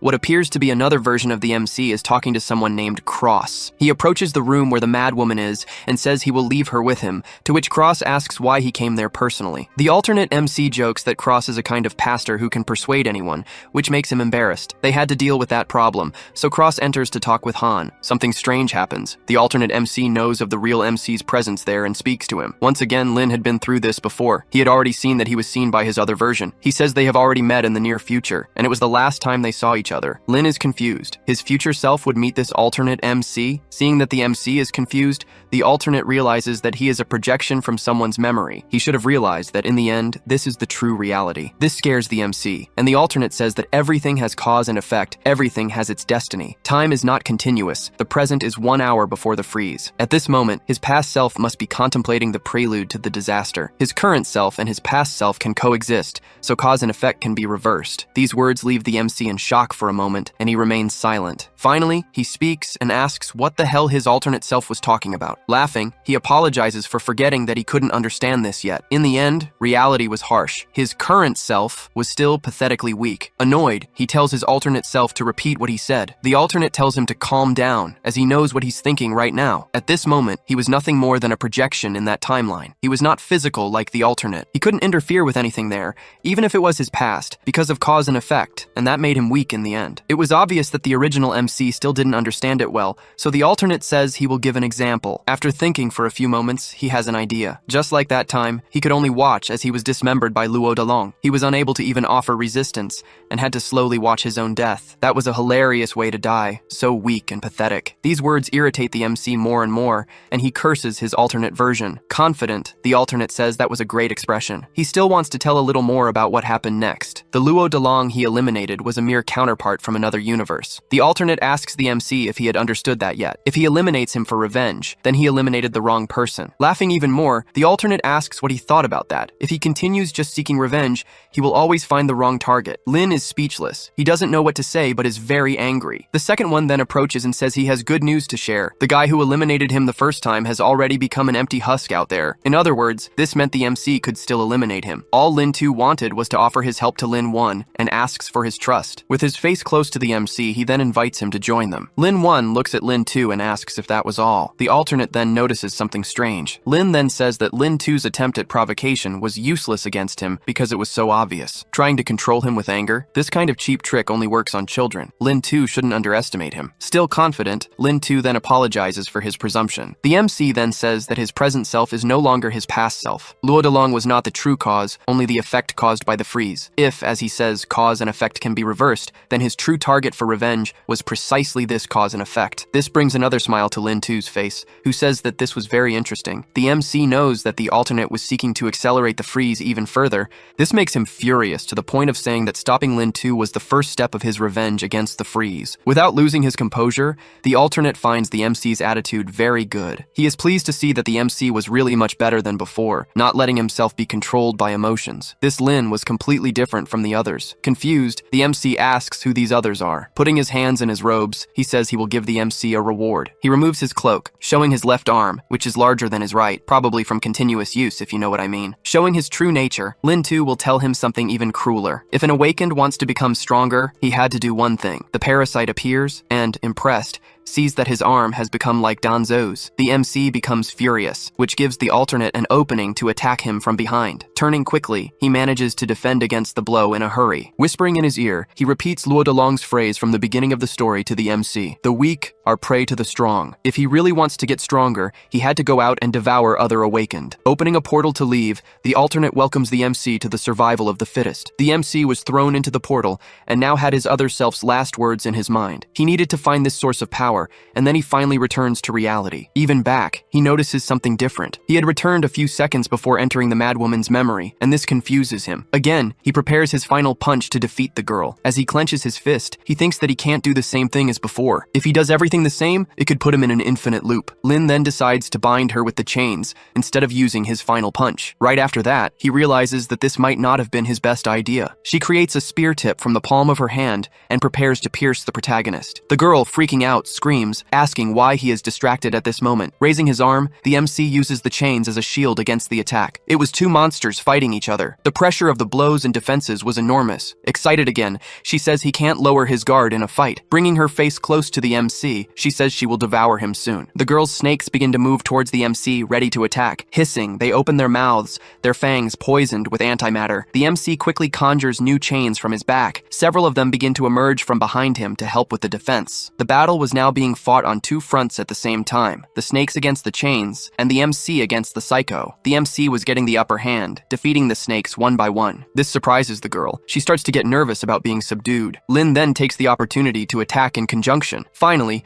it was time to end this fight once and for all. Several chains are conjured at the same time he places his hand on her face. He then uses the chains to subdue the other awakened. Will he follow his alternate self's advice? Smiling, she asks what he was waiting for. Is he going to give up at the end of the fight? He gets confused and asks if she heard his conversation too. That voice echoed in her head, so she could hear it too. The voice was yearning for massacre and destruction. The MC trembles a little upon hearing this. The madwoman says the MC was just like all of them, and the parasite warns that it was a distraction. Looking at him, she asks why he was still hesitating. Lin says she can't die yet. He had questions to ask her, so he asks her where the speaker was. The voice begins to enter his head, telling him to satisfy himself and fill the void in his heart with massacre. Resolute, the parasite says it's no use. She won't tell him anything. anything. He screams at the voice in his mind to obey him immediately. Death was not the end, but her body begins to deteriorate. The mad woman was trying to self-destruct using antimatter. Seeing that he had no other alternative, the MC then uses his power to finish her off for good. Headless, the body falls to the ground, inert. From afar,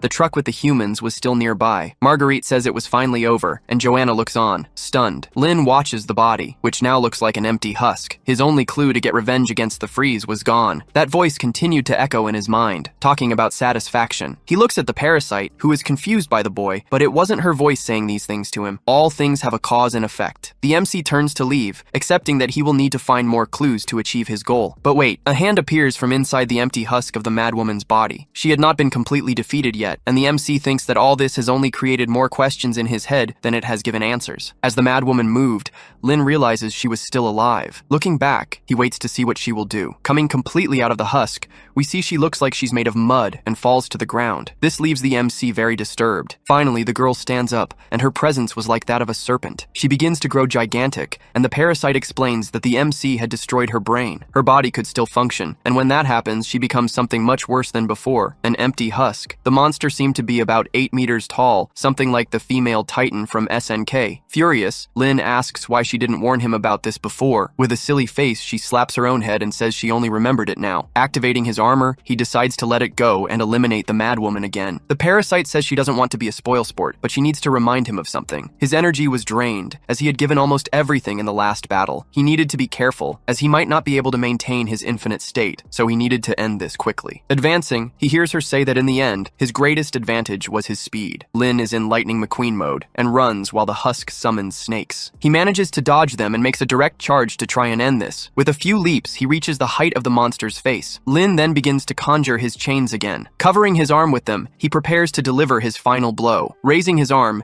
he leaves his hand open to use a piercing strike. The husk seems to have identified this movement. With a movement too fast for its size, it grabs the protagonist in midair. He is confused and wonders when this happened. From afar, we see that she used a rift to grab him in a blind spot. Lin was trapped, and she opens her mouth to use an antimatter cannon against him. The MC gets nervous. He had no way to escape that. The human's pickup truck starts to accelerate. We see that the cannon is charging. This blow has the potential to be fatal for the boy. Someone loads a rifle and takes aim. The shot hits what should be the monster's temple, but it's enough. The distraction makes the husk release the MC, who falls to the ground. He manages to land without difficulty, right at her feet. Looking from afar, he sees the car continuing to approach them. The shooter doesn't lose her aim and continues to target the empty husk. It also tries to hit the car with its antimatter beam. The car is not hit directly, but the impact throws it far away. The one who was shooting had to jump from the car. Her landing was very beautiful, I have to admit. Smiling, she gets up and says the MC can't do anything without her. He is surprised to see her. The person there was none other than Dr. Joe. Teasing him, she calls him her dear test subject. Lin is startled to see the doctor there. He approaches her nervously and asks why she was there. Still teasing, she asks if he isn't happy to see her. He quickly says no. Looking at the overturned car, he asks who the driver was. The system begins to speak and says that it was the one driving, which impresses Lin Mo. Cutting the small talk,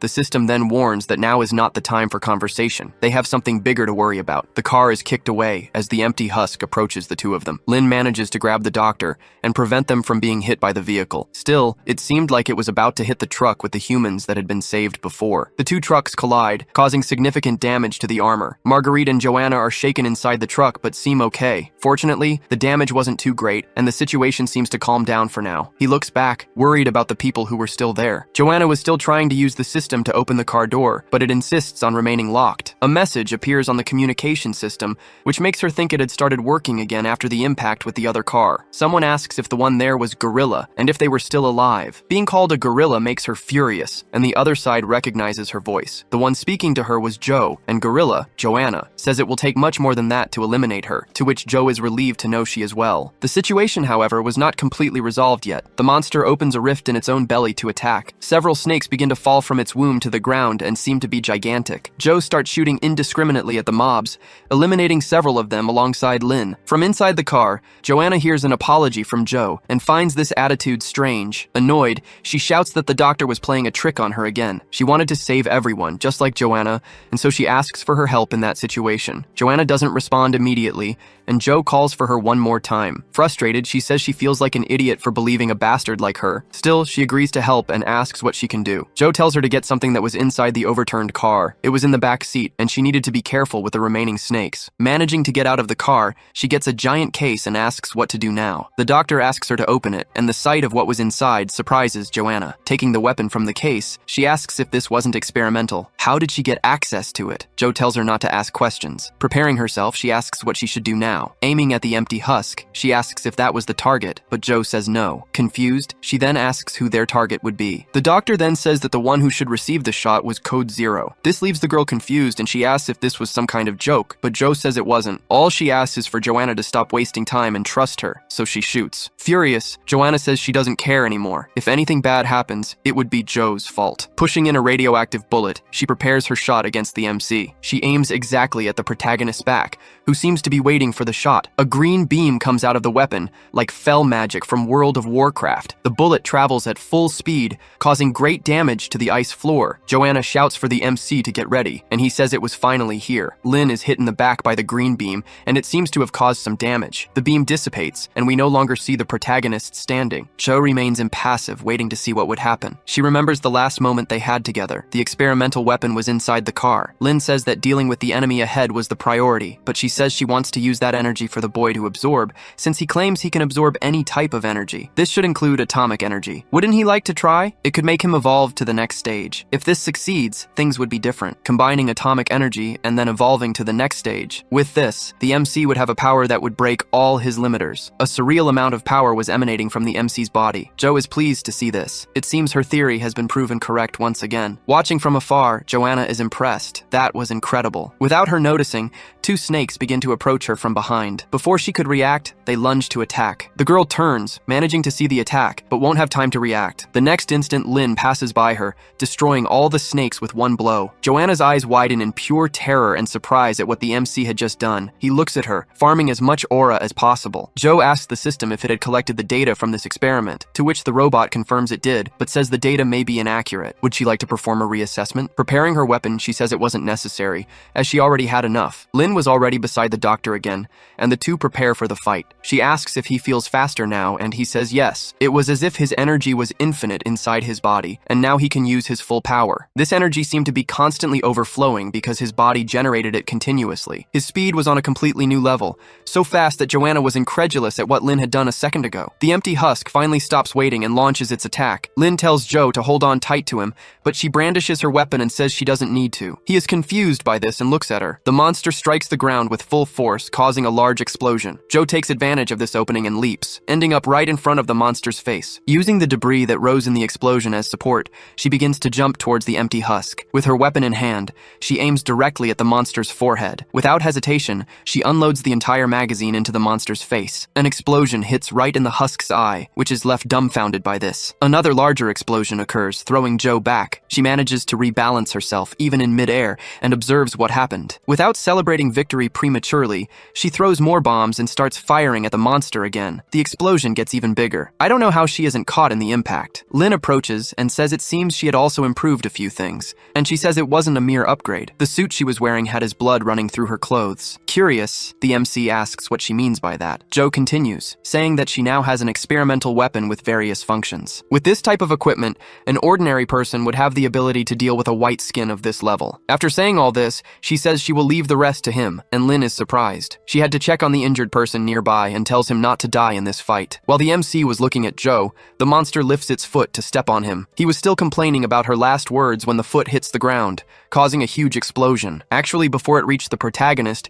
he had managed to stop the stomp effortlessly. This seems to scare the monster, which is surprised not to be stronger than the human. Lin asks how he could die at the hands of such an inferior creature. The boy then begins to release a little of his power. With impressive speed, he passes through the entire length of the monster's leg, cutting it into several parts. He doesn't stop at the leg, but also takes the opportunity to cut its arm in the same blow. In moments, the monster was being sliced into several pieces of sushi without any difficulty by the protagonist, until he managed to rip out its core. The body parts fall as the boy looks at what he holds in his hands. He remembers his other self welcoming him to the survival club. If he really wanted to get strong, he would need to devour other awakened. The parasite appears behind him, tempting him by asking what he was waiting for. She tells him to devour the awakened, and he was bringing her core closer to his mouth. Thus, her soul and powers will be his. Lin had not yet devoured the monster's core. He continues to observe that thing as it pulsed in his hand. It seemed he was undecided. What would be the best path to take? His mind turns to the face of his other self, and once again the question is asked, what was he waiting for? Something strange happens with that core. It begins to expel a strange substance. Confused, the MC wonders what was happening. Why did that core open on its own? His own core also goes out of control, and he seems to be trapped between the two. Lin realizes that the one doing this was the parasite, and she was merging with the other core. He seems to be in agony as he lets out a roar as the fusion happens. His consciousness begins to fade away. The next instant, he opens his eyes again. In front of him, a hallway that looked like it belonged to a hospital. Waking up completely, the boy's eyes widen. He was trapped in that black substance. The parasite was doing this to him, trying to free himself from it. He thinks he needs to find the way out of this place. Someone appears before him, saying that the MC was finally there. Looking ahead, the MC tries to identify who it is,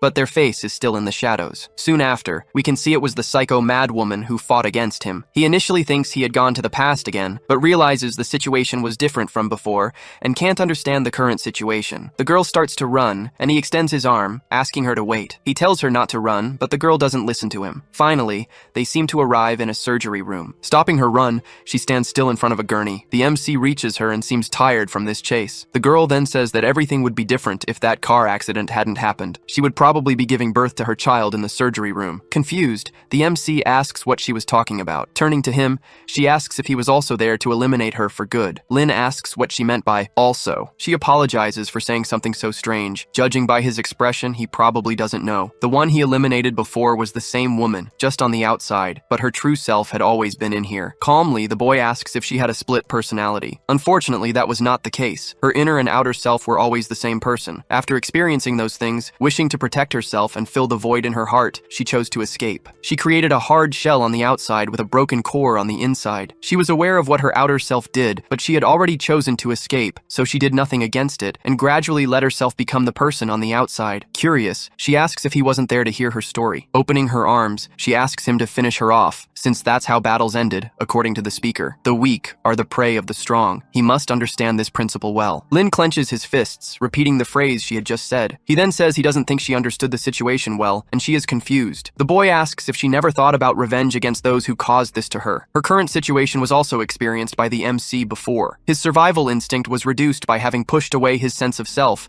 and only sought to satisfy his most primitive desires, only knowing how to survive in any situation. In the end, all that remains is to act on instinct, like a body driven by desire. The final result of all this was indeed death. He asks if this sounded familiar to her, and she shows that it does. These were the things he went through when he awakened, and this could be her end. But for an awakened, death is not the end but a new beginning. She, along with him, they had other choices. Extending his hand, the MC offers her an alliance, thus ending the chapter with the decision of the mad girl who was not as mad as we thought. Thanks for listening. The final moment really stood out to me. Instead of devouring his enemy for power, Lin offered her an alliance. What do you think? Was that the right choice? Let me know in the comments below. See you next time.